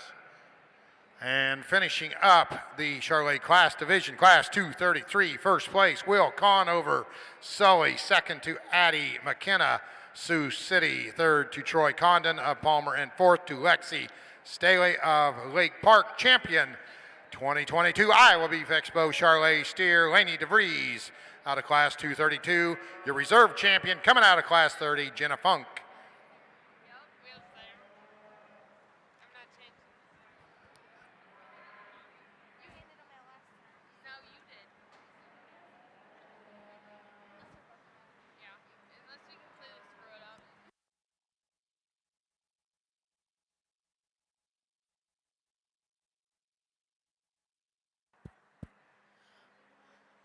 This one's pretty salty here, guys, especially for an Angus steer. You know, when he first comes in here, Jake and I were talking about it. You know, that one's pretty big-legged, and you think for a second, is he really an Angus?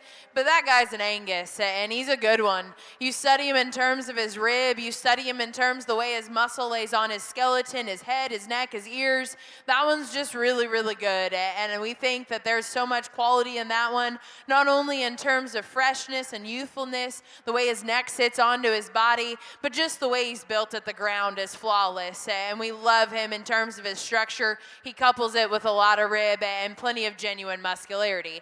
After that, you can pick and choose between 2 and 3. We side with the young lady here in second, just in terms of rib and dimension, especially in terms of forerib shape. You study that guy from behind, he definitely has a stoutness advantage, not nearly as just highly presented, stout and powerful in terms of his foot and bone as that young lady that wins. The calf that's going to end up third is one that certainly has depth of body, but out here becomes the flattest and the narrowest and probably the greenest all the way through of all the cattle out here. We'd like to free him up off either end of his skeleton as well. Let's congratulate them.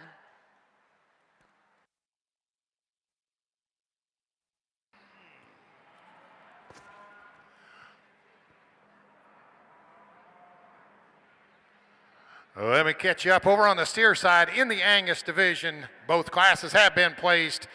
Champion selection going on right now, but placings for class 234. First place, Lincoln Bent, Corydon, Iowa. Second place, Susie Fredericks of Milo. Third to Sam Greiman of Perry. Placings for the second class of Angus steers. First place, Jillian Moffitt, Colfax. Second to Tatum Oldham of Ida Grove. And third to Marissa Muff of Ventura. Selection of champion Angus steer going on right now.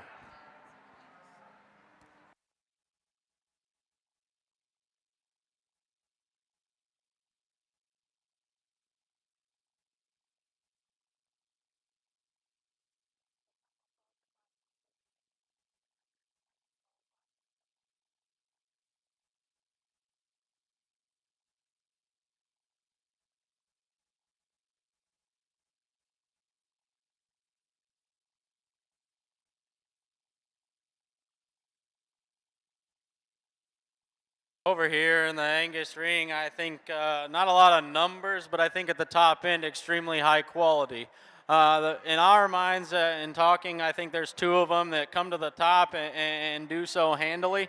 In terms of just look and quality and balance and doing things that the Angus breed typically doesn't do, there's 2 of them that kind of fit the bill for us. You kind of got to decide which one you want to go with, but for us, we're going to go with the one that's a little bit more of a man, that's got some more punch, he's heavier featured. That's going to be the young ladies calf out of the second class, and we're going to follow with the young man's first calf out of the first class as reserve. Let's congratulate these young people.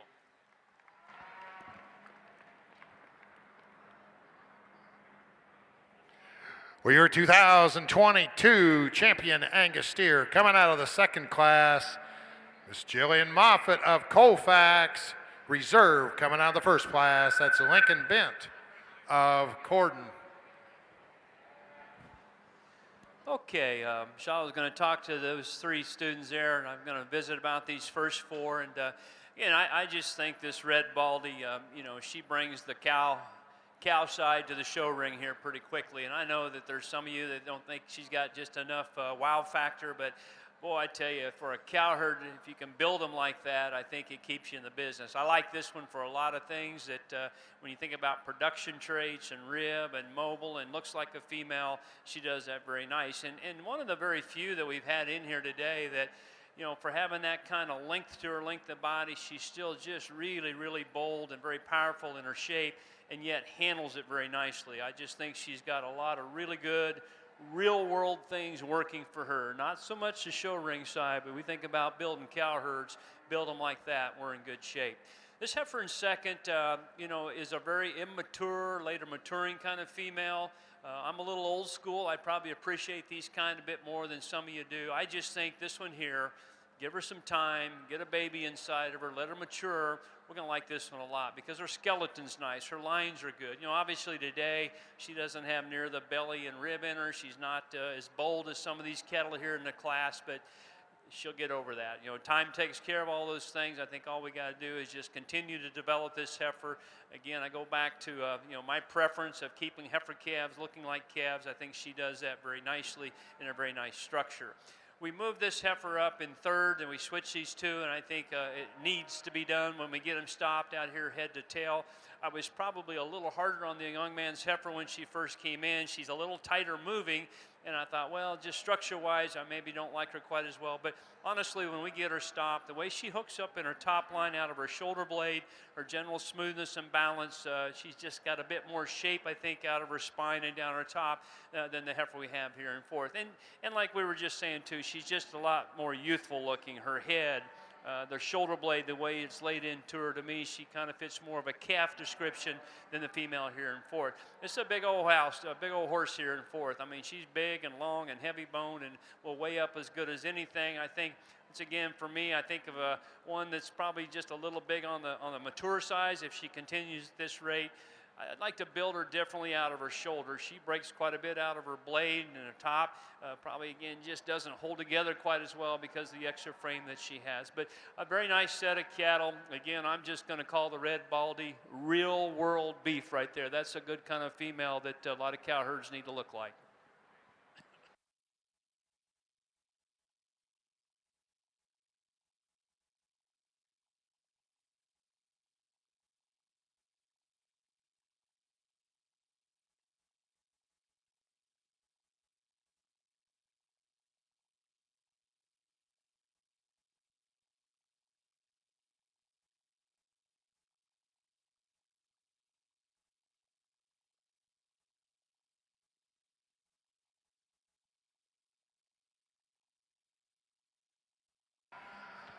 Well, exhibitors on the heifer side, we bragged on you earlier, but it's starting to look like a little bit of a small town over there now. The officials have asked me if you will please limit the number of people in the makeup area to the exhibitor and one crew member. We would greatly appreciate it. Our staff is having trouble getting everybody found and to the ring. So please, just the exhibitor and one family member or crew member in the makeup area. Thank you.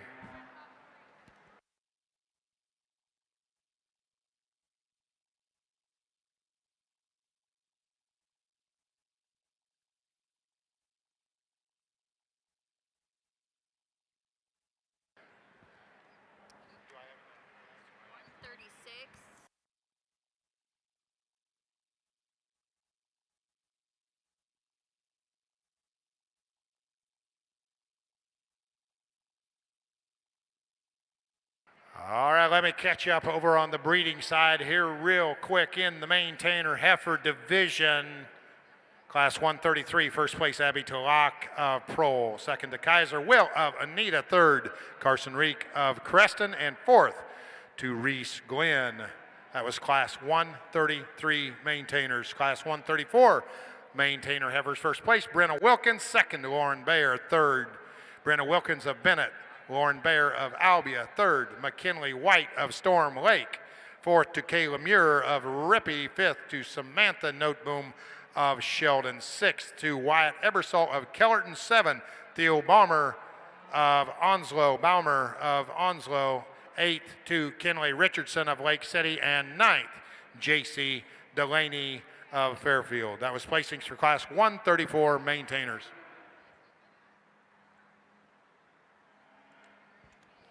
Placings for class 135 maintainers, first place Addie Baumert of Harper, second to Lily Curry, Mount Ayr, third Briley Stephan Wyota, fourth Maxwell Skellinger of Orient, and fifth to Hayden Wade of Oxford.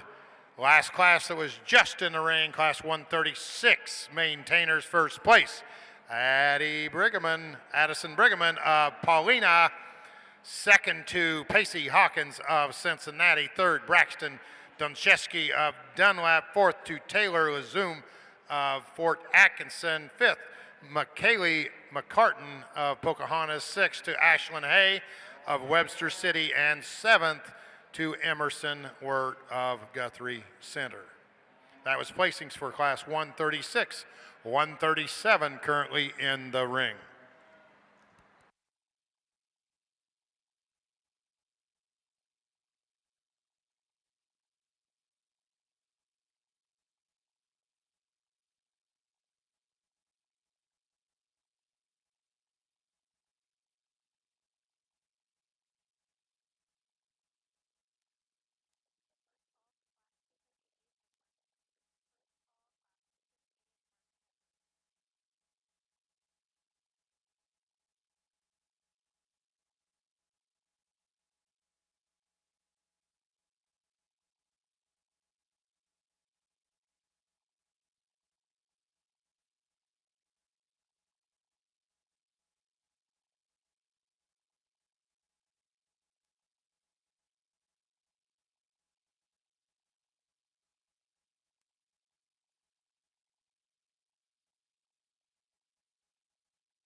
We roll into these market heifers, and I know we've got quite a few of them to work through, and so we're going to try and do this efficiently as possible. This yellow and white heifer that's going to go ahead and start, I think she's one that is probably as stout and powerful as anything, couples it with a really fresh look up through her front end, is good in terms of her feet and her legs and the shape and size to her foot.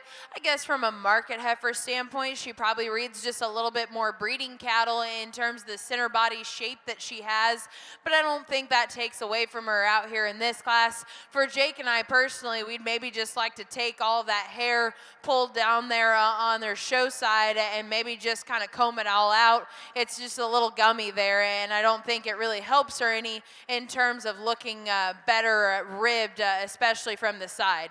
But that one out here is stout, she's powerful, she's sound in terms of her structure, and still has some look. The red heifer that comes out next probably reads just a little bit more market animal in terms of her rib shape and in terms of her dimension there. She's one that I think has got just as much power and stoutness as that other heifer. She's attractive through her front end. I don't know if she's quite as just wide and opened up, especially when you study her from behind down in there through her stifle. I don't know if she's quite as just fluid in terms of the way she gets out and goes, especially off of those rear two and the way she hinges out of her hip and her hind leg. The black heifer that comes out next is stout and powerful. She's just a little bit too rigid off of either end for our liking. I'd like to maybe soften her up in terms of her forerib to complement the extra chest that she's already pushing out there. Young lady's got a really long, extended, big-footed, sound-structured heifer that just needs more time on feed. Soften her up in terms of her rib cage, and certainly she goes higher in this class. The gentleman's heifer that comes out next is just a good, practical, sound-structured one that out here probably falls out from a performance standpoint and just having enough rib and body and power to run any higher in this class. We get down to a pair of cattle here at the bottom end that certainly have some more performance and dimension and power than the heifer directly in front of them, but from a structural standpoint just need to be tweaked in the way they go off either end. Let's congratulate all of them. All right, well, in this set of maintainer heifers, again, we kind of stepped into a little bit of the land of the giants, if you will. And once again, I would just tell you from a personal standpoint, I don't need February heifers as big as these two. In fact, even the third heifer, you think about real world February, she's plenty big enough. She doesn't get beat because she doesn't have enough size and growth. So this is one of those situations where I think, you know, for me, there's just some little things that strike me as a personal preference over the heifer here in second. First and foremost, it's the amount of lack of conditioning this heifer has as I compare to the heifer in second. She's a lot freer of fat down in her chest. She doesn't have as much fat inside of her, in my opinion. The shape of her neck's a bit more correct. She's still huge boned, flexible in her knee. The length of her step is really good. This one for us probably build her differently in her shoulder blades. She's a little more opened up on the top side, and that kind of transitions to some of her problems as she moves out of her front end coming at you. She gets a little wider at her knees and down to the point of her shoulder down low here. But one of those loose, flexible, and like Shiloh said, this young lady has a hard time getting her stopped and put together. I think she really looks her best on the move, and that's because of the looseness of spine that she has and her flexibility. This is a big bovine here. Again, just too much for me. She's too cooked in terms of conditioning. She's got a lot of fat down in her chest and inside of her. Big, powerful, stout. You know, there's a lot of things that have that kind of mass and substance. She's just really, really long. Again, probably just a bit more mature than what I like, and I'd like to change her too in the way she sets off her hind legs. She has a tendency of kind of rolling out on her outside claws, doesn't travel quite as true from behind. But quite honestly, what gets this heifer in trouble for me is she's just overdone. She's just too big, and I don't think we need cattle quite like that. I'd like, for a lot of reasons, to use this heifer in third because she fits a February heifer in my mind. She's youthful, she's clean, she's got plenty of hip in her. Again, not a bad moving heifer at all. I think the angle of her blade and the length of her stride off her hind leg is really pretty nice. As you really start to study her, though, we come out of her shoulder into her heart and her forerib. She's just never going to have enough right there. You know, it's one of those deals where I think she'll always have enough flank in her, especially when we get a calf in her, but it's hard as we come out of that shoulder blade and make them as bold centered as she needs to be. And probably, again, just a little thing, set the tail head in her just a little bit differently, but that's a good heifer, and there's a lot of reasons for me to want to start with her. Her honest maturity and youthfulness would be one of the biggest reasons I'd like to start with that heifer, but I just don't think there's ever going to be quite enough mass to her. The baldy heifer is nice. I like her length of body. I like her a lot as she stands there. She's really strong in her top, has good spread down her top when we get in behind her. Once again, as we put her on the lead, she has a tendency of, with the extra set to her hind leg, it kind of has the tendency to roll off just a little bit more in her hip and kind of come up in the middle part of her spine a bit more. But I think on the stand, that's a very nice female. A good-looking heifer here that completes the class. You know, obviously in this big old stout group of cattle here, she doesn't have as much body and power to compete today up here with the top end.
Over here on the market heifer side, I think one that comes to the top and does so handily for both Ashley and I. This young lady's Blue Roan heifer does so and does so for all the reasons. When she's parked, she gives you an extremely good look. She's balanced. She ties her neck high at the top side of her skeleton. She sits down on a heavy set of wheels, and then you get up on her. She's bold in her rib shape. She's stout and extra powerful. Just a nice place to start here for this class. Nothing to take away from the young lady's calf that comes next. I think a heifer that is similar in terms of type and kind, maybe just a little bit more rigid there off of her rear two, and doesn't handle her hocks or hawk to ground nearly as well as the one above her, but really good looking, got some power, got some muscle. Nice place to go ahead and follow suit with the one that wins. Then we get into this black and white heifer here that comes third, and I think one that's got really good show ring presence and gives yourself gives everybody a quality look, but just gets out horsed in terms of power. Maybe doesn't balance up nearly as well. I'd like to drop her in her flank ever so slight, but stout, kind of good looking one that's going to go third. Young lady's calf that comes next. A heifer that probably reads in terms of depth of body and depth of rib a little bit more like a breeding heifer, but still has some quality, still has some muscle, still has some power.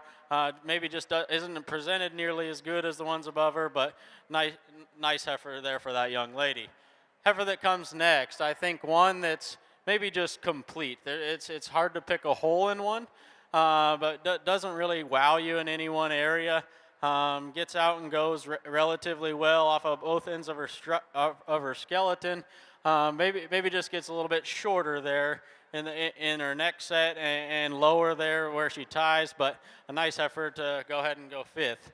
Young lady's gold heifer that comes out next, probably as stout and powerful as anything in the class, but we got to change her structurally. She just gets way too rigid there off of her rear two. We need to relax her there and see her move just a little bit better. Heifer that comes next, I think one that's got some body, has got some muscle shape, got some rib, but just doesn't have the quality or the look as some of the ones above her. And the young man's calf that comes next, I think a heifer that sits down on a really big foot. Has got some decent legs underneath her, but just doesn't have the look and the show ring presence and the quality to run any higher today. But let's congratulate these young people.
Well, here on the heifer side of things, I'm going to talk these top four, and Dad will talk to the other ones here. And I think on really these four structures, probably a wash. Go ahead and lead off with this boy's heifer, just in terms of a quality look and build.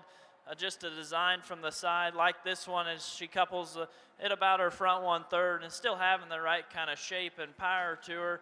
You know, maybe like to change her at the angle of her shoulder, but certainly just a striking kind of heifer to lead off with.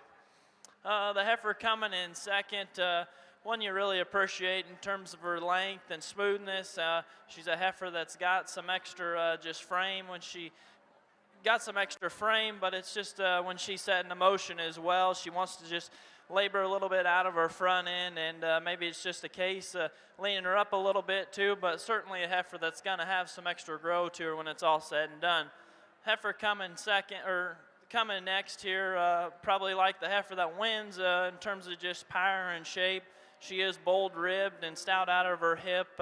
With that, she just has some extra set to her hind leg and just gets a little bit coarser looking, but certainly a bold, powerful kind of heifer.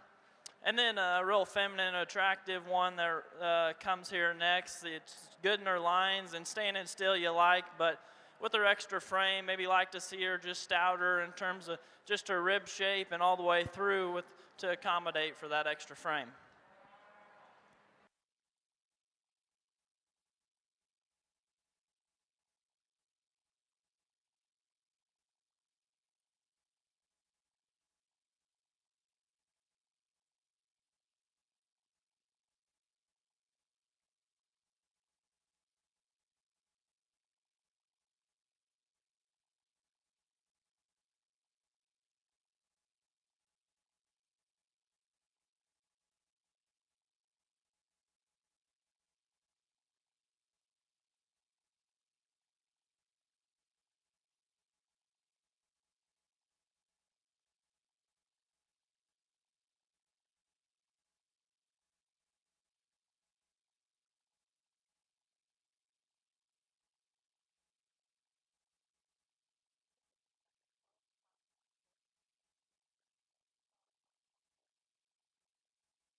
Young man is going to win this class, and really quickly for us. There was no question that when she hit the ring, it was going to take a darn good one to go ahead and beat her, and that one just didn't walk in. Young man, you got to thank your fitting crew, because this one is put together immaculately in terms of not only her feet and her legs, her top and her tail head, but that belly is just flawless in terms of the way it lays into her, and it only complements the fact that she's the best one out here. She's not, just choke-necked right there on the bottom side of her skull, but outside of that, that one is the soundest structured, the best body. She's got plenty of mass, plenty of dimension. We like that one quite a bit. After that, we had quite a bit of discussion between 2, 3, and 4, and Jake and I are probably even just a little bit flip-flopped on how we like them. The heifer that stands here in second, though, probably has the most good to her of the remaining cattle, and there's just one major thing that you'd like to tweak about her, and that's the way she sets down off of those rear pasterns. And it really starts with the fact that she's just too small-footed. If you can stouten her up in terms of her foot, I think she sets down more comfortably. But that one's the best just in terms of the shape and dimension to her forerib and her body. She's easily the stoutest and the most powerful of the remaining cattle. She balances well from the side. She's not as wild-necked as the heifer directly behind her, but that one actually stays truer and more genuine from her hip to her hock and to the ground, especially as she goes away from you. The heifer here in third, she is the one that sits on, that neck sits higher on the top side of her shoulder. She's probably just a little bit better in terms of the length and levelness to her spine. That one's not any improvement in terms of shape and size to her foot or bone. She too is just too rigid in the way she goes and sets down off of those rear two. You get in and you watch her go from behind and she wants to pull her hocks and deviate in that top line. She just doesn't hold it all together when you set her in motion. This one that stands here in fourth, if you could just look at this one on the standstill, you love her. That one's freaked out in terms of her head and her neck. She certainly puts together so many attractive pieces from the side and really looks like a market animal in terms of her muscularity. Unfortunately, again, from a structural standpoint, that one's just too straight off either end. She comes up pretty short in terms of her stride.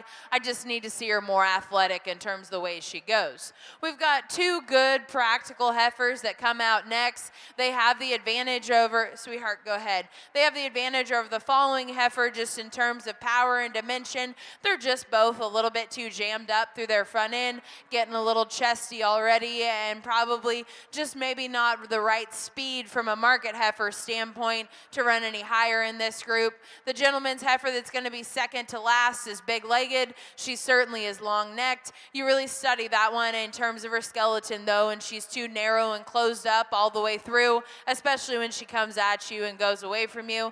And then the young lady with the black and white heifer, you know, it's unfortunate. It looks like this girl probably injured herself at one point in time. She's pretty tentative off of that one leg. Hopefully she can get her home and get her healed up just a little bit. There's a lot of power and a lot of good in that heifer. She's just not wanting to get around like she needs to today.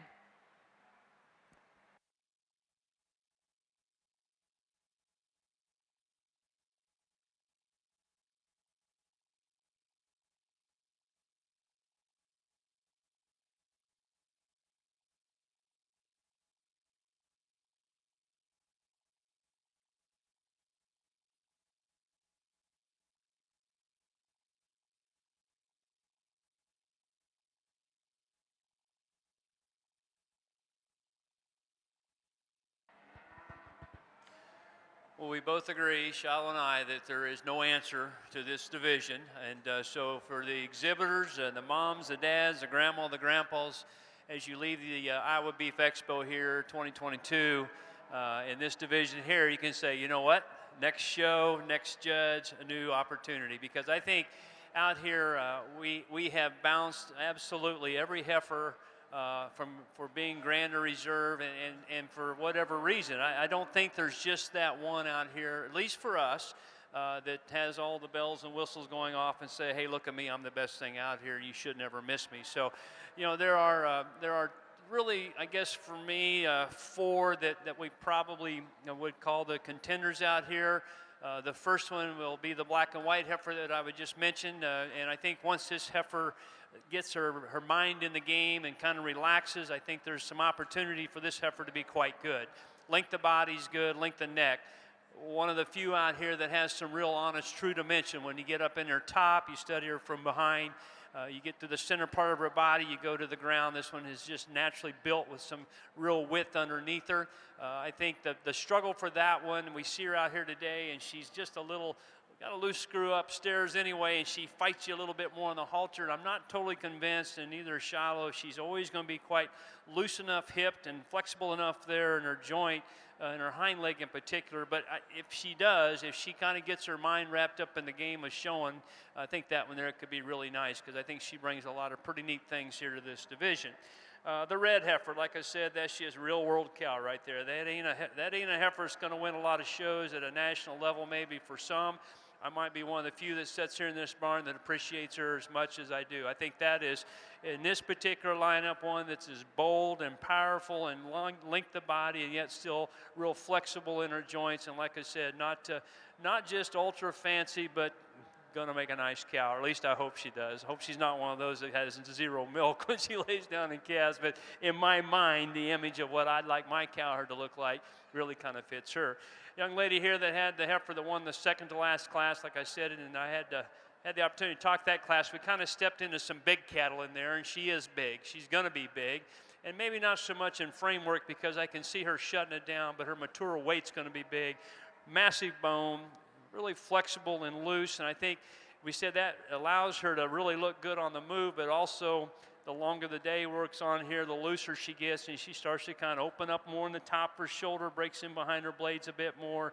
Again, one of those just sits a little hard to get put together, and I guarantee you when this young showman here gets another 5 or 6 years of experience under her belt, she'll take that kind right there and make her look pretty special, but it's a little hard out here in this final lineup to get that heifer put together once we get her stopped. Young man that won the last class. You know, when you just, when Shiloh get to talking, one that kind of fits us from a mature size standpoint. She's got some elegance, some balance to her. She's got some real natural shape, not the fed-on shape in terms of fat. And one of those that we think is acceptable in structure. She's probably not like the barnyard cat at home in terms of flexibility, but we think she's acceptable enough. And so we started adding everything up. We kind of drew straws and flipped coins and back and forth, and we both have decided that heifer on the end needs to be your champion. Let's give that young man a nice hand. Congratulations to him.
I swear, we could stand out here for another 30 minutes. It's not going to make, well, it does make a difference. I don't want to say that, but we're just so back and forth, and we're not totally convinced, you know, again. But I don't know. We get them back out here, and the two that are left that I like have more real dimension, more power to them. And quite honestly, this black and white heifer just has more ring presence out here. I think she's finally starting to get it figured out. Keep working with her. We're going to use her for a reserve champion. Congratulations to her.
Let's catch you up over on the breeding heifer side.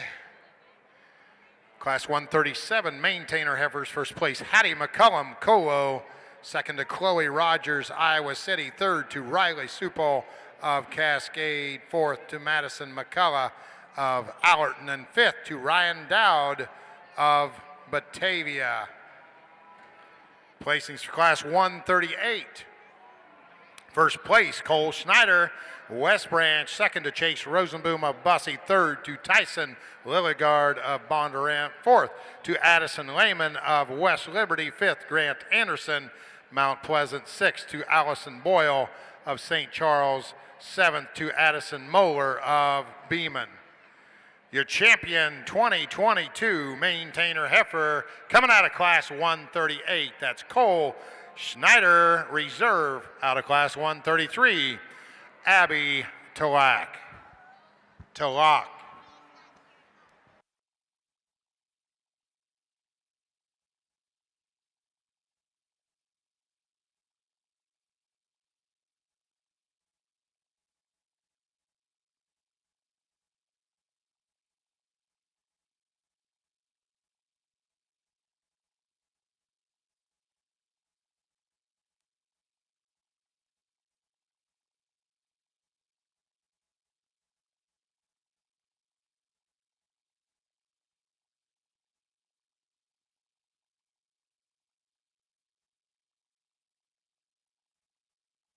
Over here in the market heifer ring, I think we got two individuals here at the top that there's some give and take, and there's a lot of similarities. And so really, where do your precedents lie?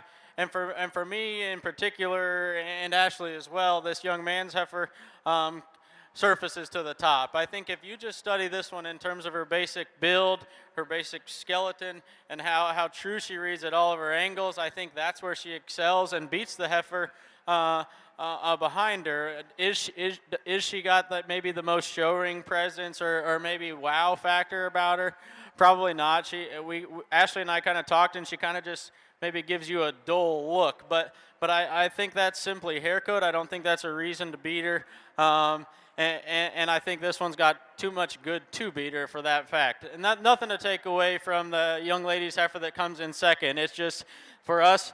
Like we talked in that one, a lot of similar qualities. Got some look, got some balance, got some punch. We just got to reconstruct her rear two legs and make her handle them better from hawk to ground to beat that one above her. But awfully nice one to go ahead and go second. Young ladies, white market heifer that comes next. I think one that's got some look and got some presence. She's bold in her body type. She's bold in her rib, and you really like that about her. But if you want to compare her to the two above her, she probably just doesn't have the amount of look, and maybe quality quality is probably a better term than the two above her. But I think once she gets this one parked, she too will give you a good look. If we could just free her up there off of her rear two, and then make her a little bit leveler there in her hip loin juncture on the move, she could run with those two above her. Young lady that comes next got a bold ultra wide one that's got some muscle shape and got some dimension. Maybe just doesn't have the look and the quality as the two at the top of this class, but you really got to appreciate this one's mass and power comparatively.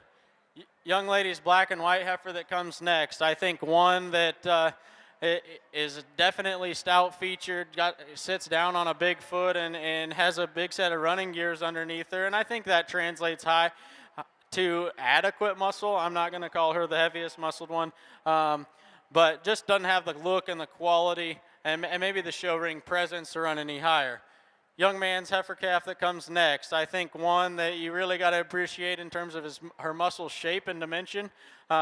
She just gets, for us, just a little bit more tubular in her body shape, maybe not as elegant about her front 1/3, and then gets our biggest issue with her, she gets a little bit tippy there off of her front shoulder. I'd like to lay her back there in the angle of her knee and lay her back in the angle of her shoulder, and she could do some awfully good.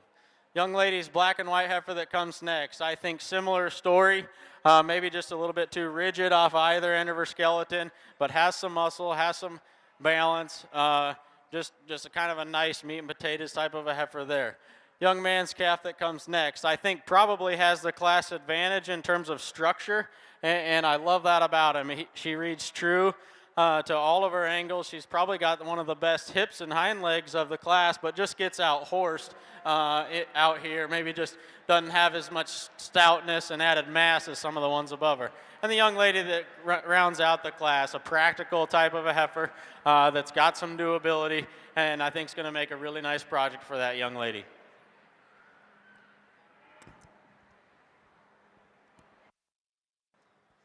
Well, here on the heifer side of things, certainly a high quality trio here, and the top pair, there's some give and take. And this heifer from the side that leads off has just got a striking look about her in terms of just her quality and look in terms of her front 1/3, and with that, still having the right kind of shape and power and boldness, like her hind leg, and just has an elite look about her. You know, if you change this heifer, lengthen her out in terms of her hip and just set her pins up there a little ever so slightly.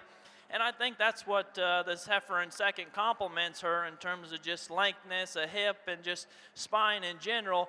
You know, this one in second here looks like a female in terms of her smoothness and length, like their depth of rib, and she's probably not as attractive as the heifer that leads off with, but you know, as she matures and maybe gets some more belly, she'll just balance out. But certainly a nice heifer here in second. Baldy heifer coming here in third, one that's really good looking in terms of her neck and chest, has some length and extension, but she just needs to have more center body and just depth of rib, and just needs to be looser in her spine as she's set into motion, but it's got one in terms of a striking look about her.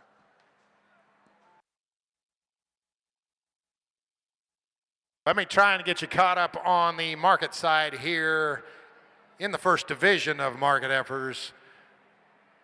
Placings for class 236, market heifers, first place Shara Cota, Harper's Ferry. Second to Zoe McCronell of Webster City. Third to Cade Knopp of Maxwell. Fourth to Leah Ringcob of Mobile.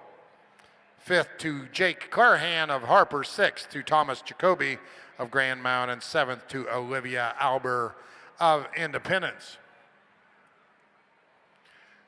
Second class market heifers, first place Lilia Spencer Logan. Second place to Allison Wallace of Harris. Third place Cooper Oberbrockling of Prohl. Fourth to Maddie McCoy of Villisca. Fifth to Josie Tulsrud of Decorah. Sixth to Abby Else of Holstein. Seventh to Laney Hare of Gilman. And eighth to Ryan McDonald's of Mystic.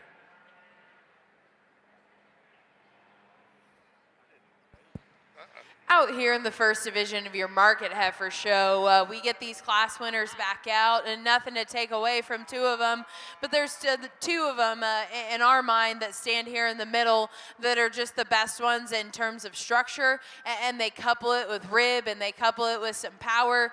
Jake and I were talking, you know, for me, there's one that's just more genuine, and not only in terms of her shape and the way she's built, but more genuine, and like how we like to see them in terms of her lines being cut into her right from a clipping standpoint, from a fitting standpoint.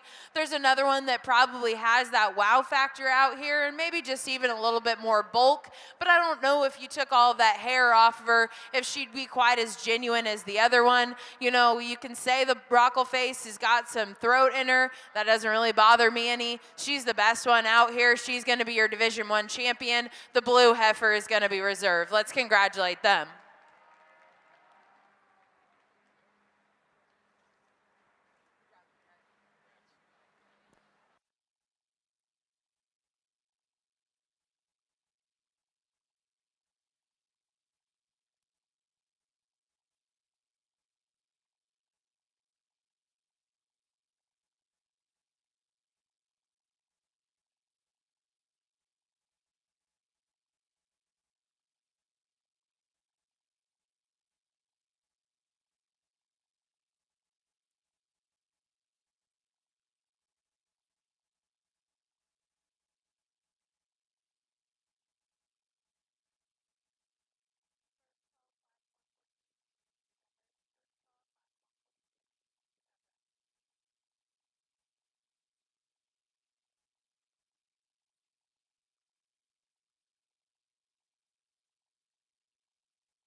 All right, let me finish up over on the market heifer side. First division, third class, class 238. First place, Wesley Clemens Bernard. Second to Logan Knowles of Albia. Third to Jack Walter of Creston. Fourth to Saul Christensen of Royal. Fifth to Hayden Wade of Oxford. Sixth, Samantha Notaboom of Sheldon. And seventh to Reeve Wagner of Hampton. And eighth, Macy Schuler Armstrong. That was class 238.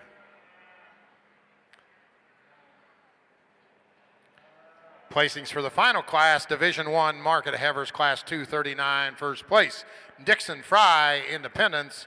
Second to Riley Johansson of Spirit Lake. Third, Elizabeth Finling of Royal. Fourth to Lily Curry of Mount Air. Fifth to Jace Weiner of Rockwell. Sixth to Caden Larson of Guthrie Center. Seventh to Leanne Jecklin of Bernard.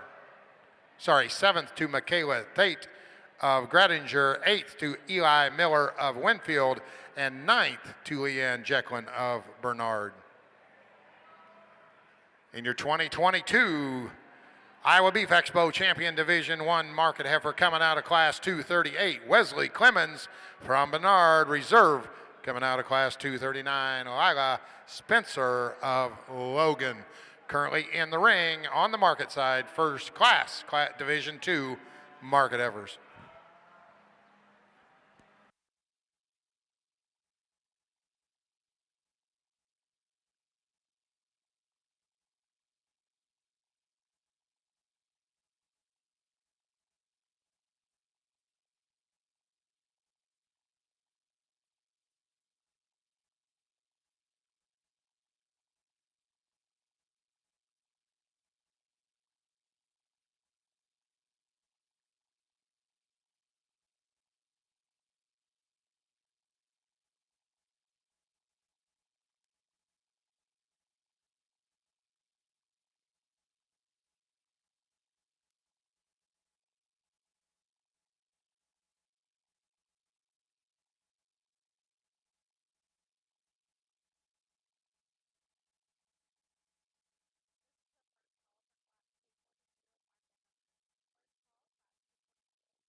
All right, I apologize, my ring help. We've kind of been flipping around what we're doing all the time, but we get into these bigger classes, and we do like to kind of get a first impression, line them up over here along the wall, rewalk them a time or two, and then like we said, in these bigger classes, we can spend some time with those, and somebody spends some time up here on the microphone on this top end.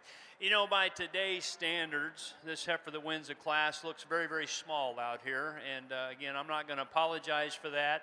That someday will be a 1,500-pound cow, I promise you, because she's got the length of body.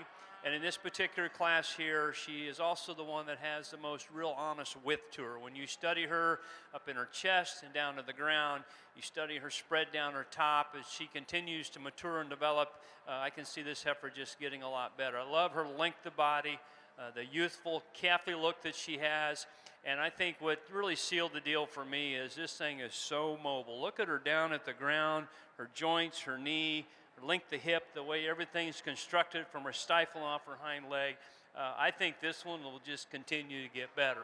Our young showman, we continue to work with him. You know, he's out here just kind of having a good time like we're supposed to have, and the heifer's kind of getting herself shown like she needs to. That young man gets a bigger, stronger halter and gets out here and gets her head up. I think that he's going to have a lot of fun with that female there. This is a big, deep-sided, elevated heifer here in third. Again, the presence she has from the side just kind of allows her to slide up here on the top end as well. She's nicer constructed in the way her neck and her shoulder fit together as compared to the heifer here in third and fourth. Like I said, incredible length of top, depth of body. Where we get into a little bit of trouble with this one for me is just she's just too narrow underneath. I think, in fact, we melt this one down. We'll be a little shocked at how narrow she can be based on what I see in her width underneath, the way she travels from behind. Just in general, I don't see that one to be constructed as wide and as correctly at the ground like the heifer that wins the class. We want to call this one maybe a little stouter, and I think in terms of bone she is. She's got a little nicer turn to her top of her spine and her upper rib cage. But as again, watch this one from behind, she too can get just a little bit base narrow. I guess from the side, that's what kind of kept those pair there in second and third like we've kept them here. She's a tendency of getting a little deeper in her chest, not quite as long in her hip, doesn't balance out quite as nicely from the side, but really mobile, good feet and legs. She can get out and really hit a stride and really look kind of the part, I think, in terms of movement. Heifer in fourth's a handful, and I told Shiloh we had her kind of split in between them two really muscular ones. I said we need to either put her ahead of them or behind them, and I think as I think about this one down the road and the future she has, because of her length and her refinement, her femininity, and the really nice feet and legs that she has, I think she's going to be fine. You know, right now she's a little flatter rib.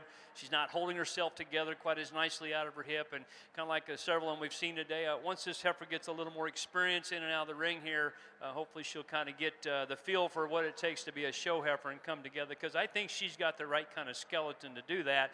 Today she's just maybe not quite putting it together. So again, congratulations to all of them. I think just a really nice heifer that's got a bright future ahead of her to win the class. Interesting class over here in the market heifers, and I think with that it comes with some challenges, but I think both Ashley and I were kind of on the same page in opting in one that's kind of the combination one between 2 and 3. I think if we talk about this black and white one, she's got some boldness of rib, she's stout, she's got plenty of muscle, she sits down good at the ground, and with that she's extended and offers an incredible look from the side. You just love the silhouette there. You know, if we're going to harp on her just a little bit, she does want to pull her hocks ever so slight, but I think it matches. I don't think it's to a point to where it's devoid, and I think it matches her body type, the muscle, and the boldness that she does have. And that's nothing to take away from the young lady's heifer calf that comes next. I think this one is probably as eye-grabbing as anything in the entire class, and maybe anything we've seen in terms of just stoutness of structure, stoutness of foot and bone, and I love that about her.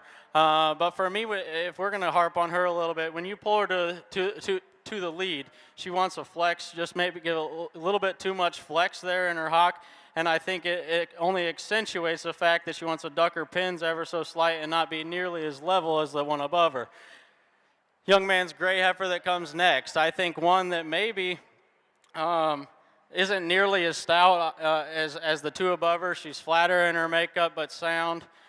Just one that you really got to appreciate for that factor. She's bold in her rib, and her two are stout enough compared to her contemporaries. Young lady's orange heifer calf that comes next. I think one that's bold in her rib cage. She's ultra stout, big backed, and I like that about her. And when she does get her parked, she does give you a good look and balance up quite nicely. But for us, when you set this one in the lead, she wants to deviate there in her spine ever so slight, and not hold together nearly as well as the cattle above her. Young lady's heifer calf that comes next, I think one that you like in terms of muscle shape and dimension, just gets a little bit too rigid off of both ends of her skeleton. I'd like to lay her back there in the angle of her shoulder and make her a little more stable in her hock to be any higher. Young lady's young man's gray calf that comes next, one that from the side you really like. Gives you some look and gives you actually a little bit of quality, but for us, you step in behind her. She wants to get a little bit flatter in her makeup, and offer not nearly as much punch as some of the heifers above her. Young lady's white heifer that comes next, similar story, long, extended, got some performance about her, just flatter in her makeup, not nearly bold in the center portion of her body, not nearly as heavy muscled. Young man's calf that rounds out the class, one that probably has an advantage in terms of muscle, but just we've got to change him structurally. He gets way too rigid off of both ends of his skeleton, way too straight there in his hock. But nice class of heifers. Let's congratulate these young people.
Let me get you caught up on the breeding side real quick. We are in the main Anjou high percent heifers right now. Class 139, first place, Tanner Curtin, Oxford. Second to Pacey Hawkins of Cincinnati. Third to Macy Adamson of Creston. Fourth, Caden Olson of Nevada. And fifth to Lily Pithen of Danbury. Placings for Class 140, High Mains. First place, Ty Johnson, Makokada. Second, Madison McCullough, Allerton. Third, Elena Rosenboom, Bussy. Fourth, Bailey McCullum of Colo. Fifth, Sydney Leverin of Clarksville. Sixth to Addison Sweeney of Vinton. Seventh to Connor Shivers of Bondurant. Eighth to Annie Johnson of Independence. And ninth to Caleb Junis of Agency. Currently in the ring being placed is Class 141 High Main Heifers.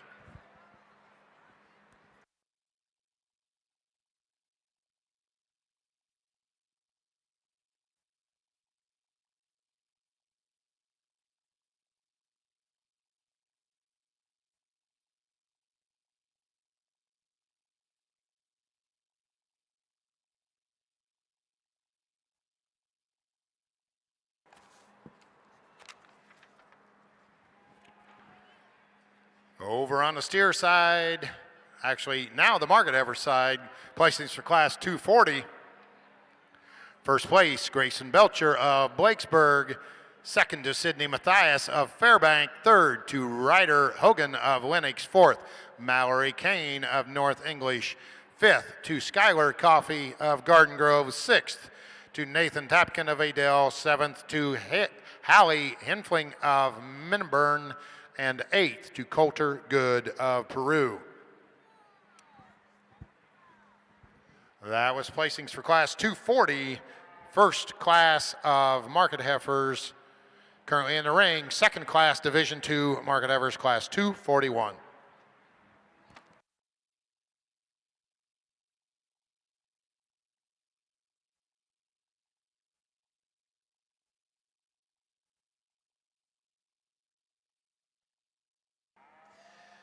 Well, again, if it's our job out here to pick the best presented, best shown heifer out here, then we probably didn't get this class right. But I told Shiloh it's our job to pick what we think's the best heifer, and I'm very comfortable with the best heifer out here as young mans we have up here on the top end. And again, it's not rocket science. It's not hard.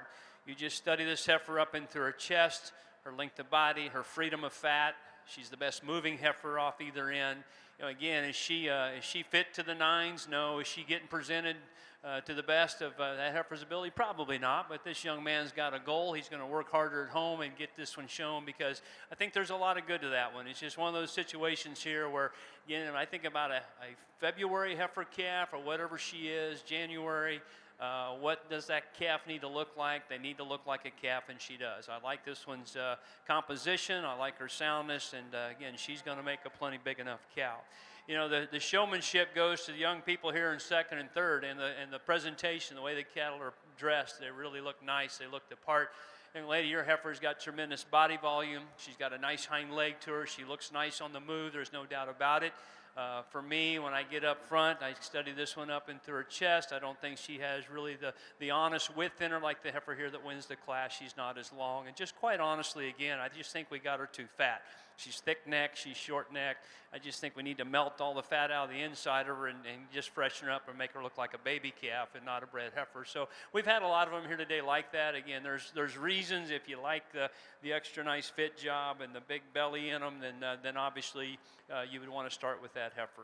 This one in thirds are very muscular, powerful heifer. She's square built down her top, and again, this extra muscle I think comes at a little bit of a cost. And this one of the three, she struggles the most in terms of mobility. She's a little short in her stride, especially off her hind leg. Again, I just think we need to lengthen her out. We change the hip design, the way she goes in her stifle and back to the calf for hock. Just lengthen that thing out, and then she becomes a lot more mobile. But that's an interesting heifer. Definitely is one that has a lot of power and still has good presence out here once we get her stopped. And we end up with a bigger heifer that's got a lot of frame and length to her. Obviously, right now, she needs more body, a little more rib to kind of accommodate the extra frame that she has. And like we've talked on several cases, loosen her up a little bit. But good looking, length of top's really good. You know, condition-wise, I'd probably favor her a little bit more than the two heifers right ahead of her.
Well, a single entry here on the heifer side, and highly presented heifer that's bold made. It's got plenty of shape and power for us.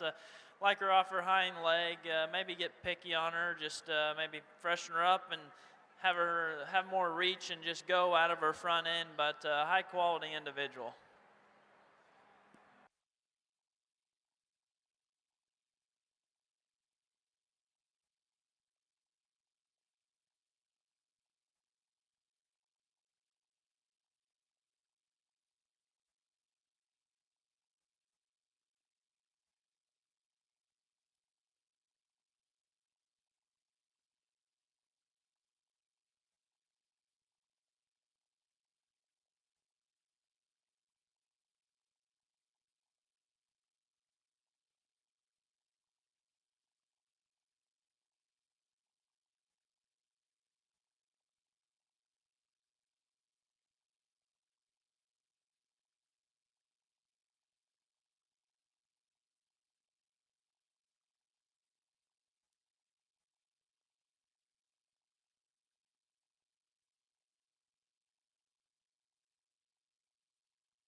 Again, another very strong breed division in our main heifers, and there's variety and options. We, again, try to keep the cattle up for us that are fresh and youthful and look like babies and yet still have some grow to them, and hopefully get better as they continue throughout the summer here. You know, we both, Shiloh and I, agree there's one out here that's just got more ring presence to her, maybe not quite as perfect in her hip structure like Shiloh described her, but just overwhelming in the design, and that's the young man's heifer that won our first class. She's going to be our champion, and congratulations to him. Let's bring that other heifer up here real quick as classmate, and we'll make a quick decision here for our reserve, but congratulations, buddy. You betcha.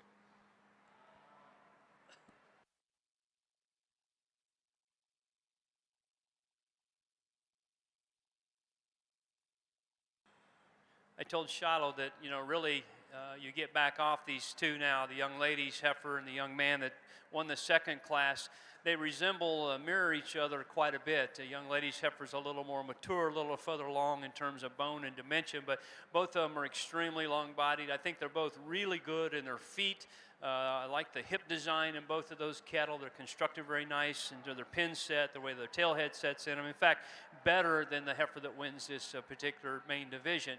For me, the difference is the young man's heifer just got more look to her. I love the way that one's shaped up about her neck and her jaw, her chest floor.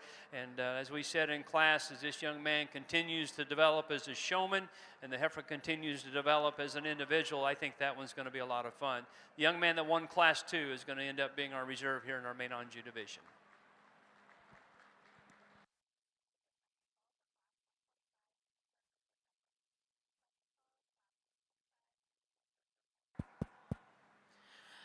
Talk about putting the heat on us here in these top two, and really that's what it is in this class, is these two.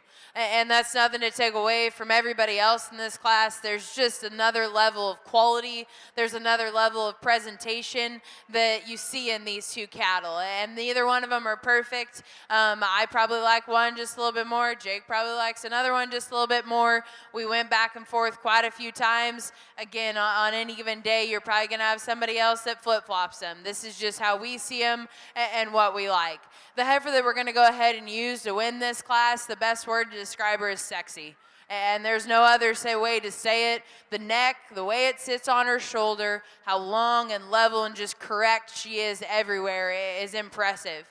I think she's powerful enough. She's not near as stout. She's not near as impressive up high as the heifer that stands directly behind her. And my biggest tweak on that one is how narrow she gets at her base. She wants to really pull those hocks, and that's what I got to change about her.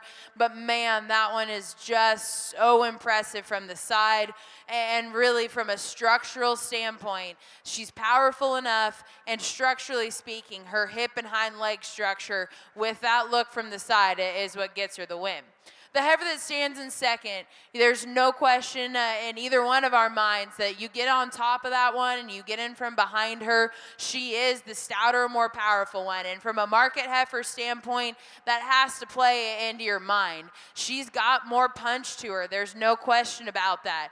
I think she's plenty long and good enough necked. Is she as wild in terms of the way that neck sits onto her shoulder? No. Where Jake and I probably just find a little bit more fault in her is the way she's constructed in her hip.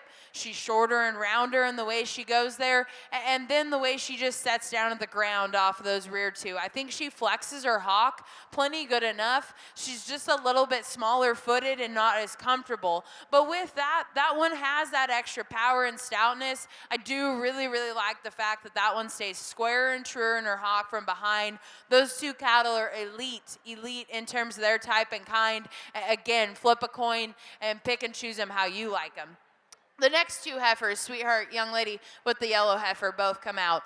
They're both high quality heifers, and in any other class that we've probably seen today, they probably would have won individually. I guess from a comparative standpoint, we thought the heifer, the gray and white heifer, was just a little bit plainer up through her front end, and really both of these heifers just honestly read more like breeding cattle than they do market heifers. And when for us, especially being people that raise breeding cattle, when you go into a market heifer heifer show, you have to emphasize it and really prioritize and say, okay, these are still supposed to be market heifers, market animals. They give up the punch, they give up the power, and maybe just the pizzazz.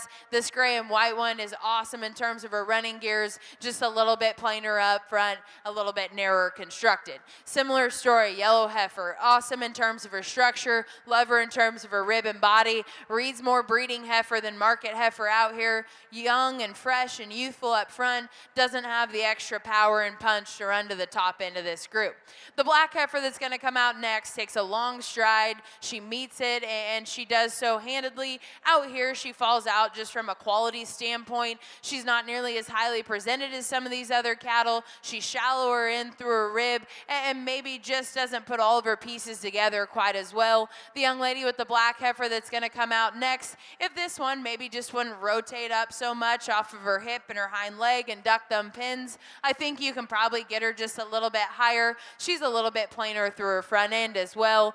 The gray smoke heifer that comes out next is one that we'd certainly like in terms of her rib and her body and her power. She needs to be loosened up off either end of her build, and that really goes as we go further on down here in terms of these cattle. The black heifer that's going to come out is one that's just a little bit too low fronted. I'd certainly like to pick her up in the way she's constructed off of that front end, loosen her up. Similar story with these bottom end cattle, just maybe don't represent the same quality from the side and structural integrity needed to move any higher. Let's congratulate all of them.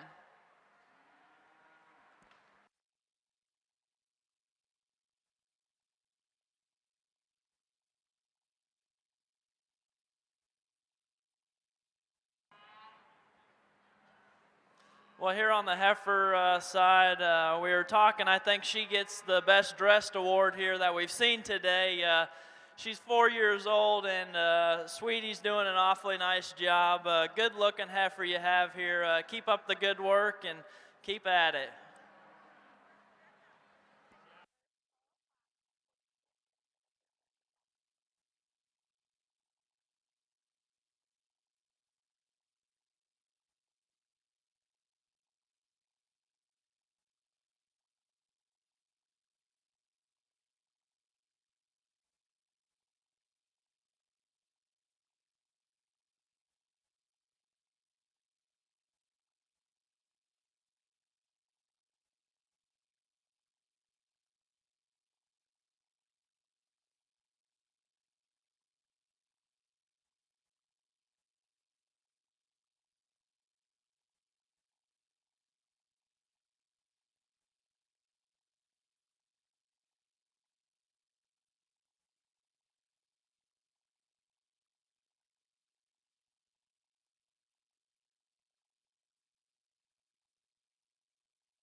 Well, I'm no authority on the mini Hereford world, but I told Shiloh I think this one here has some of the right features and the bells and whistles that she could really play at a very high level here at the young lady shows. This is, again, for me, when I think of the word mini, you know, a lot of times judges talk length and frame. Well, I think we go the other direction in this breed, and to make one this moderate, this square built, and to have the kind of underpinning she has, I think is pretty unique. Big boned and yet still flexes her joints really well.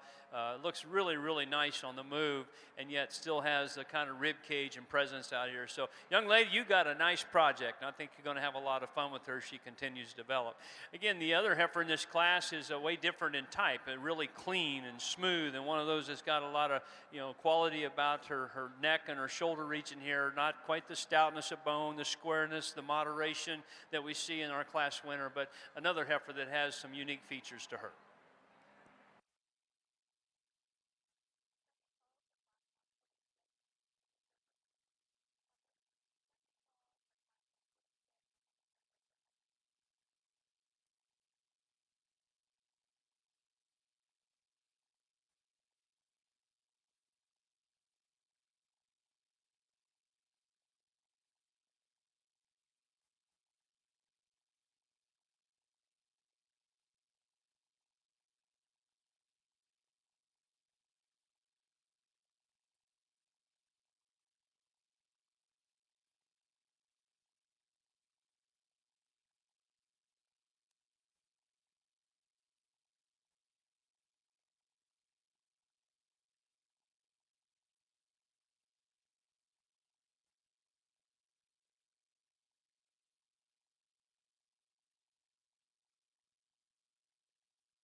Well, over here in the market heifer ring, definitely a trio of cattle. Young man, go ahead and pull yours out. Interesting trio, lots of difference in type and kind, and then the decision becomes, well, what lies precedent? I think there's two that are similar in type of kind, but I also think those two also have maybe pose just as many problems with that. So we sided with the young man's kind of white flanked heifer calf here to go ahead and start.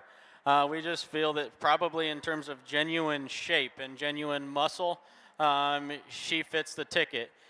She's probably got maybe a little bit more grow than the other two behind her as well, and we like that about her. Is she the stoutest featured one? Definitely not in comparison to either of the two behind her, but I think in terms of overall just completeness, balance, and just genuine shape and genuine boldness, that's where she wins for us today. We get into two that are very similar in their type and kind, and you gotta love the stoutness of feature that they have, because I do, and I'll be the first to admit, I like big feet and I like big legs, and both of these cattle have that. But I think when you start to break them down, the calf in second, when you study her coming at you, she wants to get a little bit narrow there at the base of her chest. She doesn't sit as correct in the angle of her knee off of both fronts, and that's where I'd like to change her. And you get behind her. I think with the added stoutness and the added presence that she has, I just wonder and question whether she's got enough genuine muscle. I think you take some of that hair and clip it off, and you ask yourself that, and that's where we made that decision. The young man's calf that comes in third, I think probably has maybe just a little bit more genuine shape, genuine punch, but just simply gives up the stoutness of foot and the stoutness of bone as the one above him, and that's what gets him beat here today. Young man's calf that comes next, I think one that you really like in terms of just a feeding type and kind. I think one that's going to feed extremely well. She's got some rib shape. She's got some muscularity there, and I really appreciate how well she ties up right there behind her shoulder. But when he pulls her to the lead, she gets a little bit uncoordinated there off of her rear to be any higher. Young man's gray calf or kind of cream colored calf that comes next, I think one that's bold in her body, got some depth of body, and you really appreciate that. Maybe just doesn't have the show ring presence, doesn't have the overall quality as the cattle above her today.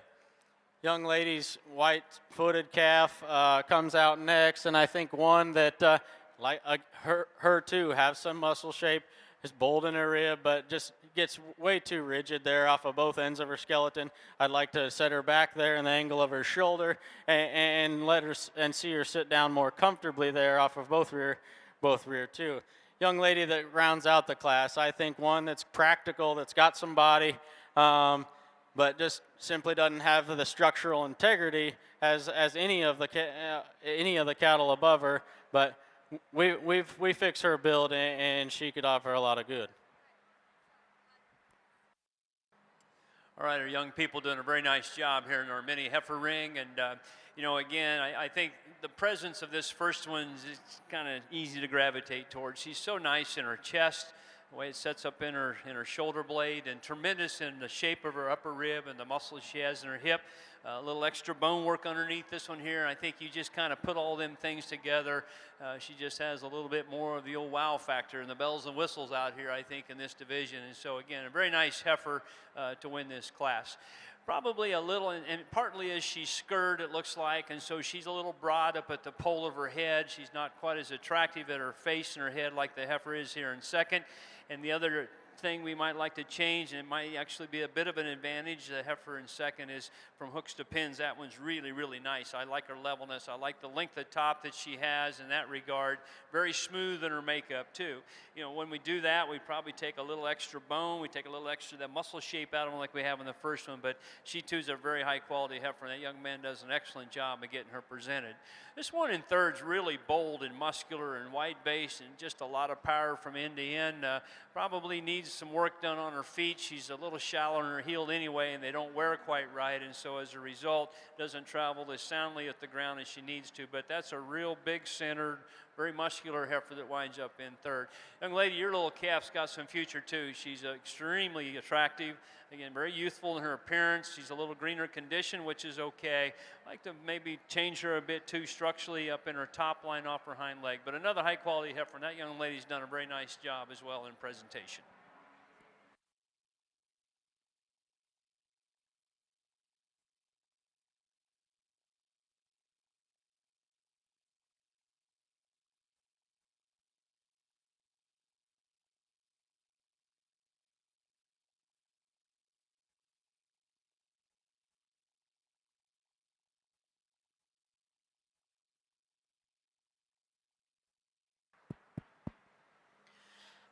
As that second place heifer rolls in here, we get into this second division of market heifers, and Jake and I are really, really pleased, especially with the cattle that come out of these first two classes. And I think they represent a level of quality that we really haven't seen just a whole lot of today yet, that next level that we're looking for and asking for. And with that being said, there's two of them that Jake and I think represent just scorpions in terms of the quality that they bring to the table, the pieces that they have, and certainly maybe just things you'd like to tweak. There's not one out here that's perfect. To be perfectly honest with you, I haven't seen one yet in the entire world that's perfect, that there's not something that you want to change about them, but there's two of them that we think represent that much more quality out here in terms of type and kind. That's the two heifers out of class 2. We like them quite a bit. They'll be your champion reserve.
Let's catch you up over on the market heifer side. Placings for class 241. First place, Jax Pryor, Woodbine. Second to Kennick Paulson of Preston. Third, Hannah Kemper of Wapello. Fourth, Elizabeth Shable, Storm Lake. Fifth, Lincoln Bent of Corridon. Sixth, to Kara Olson of Calamus. Seventh, to Garrett Mosier of Tipton. Eighth, to Nadine Klofke of Alden. Ninth, to Olivia Albert of Independence. And 10th, to McKaylee McCartan of Pocahontas.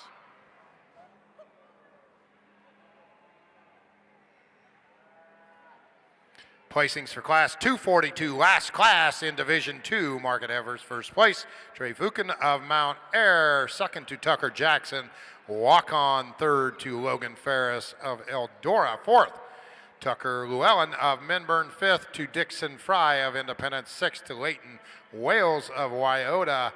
And seventh to Paige Doran of Mitchellville. Your 2022 Iowa Beef Expo Champion Division II market heifer going to Jax Pryor. Jax Pryor out of class 241. Jax is from Woodbine, and your reserve also out of class 241 going to Kennick Paulson. Kennick Paulson from Preston.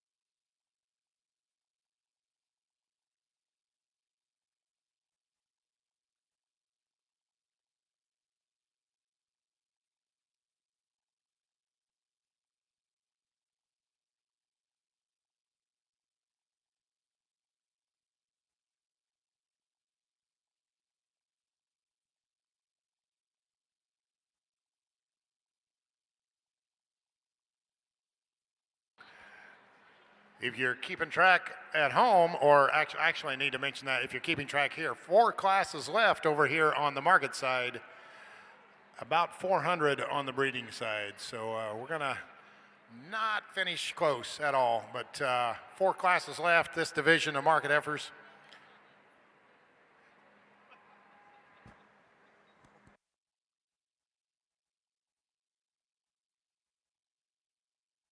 I have not announced that if you have family at home, we have liveauctions.tv up top. Video casting, they are live on the internet.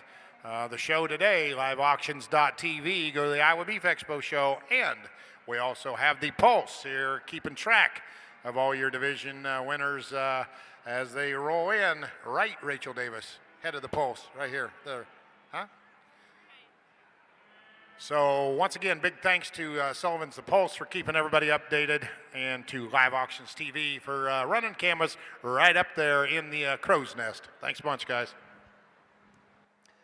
Okay, Shiloh's a little intimidated by the mini Hereford show, so he said, you better talk all these. But when this one walked in, he's like, oh, I like that one right there. And she is one of those that kind of gets your attention pretty quick. She's got the nice look and presence out here. Really good in her chest. She's alert. Her neck sets very nicely into her shoulder, and yet, as we compare her to the other really nice looking heifer here in second, she's a lot bolder in her shape. I like the way this one's turned up in her rib, back into her hip. Good enough on her hind leg. I don't know that she's as perfect in her lower joint as we like to build one, but boy, she's got a lot of presence out here, a lot of eye appeal, and just a really, really cute showman too. She shows that gap there, missing a tooth. That's a $4 tooth too, by the way. The old Tooth Fairy's gotten a lot more money than back in our day. Our Tooth Fairy dropped a dime on the dresser and thought that was too much. But anyway, dark red heifer, nice too. Really feminine, very smooth in her neck and her shoulder. Really good in their structure too. I like this one's hind leg a great deal. Not as bold in her makeup, not as powerful in her top and back into her hip, but I think a real high quality heifer, and that dark red pigment really kind of grabs your attention. I like the moderation, the balance of this one in third. Really attractive up in her neck and her shoulder. She's got a nice spread to her top. She's a little tighter off her hind leg, and then as you watch her move, it kind of affects, I think, the upper part of her hip structure just a bit, but you get her stopped and put together, I think she's got just a lot of presence. That's a fun show, a fun class out here. These young people doing a great job down here on the end. Congratulations to all of you.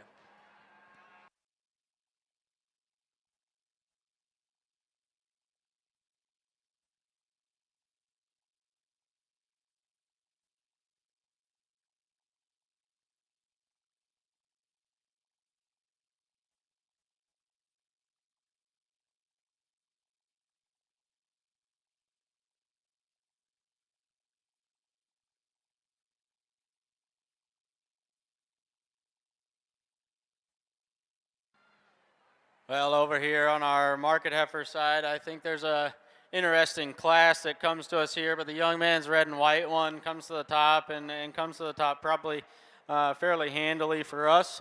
I think in terms of just an overall quality, look, and balance, that's where she kind of excels the class.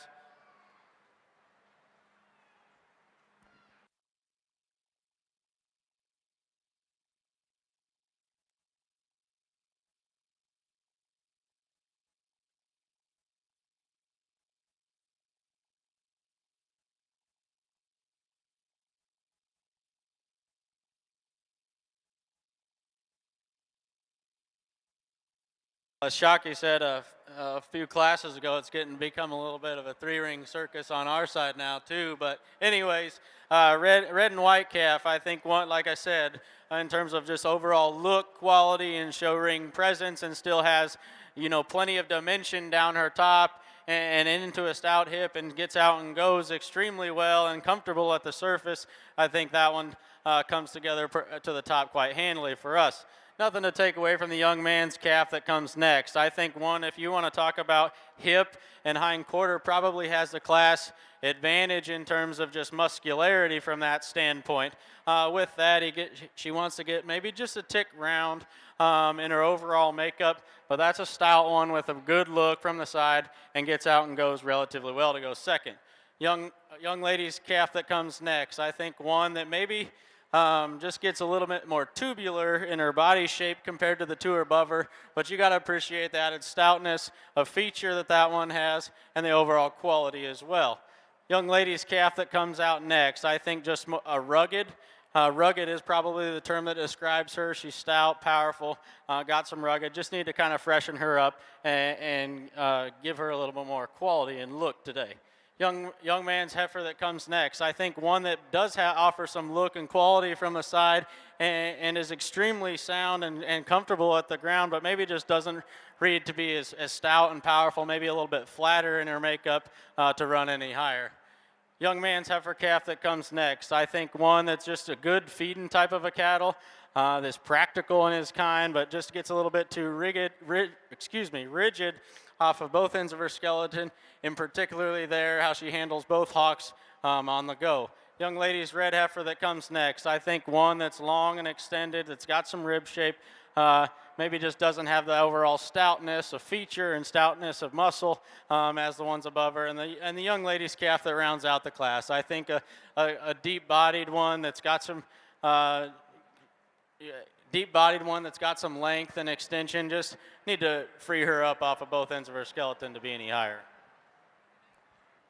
I was telling Shiloh that, you know, for the breed show, this might be the best one as far as the number to come back and compete for champion. There is another really nice class winner in here.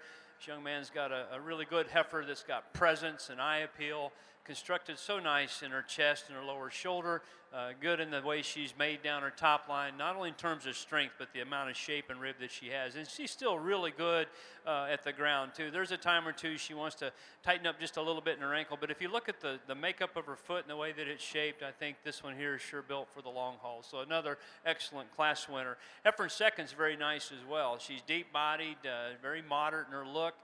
She's got some bone work underneath her. She's not as good in her foot design, and as a result, she probably doesn't handle her feet and legs quite as well. She's a little long in her toes, and so we get her to the parlor there and get her nails taken care of. I think she'll look a lot better on the move. As we end up with the heifer in third, again, just a same kind in terms of length of neck and smoothness of shoulder. She has a little bit of a tendency of getting her hind leg up underneath her a bit more as she travels and kind of affects her pin bone set. But again, a real high quality heifer that I think has a lot of future to her here down the road. Let's catch you up over on the market heifer side. First class, Division 3.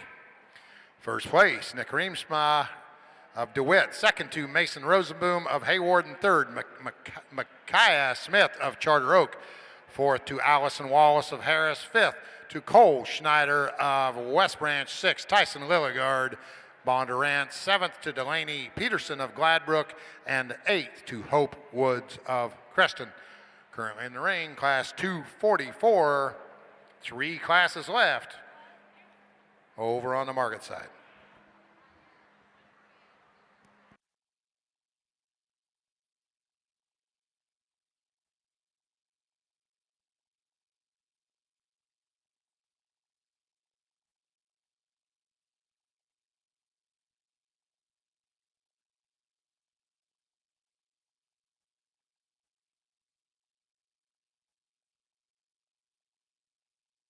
All right, let's catch you up over on the breeding side. Placings for Class 141, High Main Heifers, first place. Emmett Leverin of Clarksville, second to Clara Ballinger of Moravia, third. Third to Riley Jansen of Hull, and fourth to Brady Frashk of Charles City. Placings for the final class, High Main Heifers, single entry. First place, Abry Belcher of Blakesburg, your 2020 to Iowa Beef Expo champion. High percent main goes to Tanner Curtin of Oxford. Out of class 139 and out of class 140, that's Ty Johnson from Maquoketa with your reserve High Main Heifer.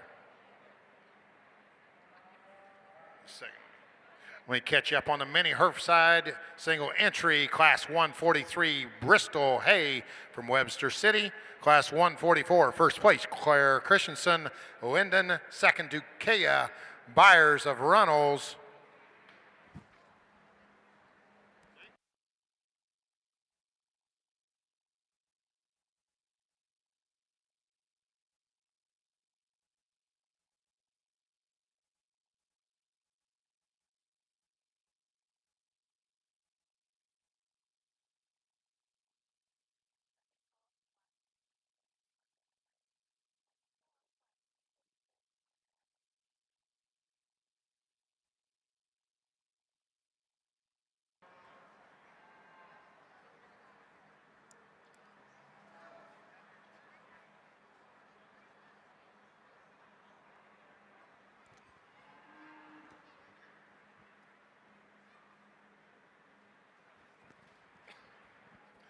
Placings in class 145, miniature Hereford Heifers. First place, Winston Tim of Guernsey. Second to Lane White of Blakesburg. Third to Riley Wayrick of Boone. And fourth to Hadley McCrennell of Webster City. That was class 145. Class 146. First place, Isabel Shea of Camrar. Second to Taylor Woods of Sigourney. Third to Tahil Japson of Charter Oak. Fourth to Haley Walls of Edgewood. Fifth to Bernadine Rosenboom of Bussey. Sixth to Leah Muff of Ventura. And seventh to Caden Clausen of West Bend. You good there, Brother Brad? This is Shiloh, he's catching on. He said, this is your kind right here. She's boxy, she's bold, she's moderate, she's mini, and that's exactly right. I think about the breed and where the value is, and one that's square built like this and moderate in her frame and yet still has good presence out here in the ring.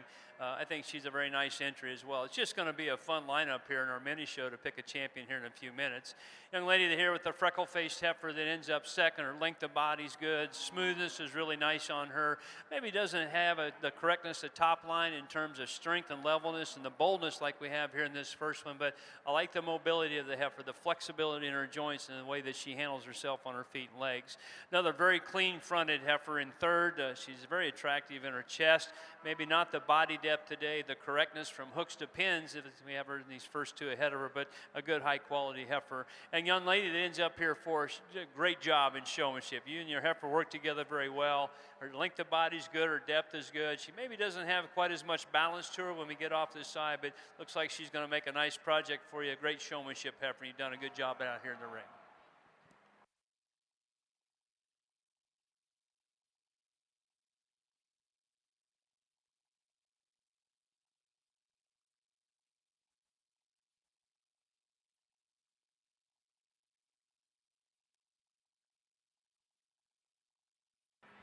All right, back to the mini herf results. 147. First place, Logan Tibkin of Wyota. Second to Caleb Junis of Agency. And third to Jack Murphy of Melrose.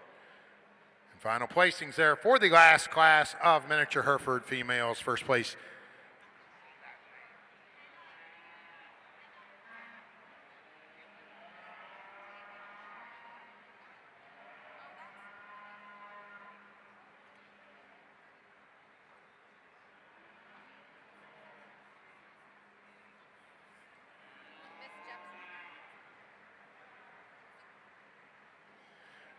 Placings for Class 148. I wish I knew how to pronounce this. Tajel to Hale Jepson of Charter Oak.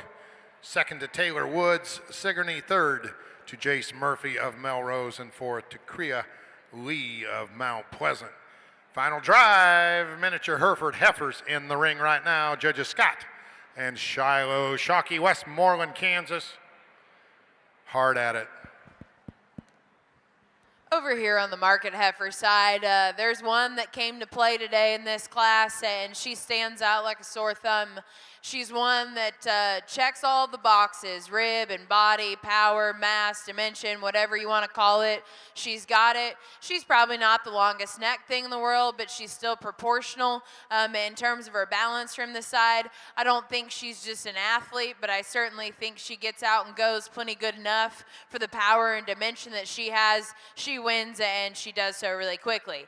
After that, it probably gets a little dicier in terms of piecing these things together and where you want to go. This black heifer on the standstill isn't one that Jake and I just love, but when you get them out and you set them in motion, I think she's built good enough in terms of her joints and at the ground, and she's really genuine in terms of her muscularity.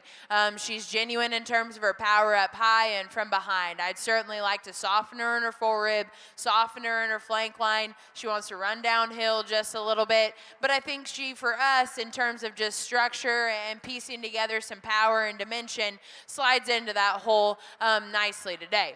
The heifer that comes out here in third is the one we didn't really know what to do with. Not only is she wanting to just fight that halter so bad that it's really hard to get a good read on her in terms of the way she goes out of that front end. But Jake and I maybe just question if that one's got enough to her. Again, we're talking about market animals, market cattle here, and of those top 4 cattle, she's probably the narrowest up high, the least genuine in terms of her dimension from behind. She too is just a little bit more mature about her head and crestier in her neck.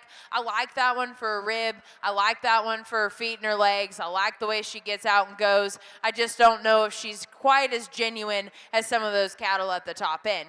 This one that stands in fourth, Jake and I love on the standstill. That one is so put together, and she is stout and she is powerful. Unfortunately, when you get them out and you set them in motion, she just comes up really short in terms of her stride. She's really just rigid in terms of the way she's built off either end of her skeleton. If she just could get out, set down, be more flexible, we'd probably just be able to get her just a little bit higher. A good basic type of heifer that comes out next, really like her in the front 2/3 of her build. She's high in the way that neck sits on there, good in her rib. She gets a little bit more uncoordinated and awkward in terms of the way her spine hooks up into her hip, and then she shows it when you set her in motion too. She's just not as coordinated and comfortable in the way she goes out of that hip and hind leg. A really stout, powerful, muscular type of heifer today that comes in just a few more pieces in this Charlay influenced one. She wants to duck her pins, get tighter in her spine, and just comes in a coarser package. The similar story with the heifer that comes out next. There's stoutness, there's power there. She needs more punch to the center portion of her body and maybe just gives up some of the extra look and quality from the side. A baldy heifer that's going to round out this group, you know, one that probably would fit better just in terms of a breeding cattle standpoint. She's a little bit frailer. Mainly, that one's got to be loosened up in terms of her spine, laid back in the angle to her shoulder. Let's congratulate all of them. Well, I don't want to offend the other breeds that have shown so far today, but I'm telling you, this is a good set of mini Herefords. And again, I don't judge a lot of them. I watch a few shows and I try to learn. And it's always, for me, it's something that I've always been interested in because they've created such a great market. And it's fun to watch these little kids have such a good time out here. There's definitely a relationship between the kids and their calves and the way they're getting them presented. Shiloh said it best. Our champion heifer has breed-leading genetics for feet and underpinning. And I think he's exactly right. I like this one a great deal when she came into class. Shiloh buys every week steers weighing 1,500 to 1,600 pounds, so he's having a bit of a hard time adjusting to the little minis out here, but he's starting to catch on. We both agree the one that really likes us the best, the young lady that comes out of Class 2, let's give her a nice hand. That will be our champion in the Mini Hereford Show. Congratulations.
we felt like really we had great options in class 2, 3, 4. Down here towards the end, we like a lot of things about each of those cattle. And then the other heifer that we like a lot, she's a little bigger in stature, but her presence is so incredible out here. Beautiful about her face, her chest, her neck. Tremendous in her rib cage. Like I said, she ends up a little tighter in the way she's constructed in her ankle. But young lady here with the beautiful bow in her hair, turquoise bow. Let's pull her in. She'll be our reserve champion. Congratulations to her.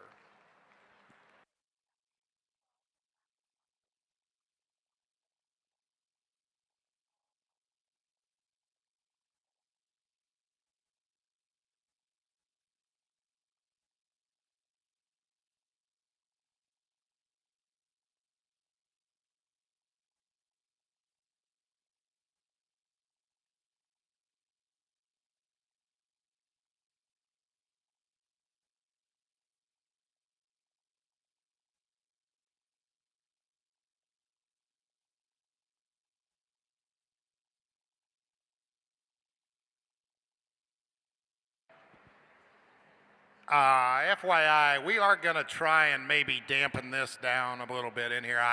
We know it's really dusty. It was so wet this morning. There was water standing, but I don't know. It dried out awfully quick. So if we do start to do that, please have patience. Jenny's contacted the fairgrounds there. So.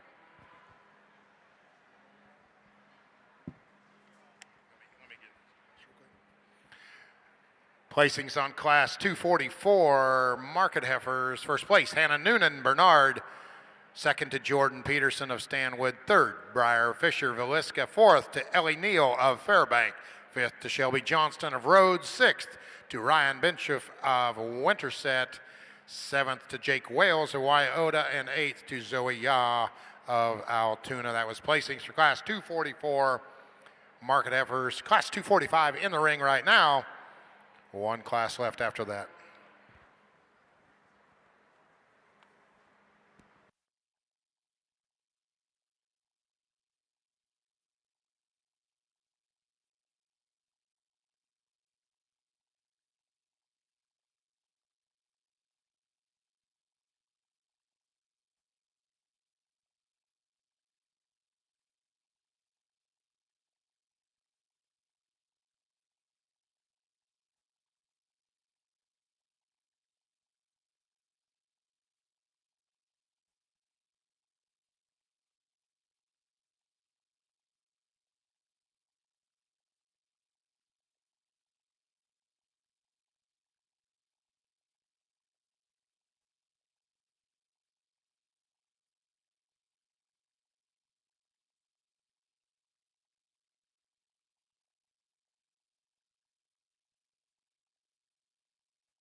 Well, here on the heifer side, I guess this will be our Grand Reserve Foundation Red Angus, and I'm going to go ahead and use this red heifer to lead off with. One, in terms of just her build and skeletal design, you really appreciate, like her youthful and freshness look. One that still has the right kind of length of body and just has plenty of pieces that puts together in a nice balanced. The heifer coming in second, or the reserve division here, one you like in terms of her boldness and power. Her length of spine's good. Maybe not as attractive in terms of her hind leg. Maybe you like to stouten that up ever so slightly and just make her a little bit better about her front 1/3, but certainly going to make a nice cow for this young lady.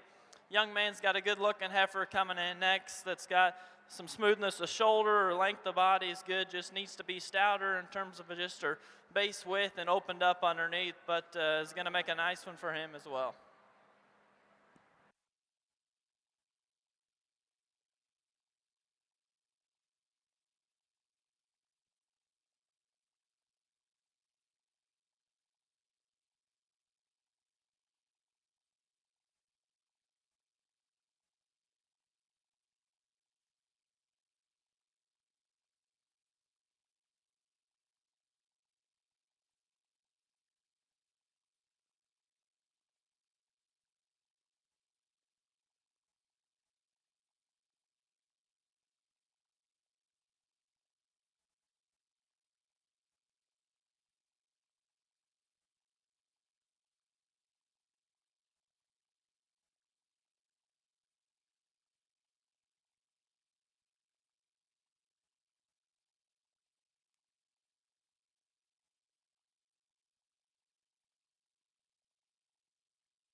All right, we're going to make this pretty quick. This heifer needs a buddy out here. This is a nice one, though. Again, just really youthful and calfy looking. Got the alert ear and eye and a nice neck to her. And I think as we continue to develop this heifer, just really good things down the road for us. So a great way to get us started here in the Red Angus show. Great heifer.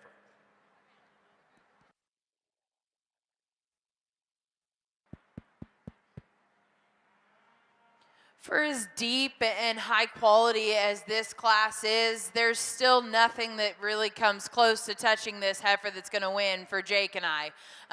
You know, this one, these are the ones that you get excited about. I think this one so flawlessly blends a incredible neck, incredible freshness with genuine rib cage, genuine power, genuine stoutness, gets out and moves phenomenally.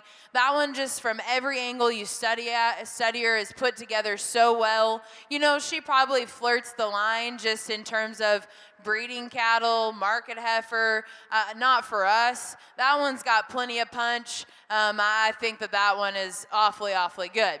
After that, we had a lot of debate and a lot of discussion with the remaining cattle, and really between 2, 3, and 4, before all of you guys flip around for us really quick. This heifer that stands here in second is one that is loaded with dimension and loaded with power, especially when you study her from behind. Love this one in terms of the way she utilizes her hock, the way she's built in terms of her foot. She's not the most attractive about her head, and that's not really, you know, anything that you can falter on too much. I think that that one puts so many good pieces together in terms of mass and dimension, and still gets out and goes like she does. She's just not the same level as that heifer that's going to go ahead and win. And it's a similar story with the heifer that's going to stand here in third. I told Jake when they first walked out here, I love that heifer from her shoulders back. I love her in terms of her rib. That one's probably got as much real, genuine power to her as anything out here, especially when you watch her go. She's as genuine as anything. She's just kind of plain about that head and her neck. She's just not, that front end doesn't match the rest of her body and what you'd expect. And that's really the only reason she's in third. I think she's powerful. I think she's stout. I think she's impressive when she goes away from you. I certainly think she's flexible in terms of the way she's built at the ground. This heifer that stands here in fourth is punchy. I mean, that thing is about as wide and dimensional and round in her rib as you could ask one. But with that, I guess Jake and I thought she was just a little bit more moderate in terms of her type and kind. She wants to run downhill just ever so slightly. She's more mature in terms of her head. I just don't know how much more oomph that one has in terms of her maturity and size from a long-term standpoint of those top four cattle. I think she probably struggles the most when you get them out and you set them in motion. This heifer that comes out here in fifth, you know, it's unfortunate, honey. You've got a really nice one. You just ran into a class that's loaded with quality. She's highly presented, and a lot of earlier classes, she probably would have won her class. Out here today, though, she becomes one that you study her, the 3/4 coming at you, going away. She's probably the flattest and narrowest and just the most general in terms of her build of that top end cattle. She's one that falls into a couple more pieces when you set that one into motion as well.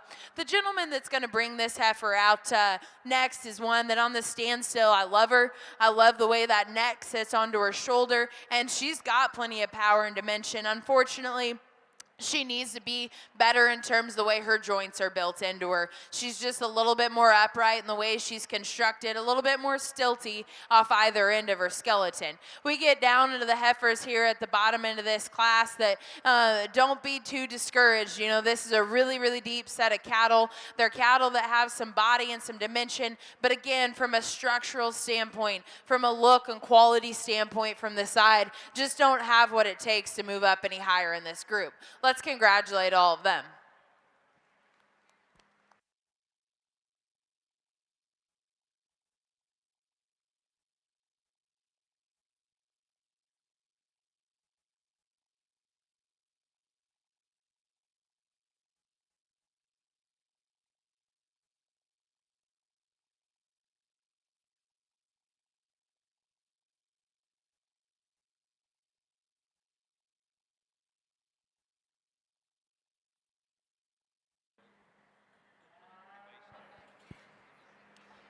Well, here on the Red Angus side, this one parked from the side you like a lot of things about in terms of just her femininity and smoothness.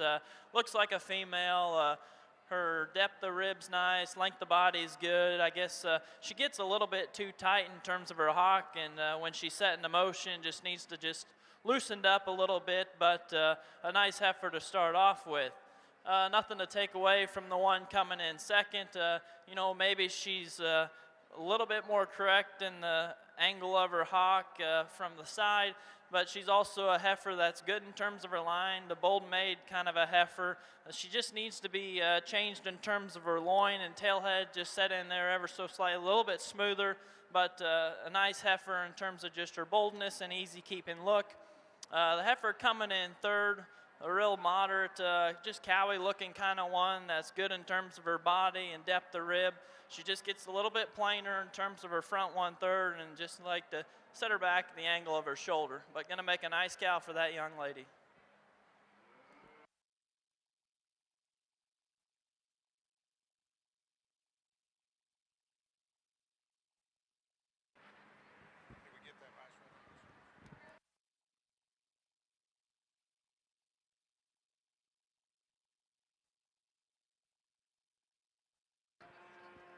Let me catch you up over on the breeding side. Your 2022 Iowa Beef Expo champion miniature Hereford heifer coming out of class 144, Claire Christensen of Lisbon. Your reserve coming out of class 146, Isabel Shea of Camrar.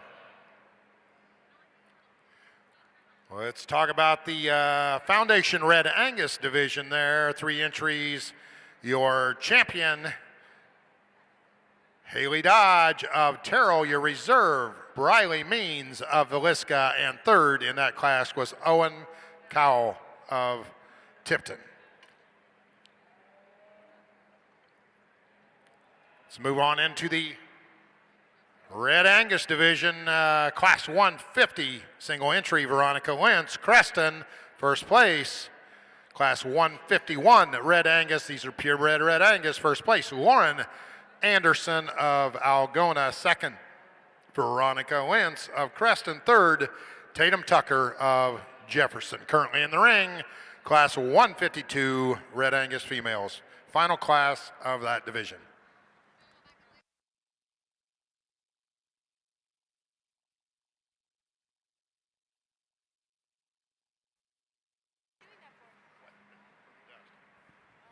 Over on the market heifer side, placings for class 245.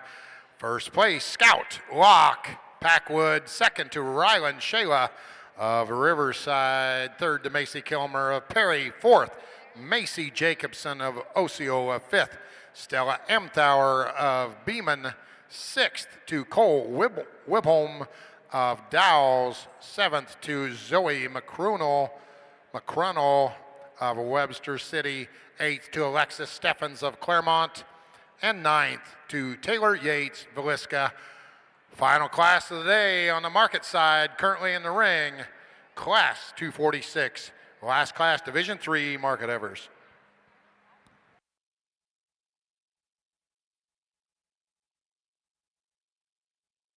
After selection of Division 3 champion, then we will have the grand and reserves of Divisions 1, 2, and 3 back in for an overall champion market heifer.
Well, in the Red Angus class here, sometimes being different is good or it's not good. In this case here, this heifer is the most different. I think it ends up being the good thing. And if you like the extra boldness and muscle and bone that she has, it's really a no-brainer because she is exceptional in that area, especially within this breed type.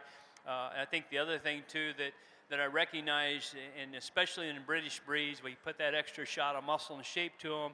Can we keep them mobile enough? And this one's good enough in her hind leg. I think she struggles a little bit more out of her shoulder, and again, might like to just change the accuracy in the way she moves up out of her shoulder and out of her front end. But we're going to take a little of that because the trade-off is just way, way, way more power from there on back. Heifer in second is really good in her skeleton. In fact, I think it'd be interesting to know the sires behind the rest of them because they really look all the same in terms of the way they're built, their design, their structure. The one that ends up here in second, I think, is really good in her front end, her knee, and down to the ground. I like the design of her hind leg as I compare to the heifer here in third. And yet, on the stand, she has really good presence to her. She's long, she's attractive up front. I like the length of her top. Obviously, today, she's not really in the same league in terms of boldness of rib and muscle and power. So, in one of those calls, if you like that extra muscle, then we need to go ahead and start with the heifer that we did. Shiloh and I both agree that when you get them stopped, this one in third is really easy on the eyes. Now, she is good looking, attractive, alert-headed.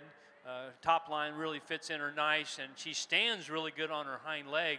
As she travels, it's almost like she's a little nervous. She's very timid the way she sits on it. She's kind of got some extra set to go along with it anyway, and just doesn't really set it in the ground and drive off of it like we would expect her to. So maybe as she gets some more experience and she relaxes, she'll be able to handle her hind leg a little bit better, because I think that's a heifer that's just got a tremendous amount of quality to her. So an interesting class. Again, lots of good pieces to work with. I think there's a lot of similar cattle here in the middle of the class.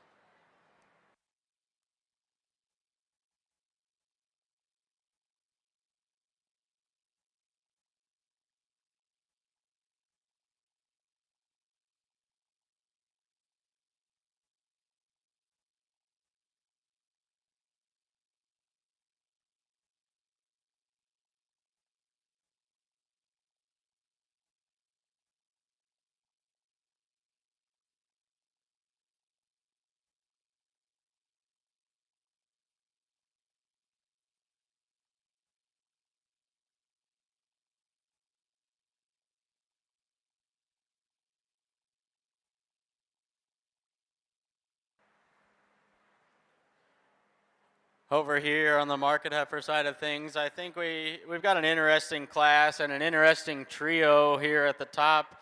And I think there's some decisions that have to be made, and just kind of decide which you want to go with, because to be completely honest, there's not one out here that just jumps out and says, oh, I need to win. I think they all come with some quality, but I think they all come with their own issues too. So it's really what do you prefer and what do you want to side with, and we side with the young man's heifer here at the front. I think this one, if you want to talk the length of body and an extension there up front, is second to none, and it gives her a kind of a wild look from the side. I think as long-bodied as she is, she maybe wants to run downhill ever so slight, but I still think that she's the highest quality one, the best balanced one, that's going to go ahead and win this class. Nothing to take away from the young lady's heifer that comes next, because I think there's a lot of similarities if you compare the two, but when it comes to just freshness up front, and then you pull this one to the lead, she wants to kind of get up underneath herself ever so slight, need to level her out there through her hip, and make her go just a little bit better there off of her rear too to run with that one, but it's two high quality ones there at the top.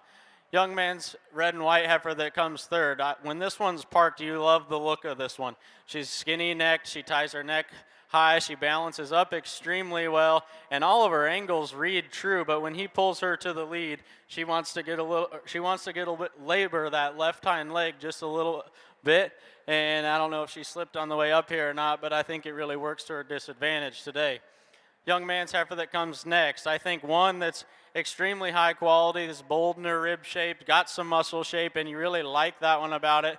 And when she cocks off there, she gives you a really good look, but I think if you compare them to the trio above, she just gets out horsed in terms of stoutness of feature, stoutness at the ground, but really high quality one with some muscle and some boldness of center body there to go ahead and go forth.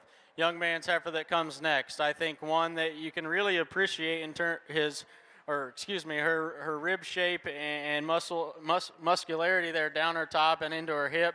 But her too, she gets a little bit rigid there off of both ends of her skeleton, in particular how she handles her hock, both on the move and standing still. I'd like to give her a little bit more flex. Young man's blue roan heifer calf that comes next. I think one that's just kind of practical in her type and kind. I think one that still gives you a nice enough look from the side. It's got some muscle shape, got some dimension, gets out and goes adequately well. Just kind of ran into some really high quality ones at the top. We get into a pair of steers here at the bottom that are, or excuse me, a pair of heifers here at the bottom that are long. And long and extended and have some performance, and you got to appreciate that about them. But just run out of ring presence here today to run any higher. Just lack the overall quality compared to the rest of the class. But good class of market heifers. Let's congratulate these young people.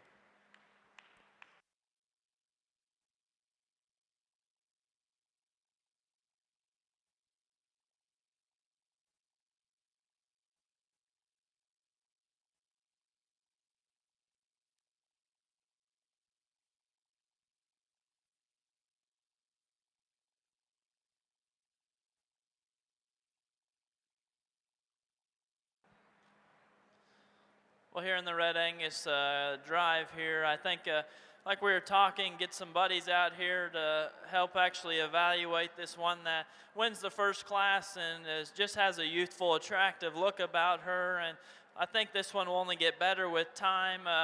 You know, her structure is probably not perfect, but I think it certainly is acceptable, and maybe just long term, I like this one in terms of just her build and look.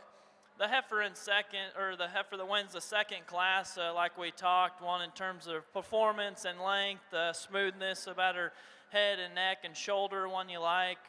Maybe one just for us gets a little bit too tight off her hock and just straight off either end. And then you got the powerful, bold-ribbed, stout one coming out of the third class. Maybe just needs to be built a little bit different about her front one third. But with that, we're going to go ahead and use the one out of the first class as your champion, followed out of the third class for reserve.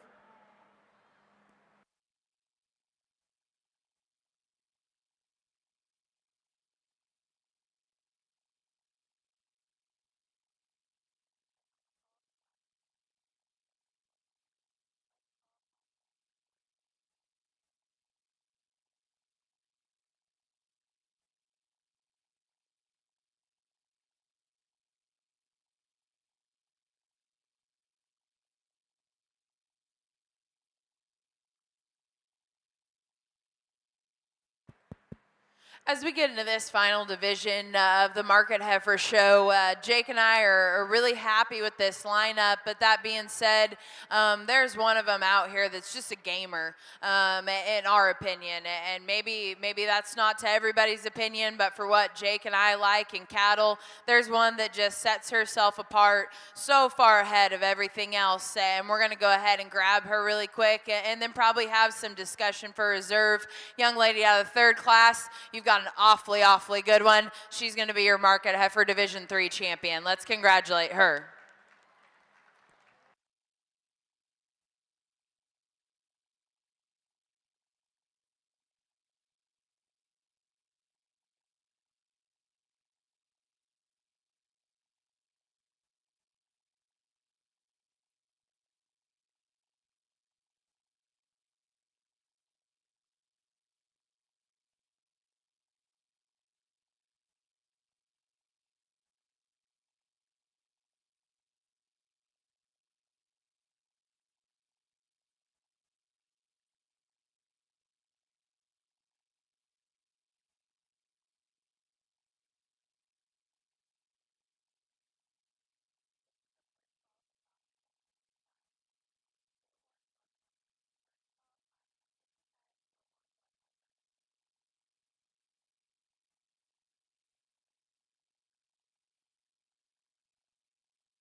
All right, we have a November and January here in our Salier division, and we've elected to use the older heifer up front for our champion. And we just like a real maternal look that she has. I like the length and correctness at top and hip design, a little extra rib cage, kind of squaring up and udder underneath her. You can kind of see things are coming together from that standpoint. I think she just has some presence and balance out here. The young January heifer, in terms of muscle and the shape that she has, might be an advantage over the older heifer, especially when you consider the difference in age, like the bone that she has. She's a little higher in her flank, just a little rounder built out into her pin bone area and her hip shape, but two very nice heifers to represent our champion reserve in our Salier division.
As we get these cattle back out here, you know, Jake and I probably struggled just a little bit more on where to piece them together. And I'll tell you how I see them or how we see them and what we think. The red and white heifer that comes out of this first class, you know, she probably doesn't have some of the extras in terms of foot and bone as some of these other cattle. She's not the craziest up there through that front end, but that one's good in terms of her structure. She's genuine in terms of her ribs. She's got punch and power from behind.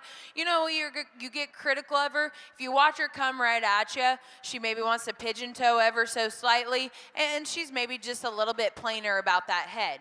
The smoky heifer that comes out next, she's the one that has the wow factor from the side. You know, that one's so highly presented in terms of the things she puts together. I guess for Jake and I, you know, the longer we study that one, I think she gets a little bit shorter up there through her front end. And really for us, the way she gets out and goes out of her hip and hind leg is probably her hindering point. You know, she meets her stride, yes. Just because cattle meet their stride doesn't mean that they're sound. She's shorter and rounder in terms of her hip.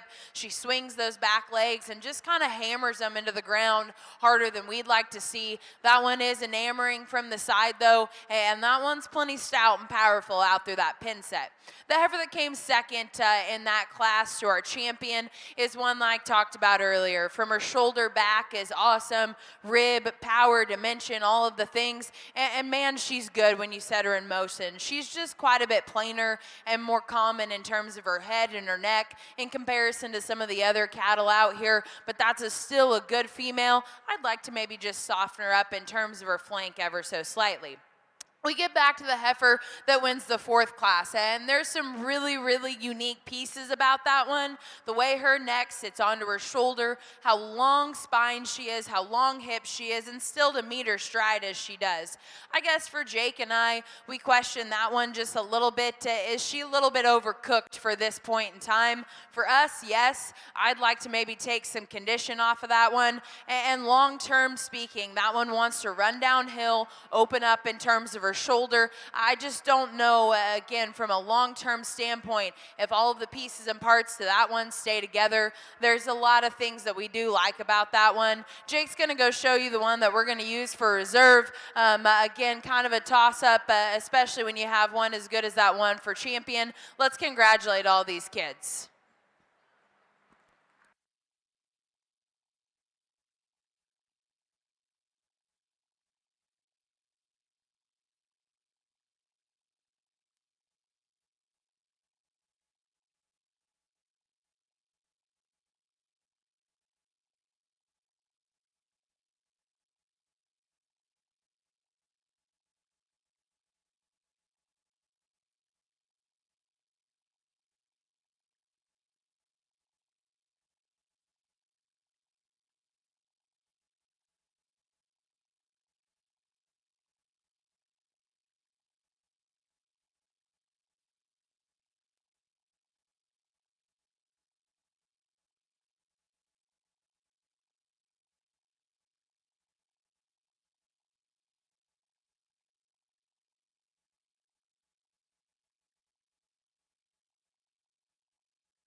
Well, on the Shorthorn Plus side, I think a pair of heifers that are different, and for us it's just her structural build and femininity that sorts her, I guess, leads off the class for us, like this one in terms of the shape of her neck, smoothness of shoulder, length of body is good, and just where probably she is better than the heifer in second is in terms of just her length of stride and just looseness, and I think just time will only get this one better.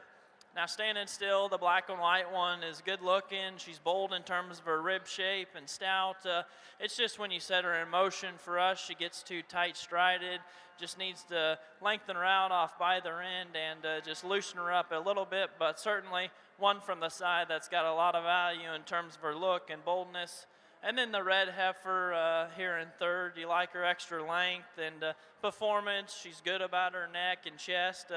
But for us, she's just a little bit too harder in terms of her rib shape. Need to set her back at the angle of her shoulder, but one you like in terms of her extra muscle shape and performance.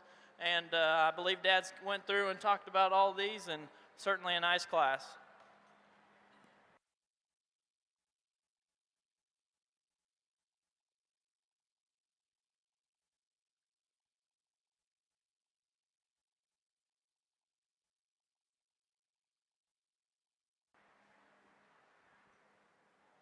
Well, over here on the market heifer side, as we kind of come to a conclusion here, I think we get these champions and these reserves back out of here, and we're pleased. We're pleased with what we have out here.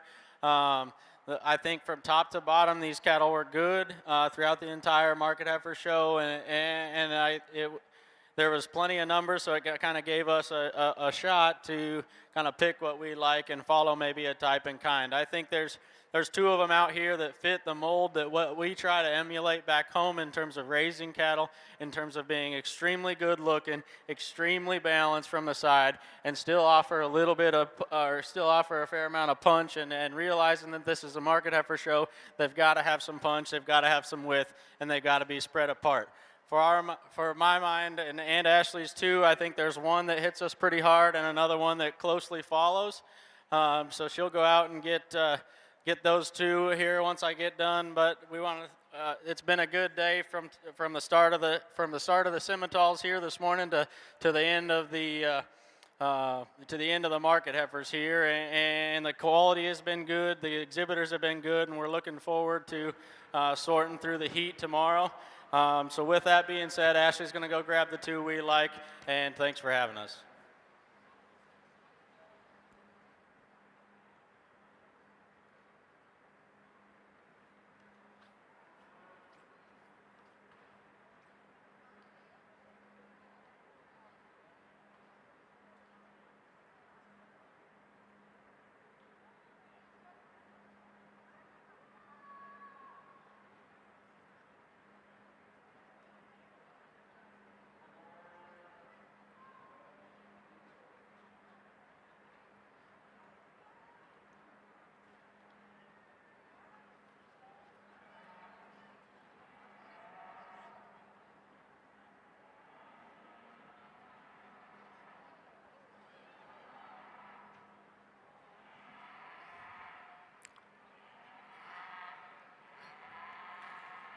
Over on the market heifer side in contention, Division 1, Wesley Clemens Bernard, Division 2, Jax Pryor, Woodbine, and Division 3, Scout Locke from Pekin.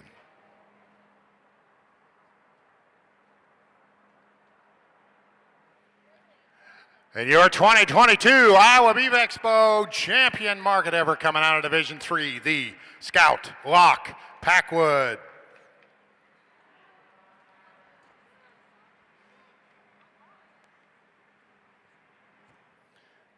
Coming in contention, Nick Reemsma of DeWitt.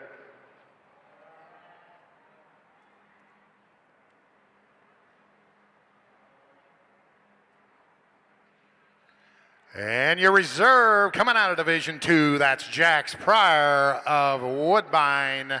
Once again, your 2022 Iowa Beef Expo champion market heifer going to Scout Locke of Pekin, reserve Jax Pryor. Let me give placings on that final class of Market Heifers, Class 246. First place, Jake Knutson, Esterville. Second to Sydney Loveron of Clarksville.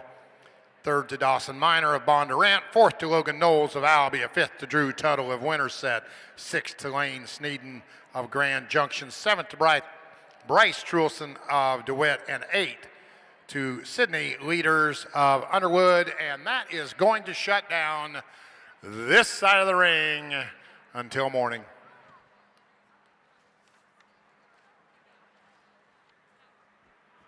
Thank you, Lowell Teat.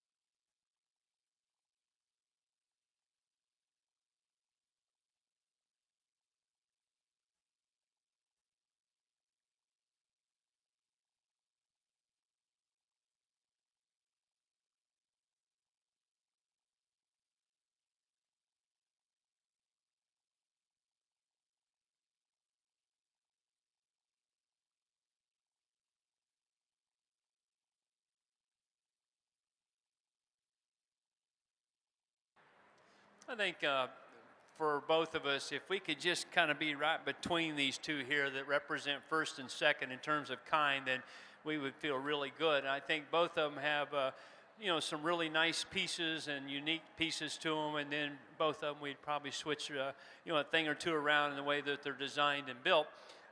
Both of them, one thing for sure, have quality out here. They have presence. They're up-headed. They're alert. They got a nice ear and got the look to them. They have plenty of length at top in them. The solid red heifer, just in terms of her real power, she's got that. You can see down her top, the shape of her upper skeleton, really big, strong in her hip. And not round either. I think she's got enough length of hip that keeps that heifer good enough on her hind leg. I'm going to pick on her a little bit more up front. You know, she's got a bit more boldness as shoulder, which is okay because she's got some spring of rib and some muscle. But with that, she twists out a little bit more up in her front end. Honestly, she could be just a little cleaner bone for me for a female, but we went ahead and used one up here on the top end just in terms of her base width. The real power and muscle that she has is kind of the strength in this class. The red and white heifers, almost the opposite of that. She's really refined, you know, clean-headed, flat shouldered.